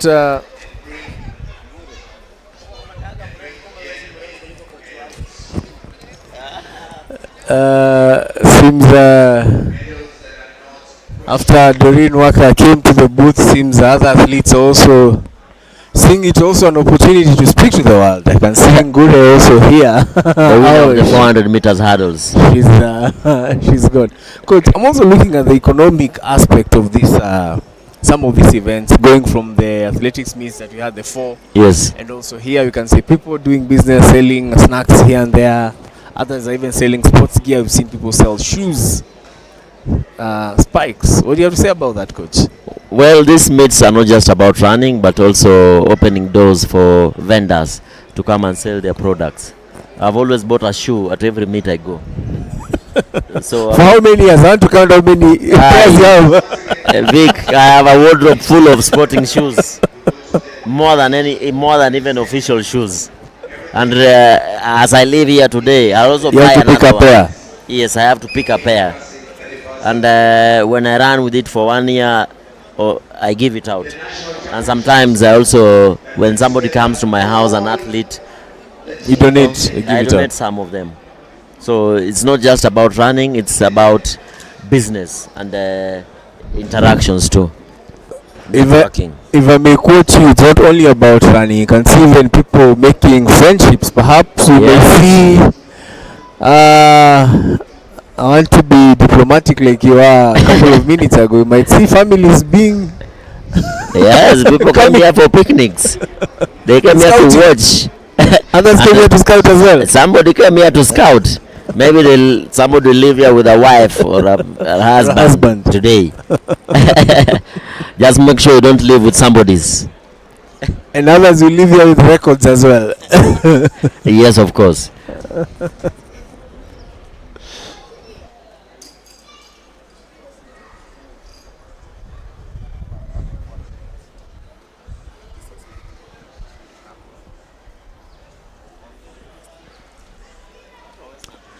So anytime from now, the ladies, the women will be, at least they have been convinced to run. We're taking to the track to start the 4x4.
Well, the athletes are now walking to the starting point. Vic, what scares me with this race is it's too windy and we don't have the wind measuring instrument. So whatever they run here might be null and void because of that wind instrument. I don't see it live. It should be on the field of play. It shouldn't be hidden. A lot of technical aspects should be considered, coach. Yes. Considering even if we run at 258 here and we don't have that wind instrument, that time will be null and void. So that wind instrument has to be available before this race starts. If not, we'll be wasting these athletes.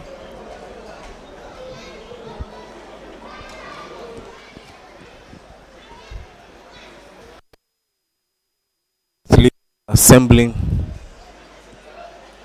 for the 4x4 meters. That is for the women.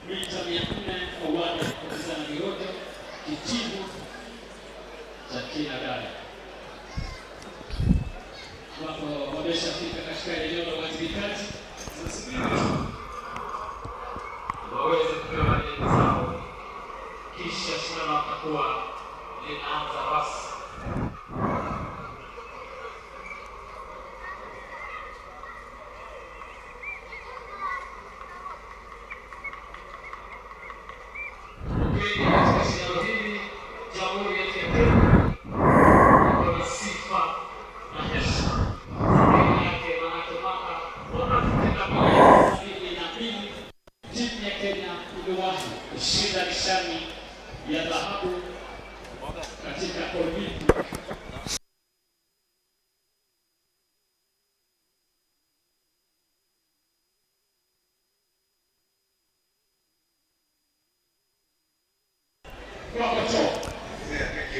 The athletes, they are getting ready for the start of the race. 4x400 meters women finals relays. Remember, this will be a straight final, and you can see the athletes are setting their blocks to their specifications and preference. I'm very happy to see Esther Mbagari at the start. Of course, our focus will be on Esther Mbagari. She seems to be quite comfortable with what the fatigue team did with her blocks. Seen her set it like 4 or 5 times, just to ensure she gets the right posture when she's on set position. Remember, in lane 3 is Lois Morara, lane 4 is Mbagari, and lane 6 is Ellen Siombua, who will be starting for their respective teams, that is.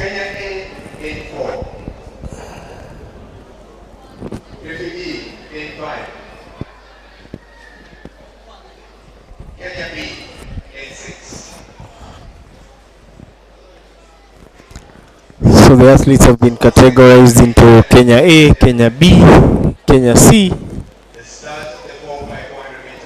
And I remember in this you also have athletes from refugee community, have athletes from South Sudan.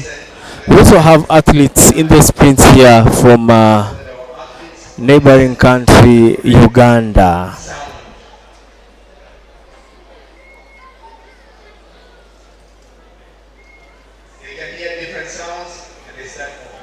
So the athlete from athlete in lane 5 doesn't seem to be having a baton. She had left it down. The tension is what explains. In other news, games, we have girls beating Kaya Tiwi 76-53 to retain the national Term 1 basketball title. Abutere Girls has been trending for the better part of this week, as well as Vihiga High School has been crowned the new rugby 15th champions. Moi Girls Kamusinga have retained the handball title. The games have been or are being played in Mombasa. Remember, my former school, Musingu Boys, is leading against St. Anthony in hockey. And as you can see, all these teams are from Western region. So anytime from now, the women's 4x4 will be starting.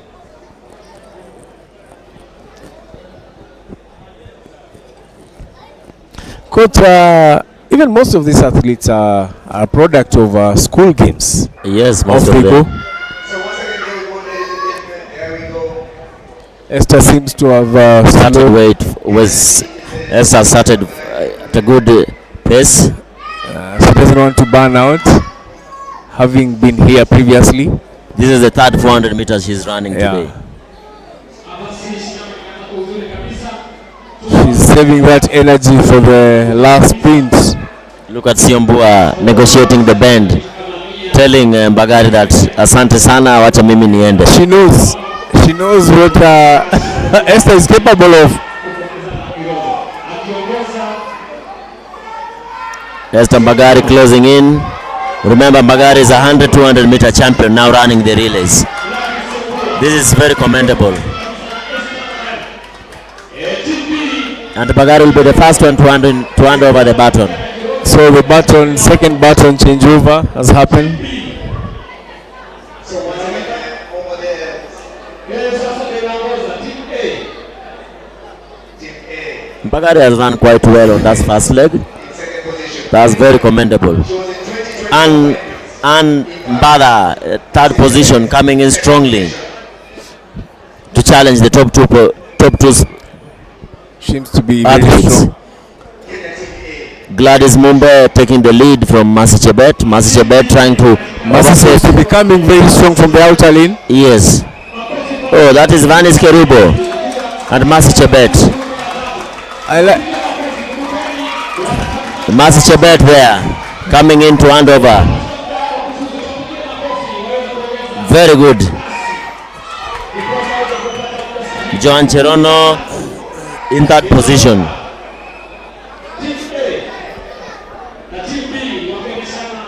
It is from South Sudan. No, that is refugees. The refugees. The refugee team in fourth position.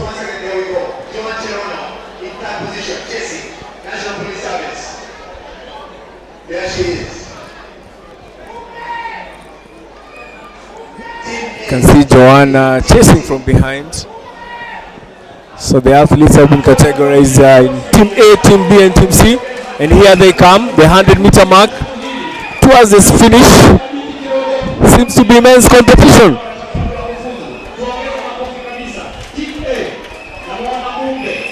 And now it's Mercy Akech versus Now Mirangu. this is the final one.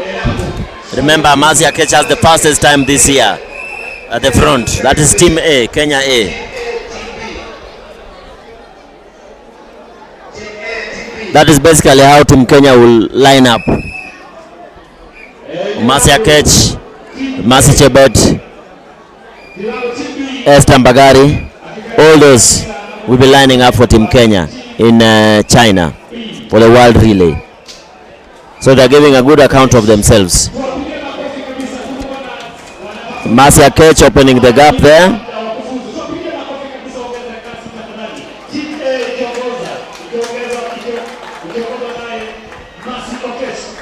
Mercy Okech coming to the sprint finish. Mercy Okech. Mercy Look at the Okech. time. Indeed, it is Mercy Okech. We're waiting to see her Very time. good, 3:32.36 3 seconds. minutes 32.36 seconds.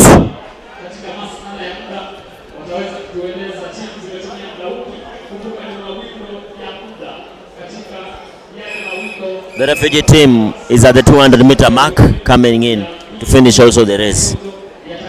That's very commendable of them. They have turned up and given a good account of themselves.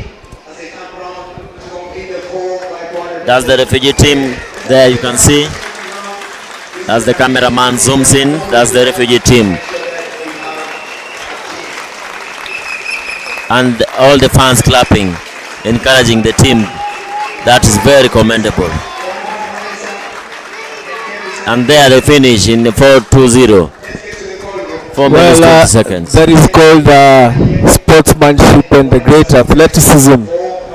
You have to finish no matter what, despite your time, despite coming position, the last position. But this particular athlete did not want to let down her teammates. Yes. And to record a DNF.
the 100-meter women's final, we have Doreen Waka 11.63 seconds, Eunice Kadogo 11.84, Lucia William 11.92, Lois Morara 12.02, Laventa Amutavi 12.05.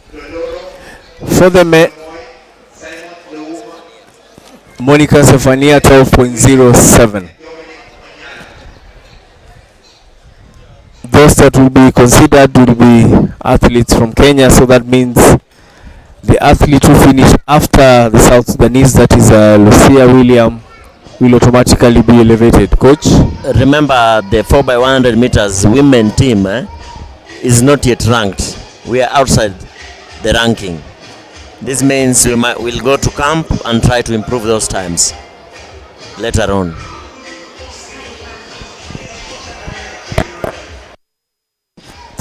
meters steeplechase for the women. We have Karen Chebet in a time of 9 minutes, 0.36 seconds. Diana Chepkemoi, Sharon Chepkemoi, Joyce Birotos position 4, Joyce Chepkuri in position 5, and Faith Cherotich in position number 6 in a time of 12 minutes, 0.25 seconds. Note, Vic, when the time is written as 9.36, it means 9 seconds. When they write 10.32, it means 10 seconds. But when it is 2 colons, 2 full colons, 9 full colon 36, it means 9 minutes 36, 10 minutes 12. So that's a typo there. You see, like the sprint is 45.2 seconds.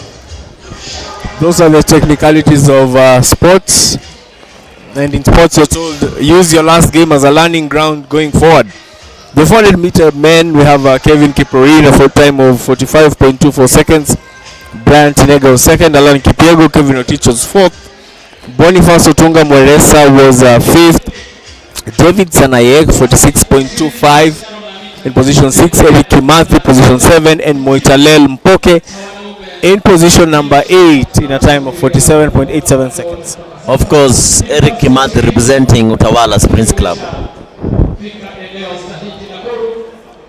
These times are Kevin Kipkorir running 45.24 is a very good time in March, in April.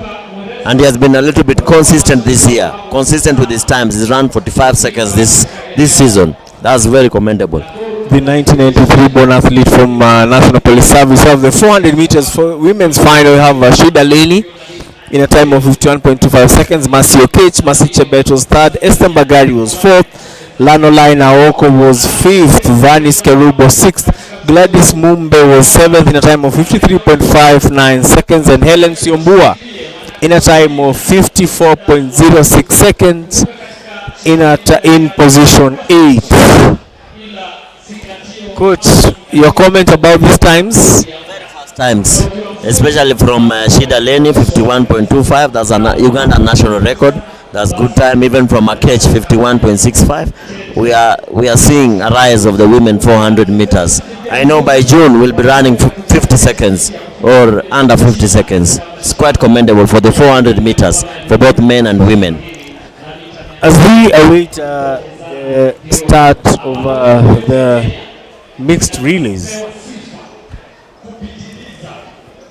the results on your screen, you have Team A, Kenya Team A for the women in a time of 46.37, and Team B in a time of 46.88. Soon after, we'll have the mixed relays as the last event of the day.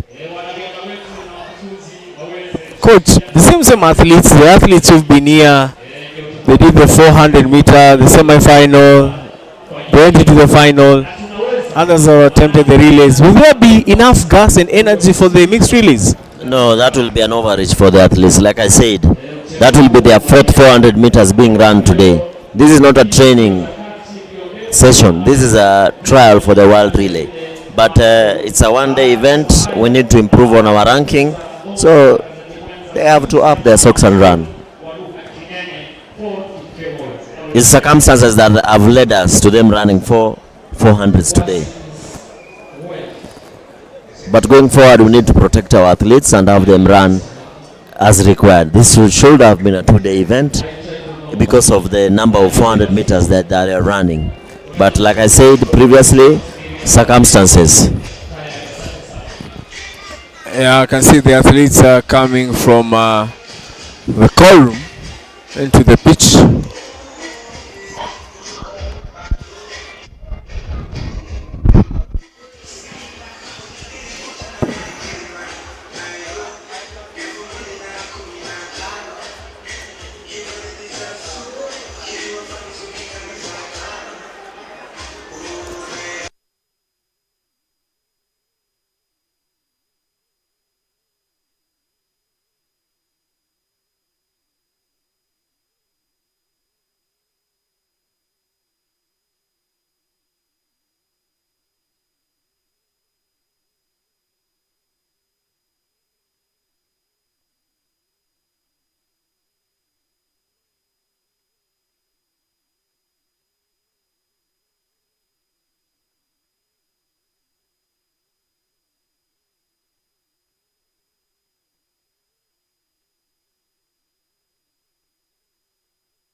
The athletes are now marching, or rather walking, to the starting point of the race.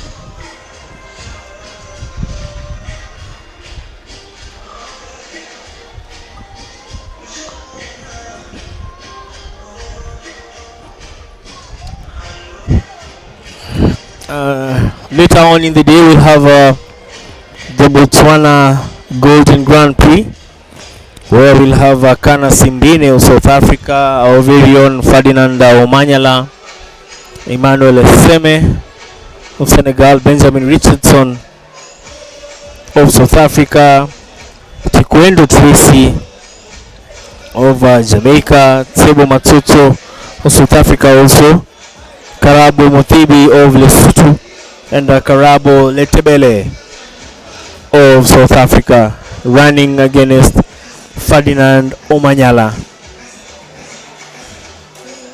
You can see some seasoned athletes there, Kevin Kiprop, and also the refugee team that is taking part, and their black and luminous green kits. In terms of physique, coach, the refugee team seem to be very small-bodied, for lack of a better words. Yeah, they look. Would this be a disadvantage to them? Big disadvantage. Their stature is that of middle distance and long distance athletes. Look at the difference between them and Kevin Kipkorir.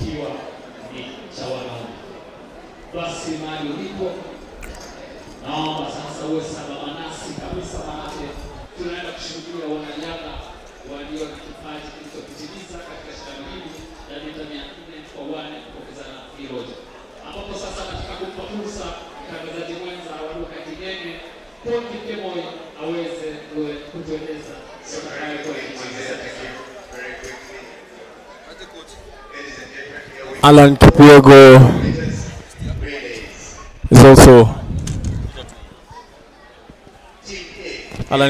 is also here in the race. Also another seasoned athlete who's represent the country in numerous races before.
The 400 meters for the men's 400 meters is about to begin. The race officials are just making sure that everyone is ready. So we have lane 6 Kenya A, lane 5 We have the refugee team, lane 4 we have Kenya B, and lane 3 we have Kenya C. Remember, being a mixed relay, the categorization is not with the athlete's name as much as you might know their names. They just lane 3 there's Kimeo. Yes.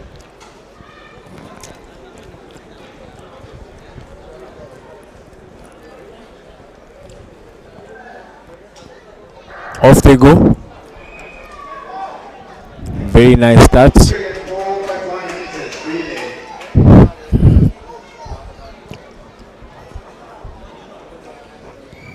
Very good run from Eric Kimathi in the outer lane. He has decided to take it on his own. Kimeo in the inner lane with a yellow vest, orange vest, trying to catch up. And so is Kevin Kiprotich. This one is Kevin Kiprotich, and there is Kevin Kipkorir. This is Kiprotich in the second position. And increasing his speed. Seems to be having some stamina. Look at his size. Look at how he's pumping his arms. That's how it should be done. Giving it to Alan Kipiego in a green and black vest. Alan Kipiego is already on the lead. Yes. And I think Coach Kevin just wanted to ensure that he hands over the baton not very far. Remember, Alan is a 800-meter athlete. Yeah. Yes. You can see he's now slowed the pace. Seems to be jogging, just perhaps saving the energy for the last sprint.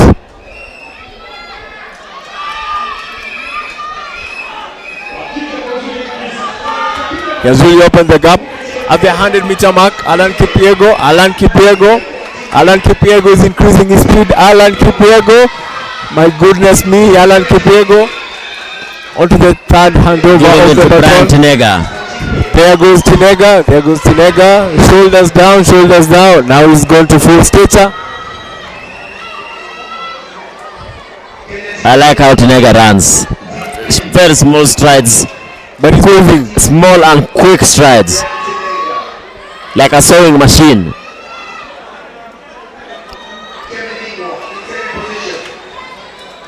Seminingwa also from 800 meters in the second position, trying to close down Brian Tinega. The athlete in second position seems to be catching up. That is Cheminingwa, 800 meters. Cheminingwa. Brian Tinega is not relenting, and there he goes. That is the last. And that is Kevin Kipkorir versus Sanayek.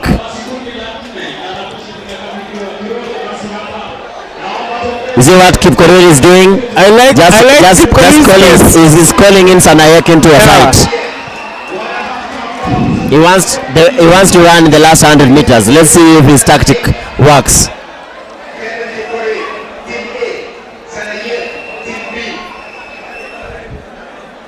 I've always been an advocate of running the whole race. There goes. Yes.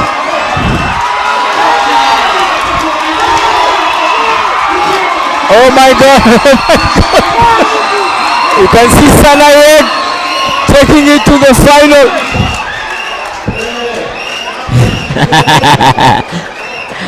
Coach, that is what we call competition. Kevin Kipkorir has not lost a race this year, and he has made sure that one remains.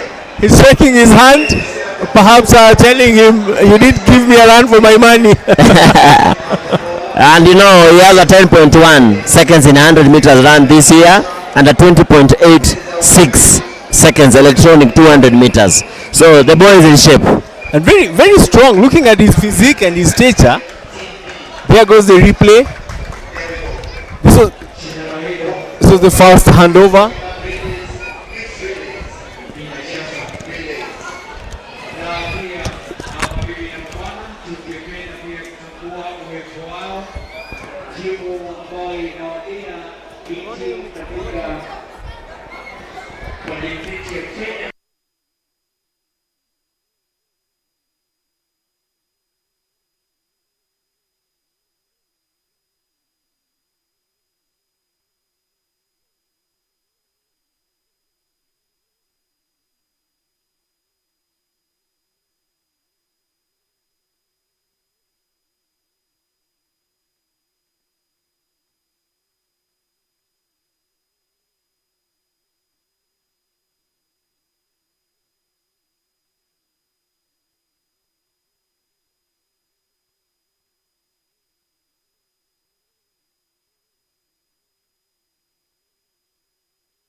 Vic, remember the Botswana Grand Prix has already started, and Weissman Were is running in lane 4. That is a 400 meters for men's hurdle. We have Mark Anthony, Sabela Dlamini, very mouthful names from South Africa. And our own Mukobe, Mohobe. Yes. And Weissman Were. All the best, Weissman. And the big attraction will be in the 100 meters where Ferdinand Omanyala, Africa's fastest man, will be racing against Akani Simbine.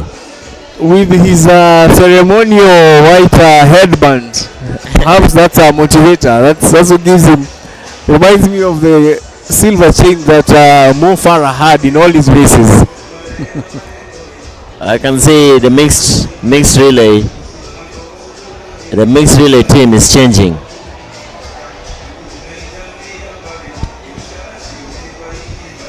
Coming back to Kenya, we have the mixed relay team at the very end, far end of the corner, changing to come and run. But moving on to the DSTV, the Gabon Grand Prix is already live on Super Sports 227. Right now is the 400 meters hurdles. Well, back home here at the Nyayo National Stadium, you're waiting for the mixed relays. Athletes are getting ready, and that will be the final race of the event.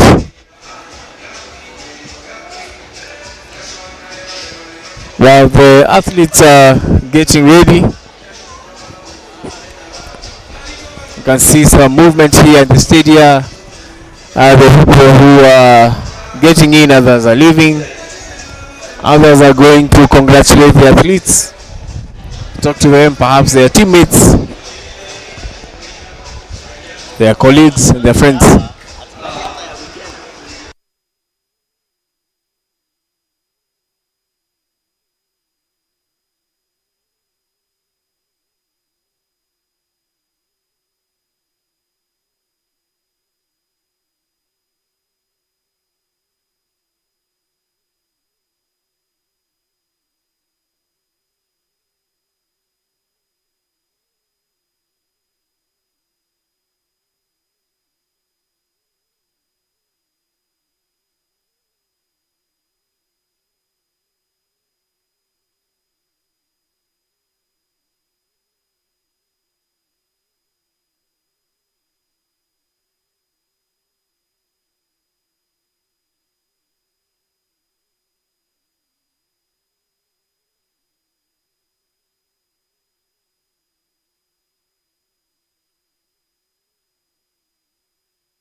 The athletes are now walking to the starting point.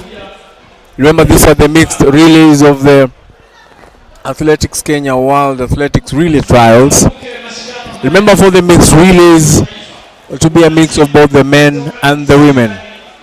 Most of these athletes have just taken part in the 400 meters, either the 4x1 or the 4x4 that has just ended a while ago. As they set their blocks to their specifications,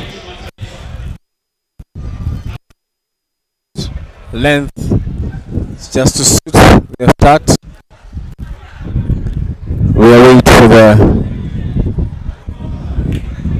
sounds of the gun before the final race of today's event here at the Nyayo National Stadium gets underway. Coach, we have someone who's done 400 meters probably 3 times. They are back here for the mixed relay, maybe for a 4th time. Is that gonna take effect on them, Coach?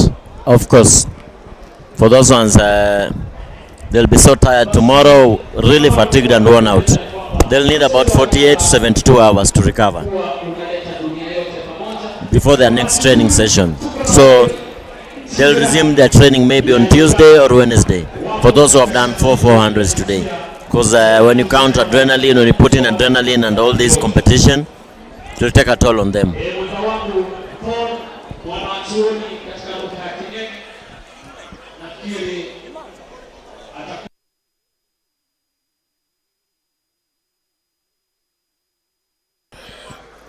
Away in Botswana, Wiseman Were has just won the 400 meters. Was he pushed? I didn't quite see that. No, he dived.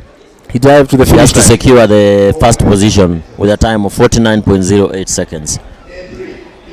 So Wiseman Were has won the 400 meters hurdles with a time of official now 49.06 seconds. Wait, Jabulo Mbadha 49.06. Wiseman second in 49.07. That explains Third was why he Victor dived. Tweng 49.20. So he was beaten at the line. Even that dive did not help him win. Beaten by 100th of a second.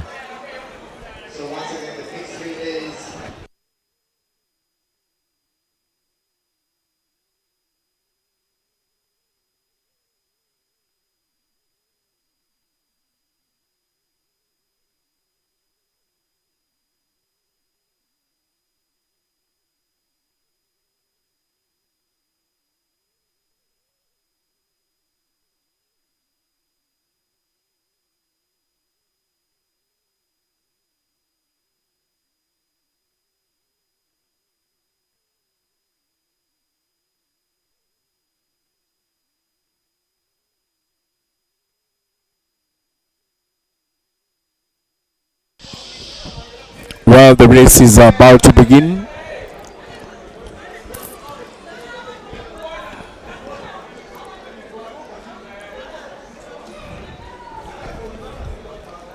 They are on to set position and off they go. The athletes are in 4 lanes. We have the refugees, we have athletes from Kenya A and Kenya B, and we have 1 lane for athletes from neighboring Uganda. You can see the athlete from Uganda taking the lead. She seemed to have taken an early sprint, Coach. I hope she's going to maintain it to the finishing line.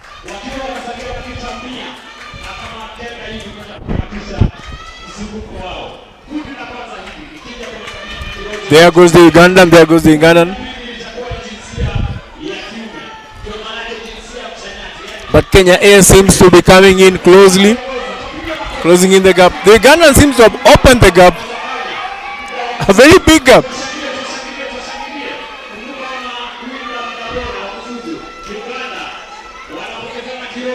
Well, that is the second changeover. Uganda is still on the lead.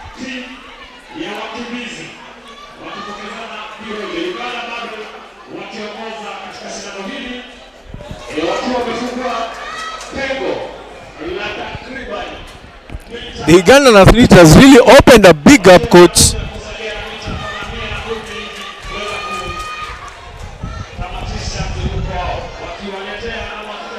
But coach, you can see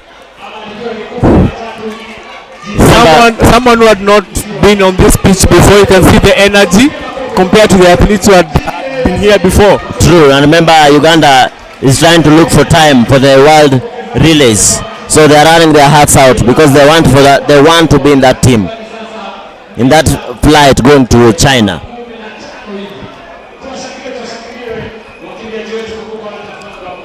This is Uganda's team A. While for Kenya we have makeshift teams. Coach, stop bragging. No, this is Kenya's makeshift. You've seen the winners, the Kipkoris, the Mbagari, the Masia Kedge running the 4x400 meters flat.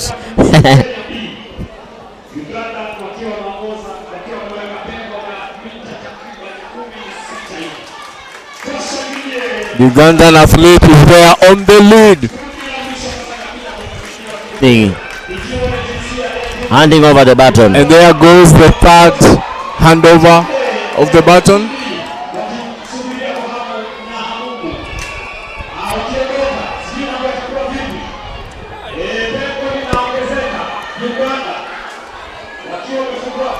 Victor, Uganda has done us bad here. They have taken us as mincemeat. The Ugandans? Yes, they have made mincemeat out of us. But coach, I don't think these athletes were here on this track before. So no, they are. They still have their energy intact. Yes. Plus, they're running for time. A lot of Matoke, Oluombo, Katogo. Coach, I did school in Uganda, so I understand the culture as well. You understand the Nyabo, the Sebo, the Nyabo, Ogambachi. And so that's the end of our broadcast today. Running in Uganda, they say Kuduka. So if you have to say the athletes are running, you say Vaduka. Yeah, it's more like Luya, Maragoli dialect of the Luya community. Kuduka. I wouldn't say Maragoli dialect. I'd compare it to these guys who come from the border. These guys from Busia. No, the Samias. The Samias. There's a lot of similarity between the Samias and Luganda. You know, they are neighbors. Busia is just neighboring Uganda.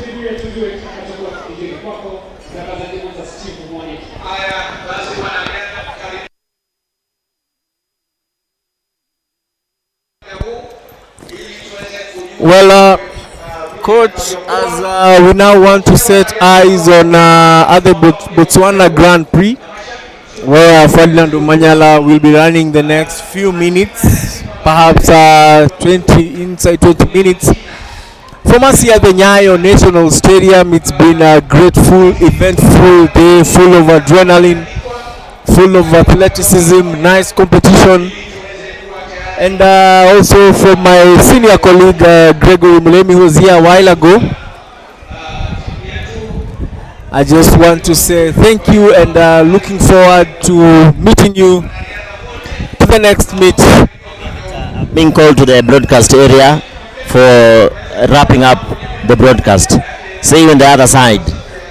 Well, from Coach Hilary Wasonga, who was our expert analyst here at the Athletics Kenya World Relay Trials here at the Nyayo National Stadium, my colleague Gregory and me, Victor Gale, is just to say goodbye and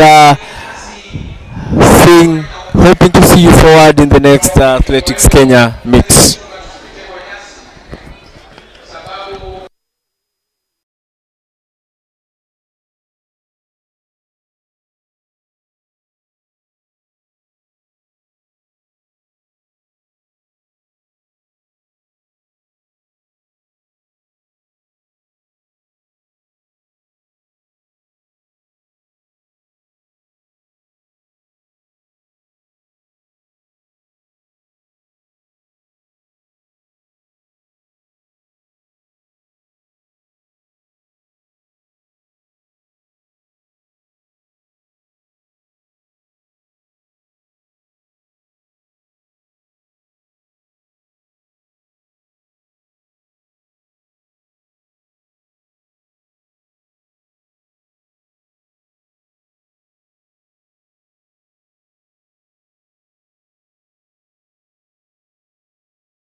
tunaweza pigana hapa. Mwanze kuchukua ya kupigana.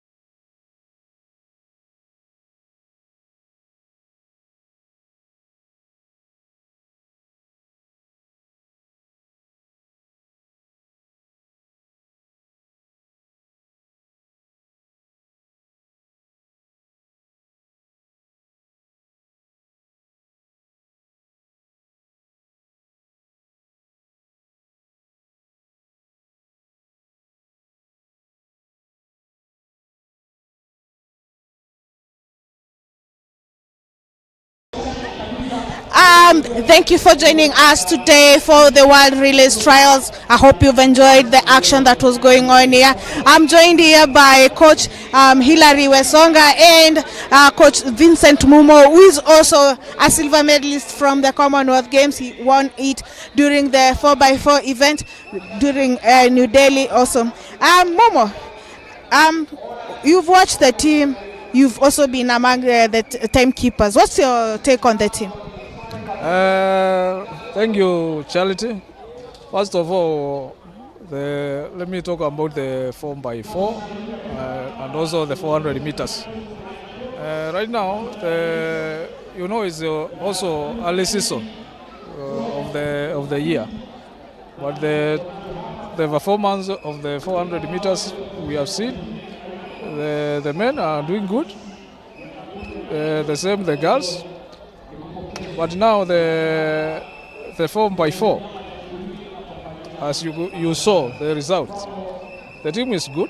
When it is combined well, we still have the strong team. Yes. Coach Hilary, do you agree with these sentiments? Yes, of course. Thank you, Charity. We've seen a 45.2423 or 24 seconds from Kevin Kipkorir. That's a very good time coming in March.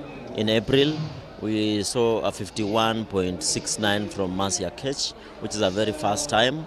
And remember, the women, we have 3 women who've run under 52 seconds. This means we have a very good team. And among those women is Esther Bagari, who's coming down from 100 to 200 meters. Then in the men, we have 3 men running under 45 seconds. This means the 4x400 meters will have a very strong team as long as they train right from today going into the championship. So I'm very confident with the 4x400 meters and the 4x400 meters mixed relay teams.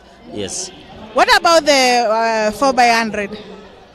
Well, I have my reservations on the 4x100 meters, both for men and women. Noting that our fastest guy, Ferdinand Omanyala, who is running in Gabon in Botswana today, is the fastest with a 10.0. Then the second fastest is Marco Tieno with a 10.3. And then the third is Babu, 10.35. Then we have a 10.4, the remaining of the team. So we have a gap. We have to bridge that gap for us to get this team right. If we want to run fast times with the world, we have to bridge that gap between Omanyala, second, third, and fourth person.